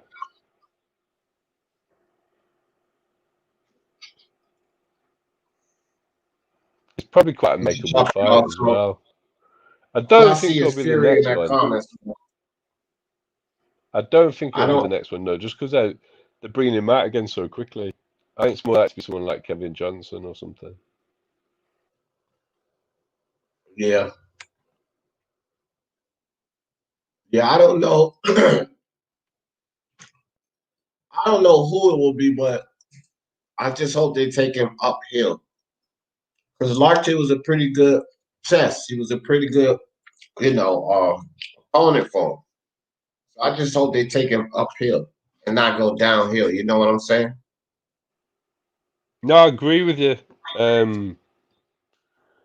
But I think because it's going to be such a quick turnaround, it's going to come down to who's available and who will take it, rather than actually planning his progression. But the fight after his next fight definitely needs to be a bit of a step up. You can get away with just fighting who's available next time, because he's managed by. What do you think about? They've already. Yeah, I know he is managed by Dillian White. So I think they'd already decided he was going to go out on Dillian's card anyway, just to keep him active. So I'm not sure. They've not announced the opponent or anything, and it's not that far away, is it? It's like 8 weeks, 2 months, something like that. Maybe. I think his chances would be against a guy like Oscar Rivas. He's not ready for Rivas. Why? He's not ready for Rivas at all. Why? Rivas is a good fighter. Yeah, he is. I think it's far too soon for that. If you're saying he's not ready for Hrgovic, and that those guys are ahead of him, Rivas is like. Hrgovic beats Rivas, man. Yeah, but I think Rivas is kind of fringe world level. Like Hrgovic might beat Rivas, but that would be a statement if he did. Because I mean, Rivas gave Dillian a heck of a fight. Man, forget about that. I don't use Dillian White as no litmus test. Dillian White's an anomaly. He's an anomaly. Some fights he act like he can do some fights you don't know what he's gonna do. Well, we're gonna find out, aren't we? We're gonna find out fairly soon. He's gonna get beat again. Povetkin's gonna knock him out again, man. I can see that happening. Like, what always seems to get Dillian is he's caught square and gets caught with an uppercut. And Povetkin's the person you don't want to be fighting if that's your weakness. Povetkin gonna knock him out with a hook this time. A hook and a straight. Just because Dillian waiting for the uppercut. No. I think it's gonna be the uppercut. Because every time it's gonna be a hook. It's gonna be a hook and a straight. He gonna fool him. What makes you say that, D? Because Povetkin's a better boxer than White. He gonna set a trap up. He gonna set a trap up. Watch. And White gonna be waiting for the uppercut, and he gonna let Povetkin slide right behind that guard. Wow, clean hook. He's gonna start with a straight. I understand what you're saying, but I don't think Dillian learns like that because every time he's touched the canvas, it's been from an uppercut. AJ put him away with an uppercut. He's been dropped by uppercuts by Parker and Rivas. And both his knockouts have come from uppercuts. So I think it's to do with his foot positioning when he's in the pocket. He's totally square. He just and he hasn't addressed that issue. Yeah. So listen, Dillian White is trying to improve as a boxer. The reason why he lost that fight is because he doesn't know how to switch from being a boxer to being the brawler that he is, right? I think that he will probably just steamroll Povetkin in the next one and not try to outbox him and show his superior boxer ability because he's not the superior boxer, actually. So I think if he would have just and he did the same thing with Chisora. Got him, he saw he was hurt early and then waited for a while for the guy to gas and took him out late. And that's cool for development. But Povetkin is not Chisora, all right? Povetkin will put it on. He is in my estimation, a much more talented fighter, and has a lot more tricks. The shot that he took White out, he's probably been training for that same throwaway jab hook his entire boxing career, right? Like that was just effortless. But I think also Dillian White allowed that to happen, and I don't mean in that moment. I mean by letting him off the hook when he had him hurt. I don't think he does that the second time around. But he could though. I'm not saying it's a foregone conclusion that White wins, but I do actually give White the edge in the rematch because I think that even his new trainer will say, well, maybe not. Maybe he won't. Hopefully, if he's smart, he understands that he needs to be a little bit more of a bull in the china shop once he has his guy hurt. Black and Brown say, what I think about this parlay, Canelo Spence, Joshua. Take BJS out and replace him. Everything else, I think you're good. I'm being serious. You already know that, John. I'm all right with that, D. I've got much life for Billy Joe. I haven't got much. Yeah, don't put no faith in Billy Joe. You gotta replace him with somebody. Hey, I'll give you one to replace him with Black and Brown, and you'll get some points on this. Take Nakatani to win against Verdejo. And he's going to be, I believe Nakatani might be the underdog in that fight. So that'll build up your parlay. Kick BJS out of that shit. Put Nakatani. If you're going to take that kind of risk on BJS, you might as well take it on the underdog, which has more of a chance to pull through for you, in my opinion, than BJS. Because I don't think Verdejo's going to beat Nakatani. What y'all guys think about that fight? Mesa Oshi Nakatani versus Felix Verdejo. I don't really know enough about it, D, if I'm honest. I think I might have asked you that before. What about you, Smoke? I was really not that high on Verdejo, right? And what I saw last night made me think even less of Verdejo. Like that guy stopped you. You got stopped by that guy. And I'll go back and watch the fight just to make sure. But Nakatani is he's a tough dude.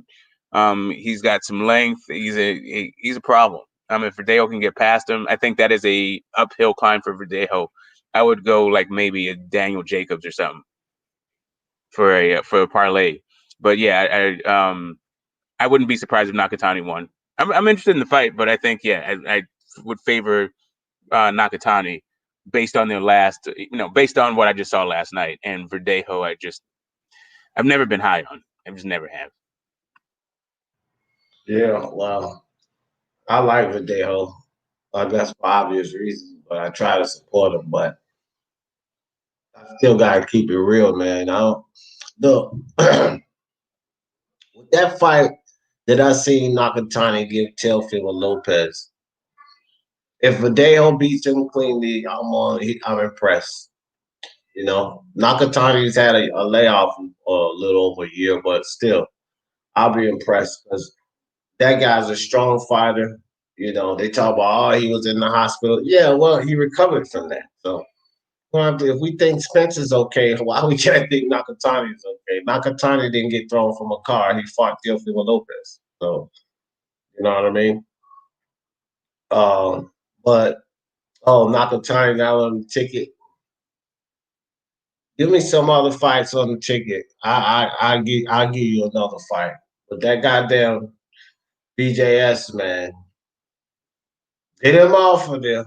Don't do it. Don't do it. BJS is not the guy. The other three, I think, is cool though. Wardley should maybe stay at domestic championship level for the time being to gain much needed experience. Yeah, that's cool.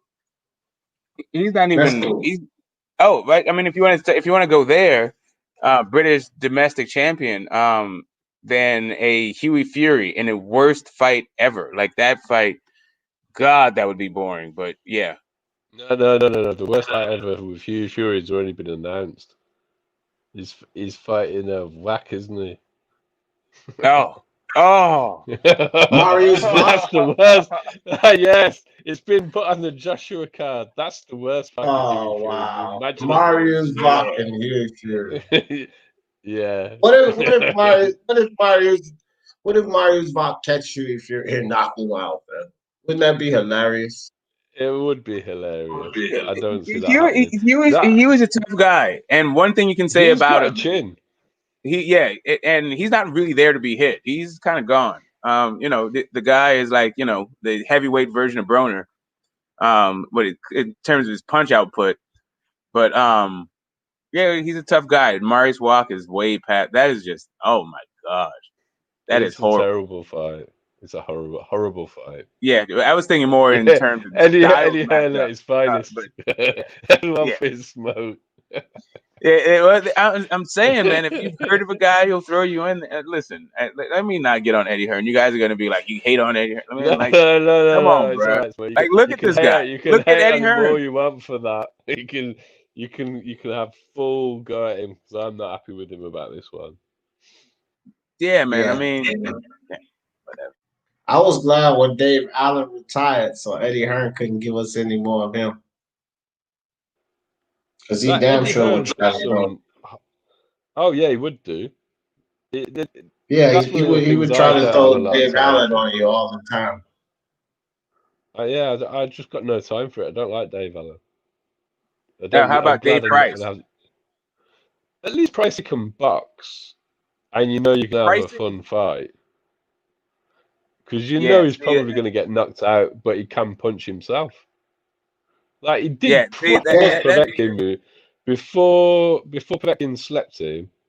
Pricey had Povetkin across the other side of the ring, so that was a fun fight. He's kind of like a vulnerable Alan Babic for me, because Pricey. Yeah, hell yeah. Hold on, right? Hell yeah. Tank better than Kelly. We would have to say he better than Josh Kelly. Then Josh Kelly got 11 fights, man. And Tank, look, you can say what you want about Tank, but he's got to be more proven than the damn Josh Kelly. I'm not putting Josh Kelly up on no pedestal. I'm just saying that'll be another. Josh Kelly's domestic. Yeah. I don't know where that come from, Myron. I don't know who said that. Whoever in the chat said Josh Kelly better than Tank. Lost your damn mind. Yeah. I don't think anybody up here said that, so I don't know. I don't know where Myron get that from. Jacobs on. Nope. What did he say? Miguel, yes. What Miguel? Burchell? Yeah, Burchell on the ticket. Take that one. Definitely replace. I'll put money on Burchell way before I put money on Billy Joe Saunders. Billy Joe Saunders in a fight that he should win, you'll put your money on, and he'll fucking let this guy get a split decision over him or some dumb shit like this. His heart's not in the game. He's another wasted talent, no discipline. All the things that I've said bad about Tang apply to Billy Joe Saunders. It's not that they don't have talent; it's the fact they don't want to apply themselves that upsets me. Yeah, I feel you. Yeah, man. I don't know, man. It's just like certain fighters, like you can't depend on, and it's not just BJS. It's a lot of fighters like that in boxing, where people think that they're good, they got talent, but they're inconsistent. They don't, they don't consistently show you. Keith Thurman? Yeah, he's another one. I think he's a little different though because he had injuries. But Keith Thurman, one thing you say about him is he always pulled out the win, didn't he?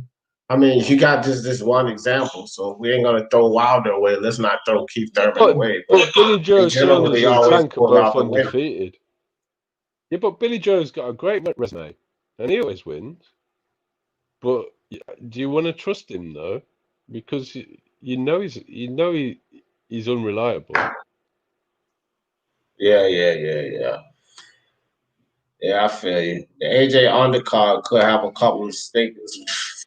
I still buy. Well, I want to see AJ and Pulev fight, so I think that's the sell. Really, they gotta try to do a good job to put on a show. But Bukoli Guzman is on that. That should be a fun fight. Bukoli versus who? There's some Kuzma. Oh, okay. Yeah, that's a decent. That's an okay fight, but yeah, the rest of it isn't really. It's a bit rubbish. Yeah, that's unfortunate because it's got Lawrence Okoli versus Glowacki on it as well, which. Look. Speaking of that fight, Michael Verderon, who you got? Michael just asked that in the chat. Who you got in the fight? Bukoli or Sergey Kuzmin? Who you got, John? I think it's a fairly 50-50 fight. That's why I like it. I haven't really got. I just want to watch it because I'm not sure. That's why I like it, to be honest. Yeah, I think it's a good fight. I think Bukoli wins split decision, majority decision, something like that. But I don't know. Yeah, he's the home fighter. Yeah, that's why I say split decision or majority decision because I think Kuzma can beat him, but will he get the favorable judging? Probably not. Now, by my card, it could be one of those fights. By my card, I got Sergey Kuzmin winning the fight, right? But the judging, I gotta win him by say like 7. That's the safe bet. That's the safe bet. I mean, if you ask me what I'm going to bet on, that's what I bet. But if you're asking me who I actually think is going to win, taking home decisions out of the equation, I don't know. That's why I like it. Right. Well, Troy, I don't think he wants to be Hearn or nothing like him. Kelly floats like a butterfly, stings like a butterfly. That's a good one. Floats like a butterfly, stings like. Oh shit, man. Smokey, you said, "Wow, Troy, man, you still on that? You like to argue? Troy like to argue, man, with those fugazi ass talking points, man. You don't want Smoke to get you again, man. He already put you to rest the other day. You want part 2? You keep it up. You're gonna have Smoke put you to rest again, buddy." Oh man, my bad. Butcher's Bucket said, BJS don't respect the sport along with many others. Yeah, there are lots of divas out there. Yeah, I feel you, Butchers. Billy Joe's a solid guy with a great resume. He's the type of guy that fights to the level of his opponent. He's the type of guy that fucks around, man, no solo. And you can't be fucking around in boxing. And Chris Eubank Jr. and Chris Eubank Jr. and David Lemieux do not qualify as a great resume. Right. The AJ card is not good. Boring fight. Big Dan. Oh, Big Dan. McCauley. But I'm expecting the tear up. The Coley and Fury fights. It's painful to watch. Hopefully I'm wrong. How they do though? I seen some footage on Sergey. I seen a couple of fights actually. That Kuzman guy that on this, he's gonna bring it to a Coley. That's interesting. Interesting fight. He's gonna bring it right into Coley's chin. He's gonna have to box. I don't think it's gonna be like no Huey Fury situation. Kuzman's gonna make him box. What do you think? No, you think he can get? Yeah, you think he could get knocked out on John? Well, Hunter knocked him out. Or get stopped. I mean, I won't say knocked out, but get stopped. All right, okay, but he can be stopped. We know he can be stopped. But I think McCauley cracks as well, so he might knock out Guzman. That's why it's going to be a fun fight. So Big Dan's sort of half right, because I think there's going to be 2 entertaining fights and 2 boring fights on the card. Deontay Wilder, MXBC said, I want to see Lemieux versus Jacobs. Man, I think Jacobs win that. I think Lemieux getting to be a little past it, man. And he won't even ever to it. He getting past it before he got to it. I just see Danny's too fast. Lemieux's too predictable. And hasn't Danny got quite a good bit of reach on Lemieux? Yeah. Because all Lemieux wants to do is land that left hook on you. And I can see Danny avoiding it and being comfortable in there, to be honest. That's what I'm saying. Like, I'm not convinced of Lemieux. He's a one-dimensional banger at middleweight. I don't even know what his power's like at 168. He's only there because he's not disciplined. And he's no spring chicken. Well, neither is Danny anymore. How's Danny now? Aren't they about the same age now? Ooh.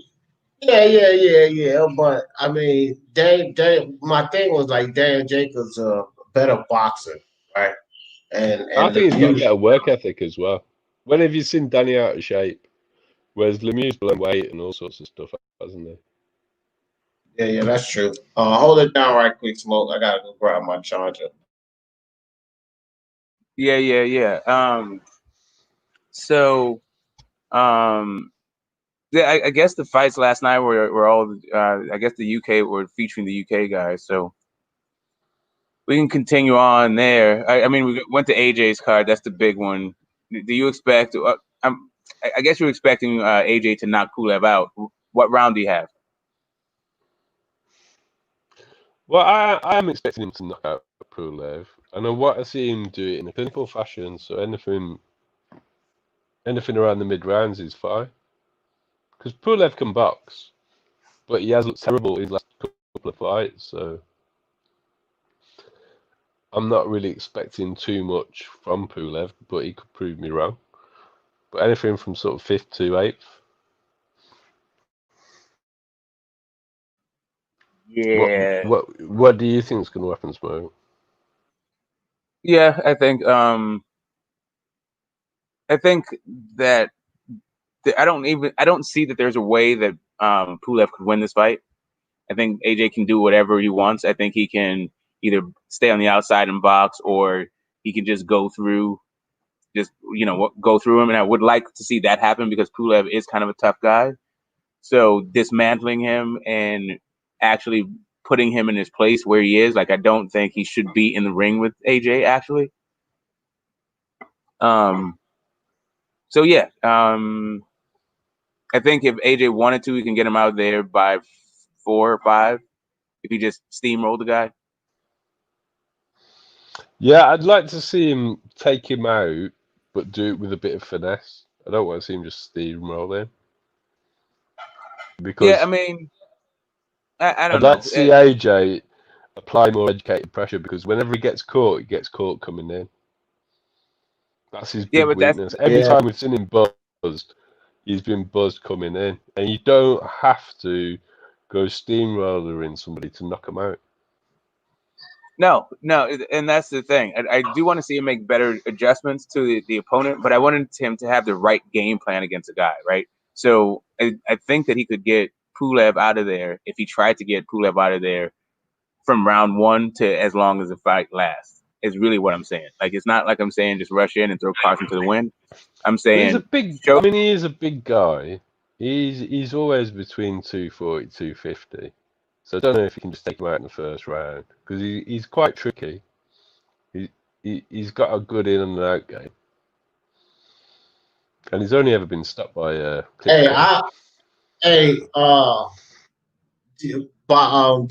Wilder, MSBC. Look, I don't know, man. That's a good question. Because Teofimo Lopez most likely get ready to go fight for 10 mil versus Kambosos Jr. Right? And I don't know what he's gonna do, whether he fights Haney or not. If he fights Haney after that, he beats the shit out of him. If he doesn't fight Haney, whatever, man. It's a 4-belt unified champ, lineal and fucking Ring Magazine and all of this nonsense versus 4-belt undisputed. That's a fight that sells for Jose Ramirez or Josh Taylor. Now, I suppose a Crawford fight would sell, but I think that fight with Teofimo, I don't know, man. I think that might sell bigger. Teofimo versus one of those guys fighting Crawford, because Crawford just not getting no attention, man. I think it also depends if Bud stays on top rank. It's like, is he gonna stay? Right. Is Bob gonna let him go? Because if he's not on top Bob rank, gonna it let him definitely is gonna go. be Bob Bob. don't give a shit, man. He gonna make money somewhere else. He'll let Terrence Hart. Look, Bob don't give a rat's ass about Terrence Crawford, man. You better get it right. Bob don't give a damn. I can guarantee he don't give a damn. Bob don't care, There's man. not giving a damn, and then there's releasing out of your contract 12 months ahead of time. No, I don't know about all that releasing stuff. Bob might not give a damn, but he damn sure care about making money. And he can make some kind of money off of Crawford, as whether Crawford like it or not. Yeah.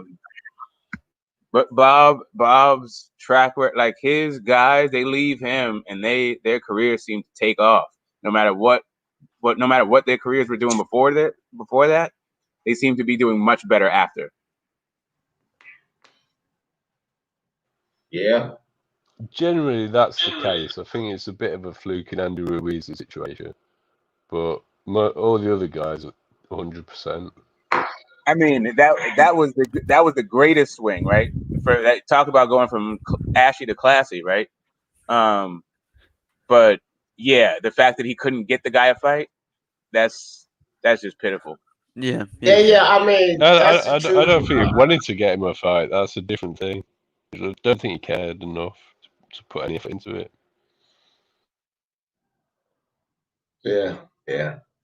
AJ, yeah, man. I don't know why people are starting to talk about this AJ Pulev fight as if Pulev really has 2 chances in hell to beat AJ. He's not gonna beat AJ, man.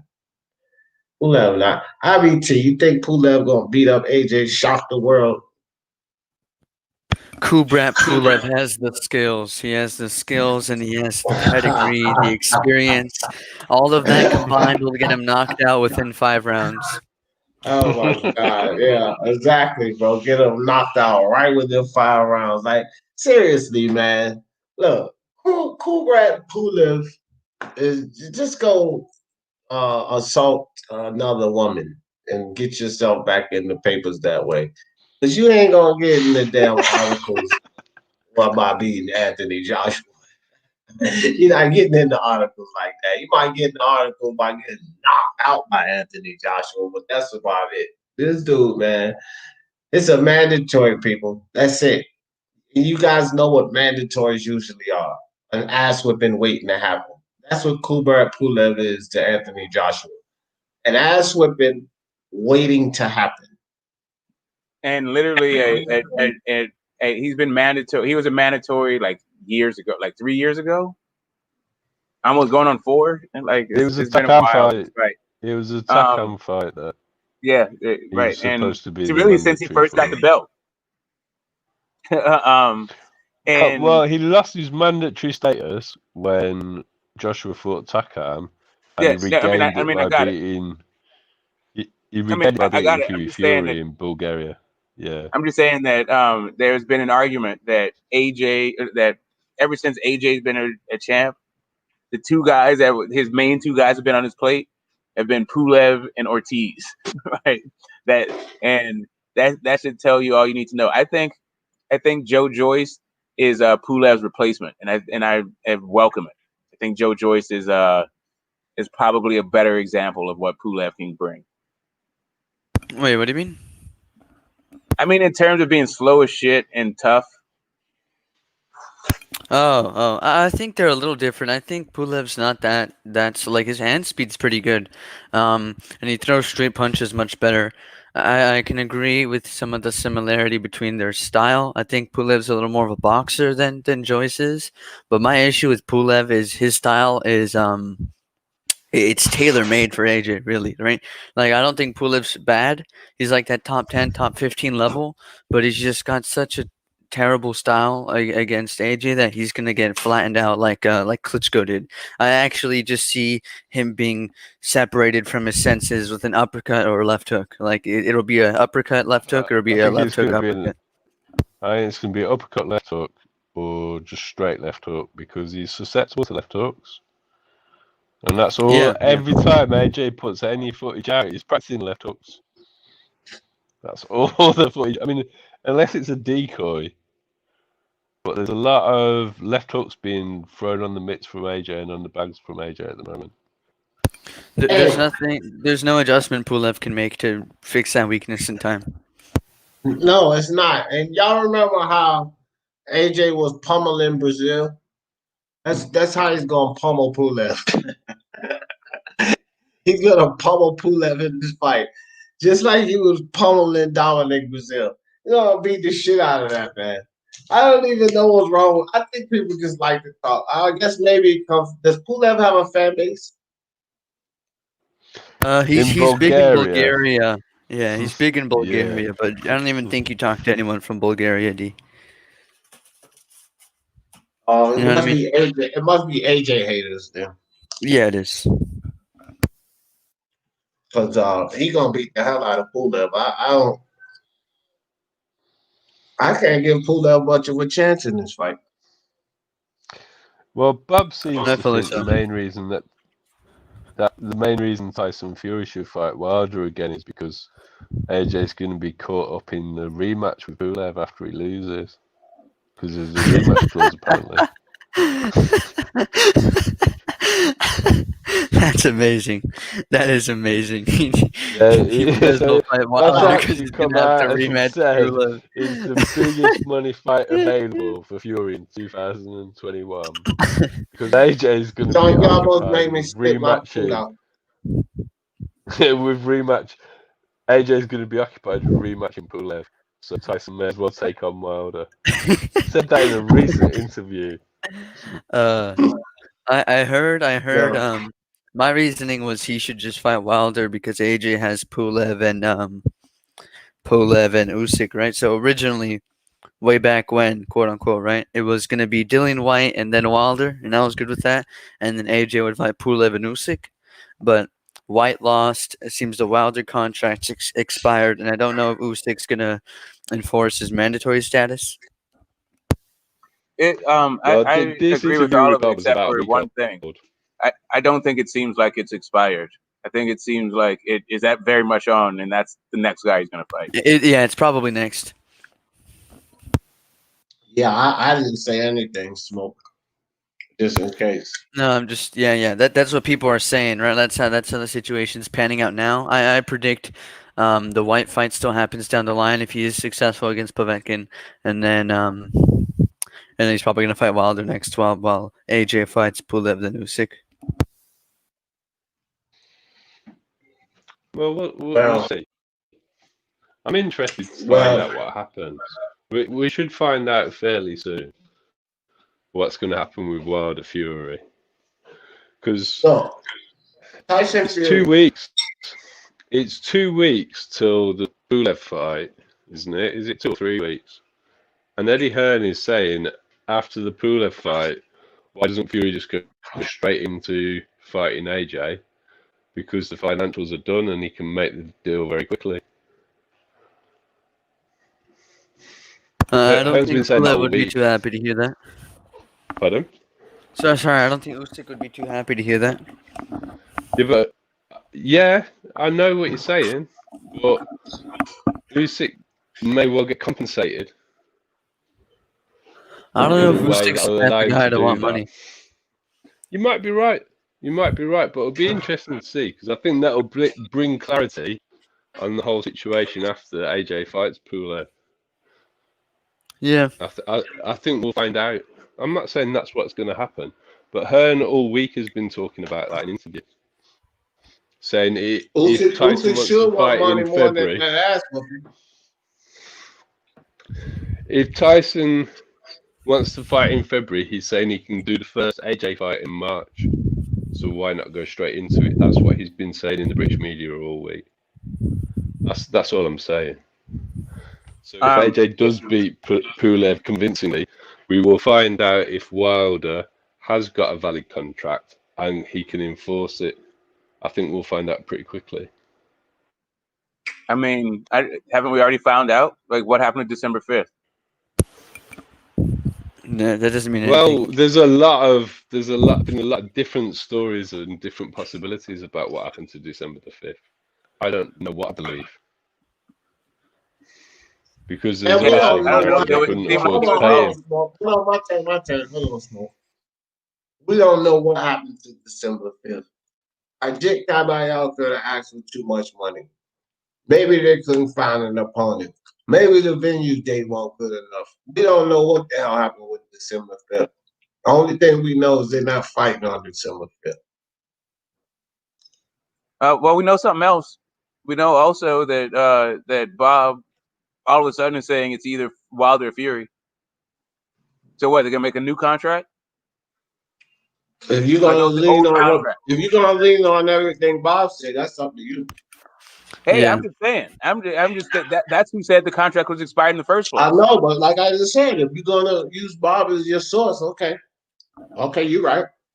No, I mean, remember, that's your source. I'm just saying that's not the only thing that happened. I'm saying it's not the only thing that happened. First, we were saying the reason, like the whole thing was Tyson Fury wanted to stay sharp and didn't want to wait until February, and the contract expired. Right. So where's all this? So who is Fury staying sharp against? Look, gotta find an opponent. Look, there's about 4 possibilities. There's the possibility that they didn't have enough money to pay Tyson Fury what he wanted for the December the 5th fight. There's a possibility that litigation prevented Tyson Fury from taking the 5th fight. There's the possibility that they never intended to take a fight in December and they wanted to get Wilder back in negotiation because he wasn't, according to Bob, Shelley Finkel wasn't even making contact to him. So they may have faked the announcement of a fight to actually finalise the Wilder Fury fight. Or there's the other possibility that Tyson Fury and Wilder are in on this together to try and garner interest in the trilogy fight because there wasn't any before. So they're trying to generate controversy. It could be any of those. Oh no, there could be a certain. And we'll probably never know. There could be something else too that you're not mentioning, right? That the contract didn't expire, and they tried to get out of it. I've actually mentioned that one. Let me finish. The contract didn't expire. They tried to get out of it. Wilder sued them, and now they're trying to say, "Hey, you know what? we are open to making this fight. It's not us that's walking away from the fight. Okay, hold That on was for a point second. two that I Well, listed. hold on, That was John. Hold point on. two that I Wilder never listed, though. sued anything. I did say that. Only thing that will ever happen was it was in arbitration. Now all of a sudden that turns to a lawsuit. When did he sue them? Well, that's what the arbitration was, right? That is the lawsuit. They The haven't reason even got why to they went to arbitration yet. The reason why they went to arbitration. No, they're not even there. Oh, listen, the reason why they went to arbitration was part of a proviso in the contract, a contract that was supposed to be expired.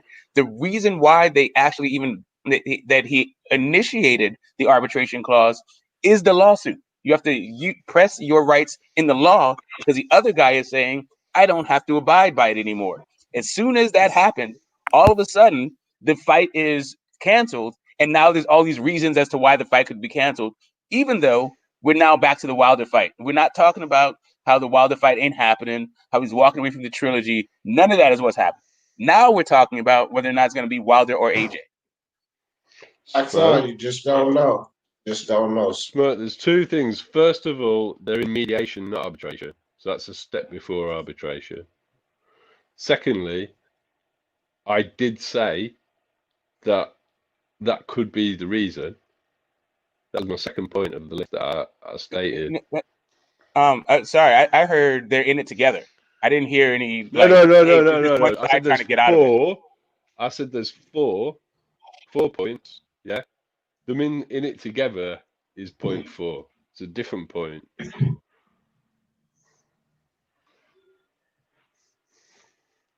So the points are they couldn't pay him. The contract's valid. Yeah, but it could be any of them. We just don't know, and we probably never will, unless Tyson Fury doesn't fight Wilder next, and then we will know the contract has expired.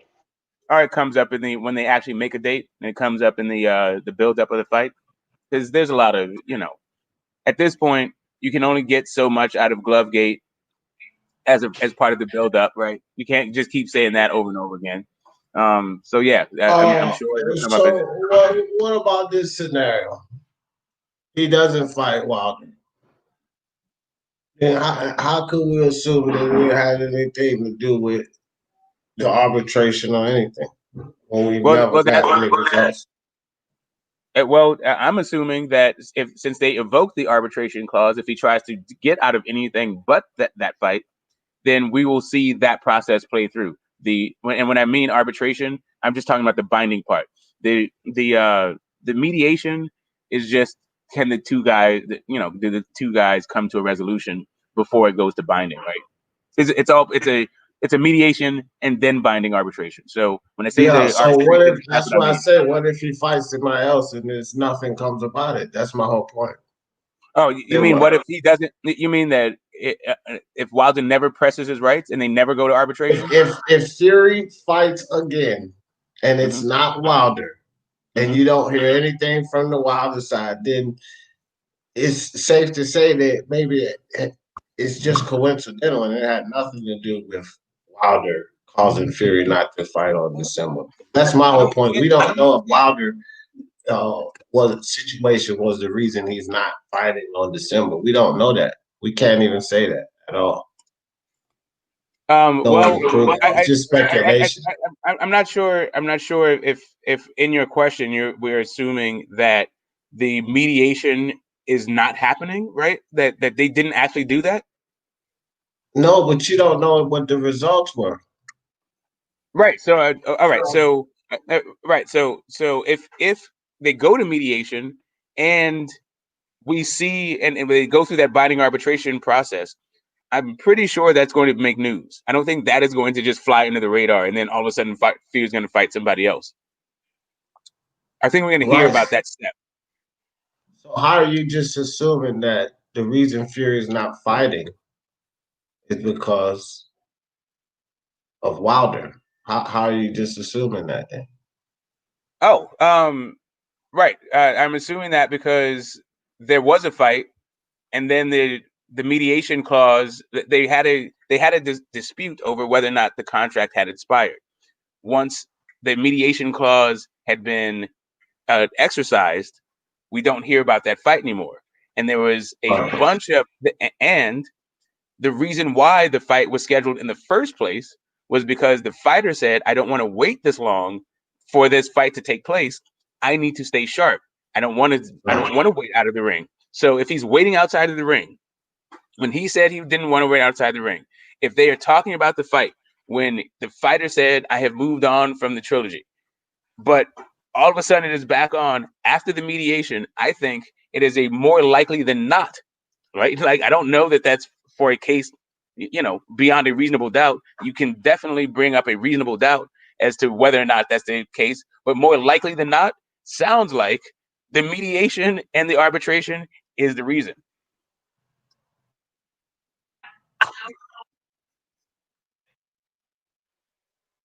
Okay, so I don't know, man. The whole us hearing about this fight thing was all rumors anyways. So we're just hearing more rumors and rumors. It wasn't like we were hearing Bob Arum or Tyson Fury saying he's gonna fight Ajit Cabello, right? That was just kind of like people saying it was rumored. And this whole mediation thing, how much power does that have? And we don't actually know the details of the contract. Yeah, listen, Top Rank is definitely an American company, right? So I think that Top Rank would probably be very interested in the outcome, right? I don't know how binding that would be. Like, what would that mean for Queensberry as an organization, or Tyson Fury as a fighter? I think he could probably thumb his nose at the whole process, go and never fight in America, right? But I don't know that to be the case. Yeah, well, good talks, fellas. John Daly, give me some closing thoughts, brother. Yeah, I enjoyed the card yesterday in the UK. I thought it was good. Conor Benn surprised me. He showed me something, and I'm quite happy to see him fight Josh Kelly next. Thanks for having me on, Andy. Thanks, bro. Thanks for coming through, John. Always welcome, brother. RBT, my bro, give me some closing thoughts. Yeah, man, I don't really know what to say. Have a good one, everybody. Make sure to tune in to Kosei Tanaka versus Kazuto Ioka on December 31st. For sure.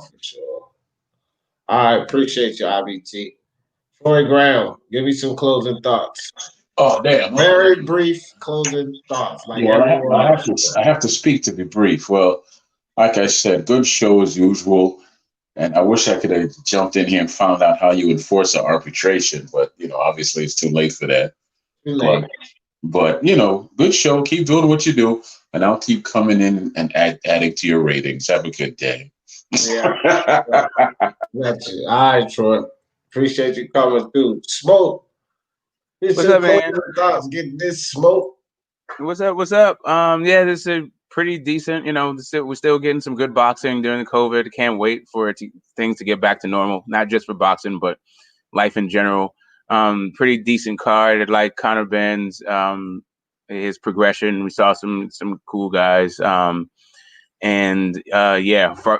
did the job. I'm definitely interested in his next fight. And if you are trying to find out about how binding arbitration works, you can actually just look that up. It's actually worth a Google. Just like I looked up the sellouts that didn't exist. Right. It's closing boxes. Yeah. Right. And Troy, if you want to stick your email in the back room, we can continue this on some other platform. Like, we don't have to keep going back back and forth. But peace to the panel, peace to the chat. We got some great fights coming up. I'm very excited about how it's heating up. Yeah. Appreciate you coming through, Smoke. You're always welcome. Well, guys, I'll tell you like this. It was a pretty good card to me last night. We didn't talk much about Jez Smith and Ben riding. Like I said, man, Jez Smith had a pretty good performance himself. He had a good war with the guy inside, and then switched it up in the second round. He kind of came back, played the guy out from the outside, from the range, turned the fight around, and Ben Rydens had nothing for him after that. But then we had Liam Davies with a impressive performance. Wardley. Babic was Babic, man. He's the savage. We know how that goes. But young Conor Benn, man, performance by him getting past Sebastian Formella in a unified, well-deserved unified decision. And Javier Fortuna stopping Antonio Lozado. Pretty good night of boxing. Appreciate all you guys sitting in here listening to DJ back on and on about boxing. Y'all know how I always end this thing. For the love of sports, talk about it. Peace.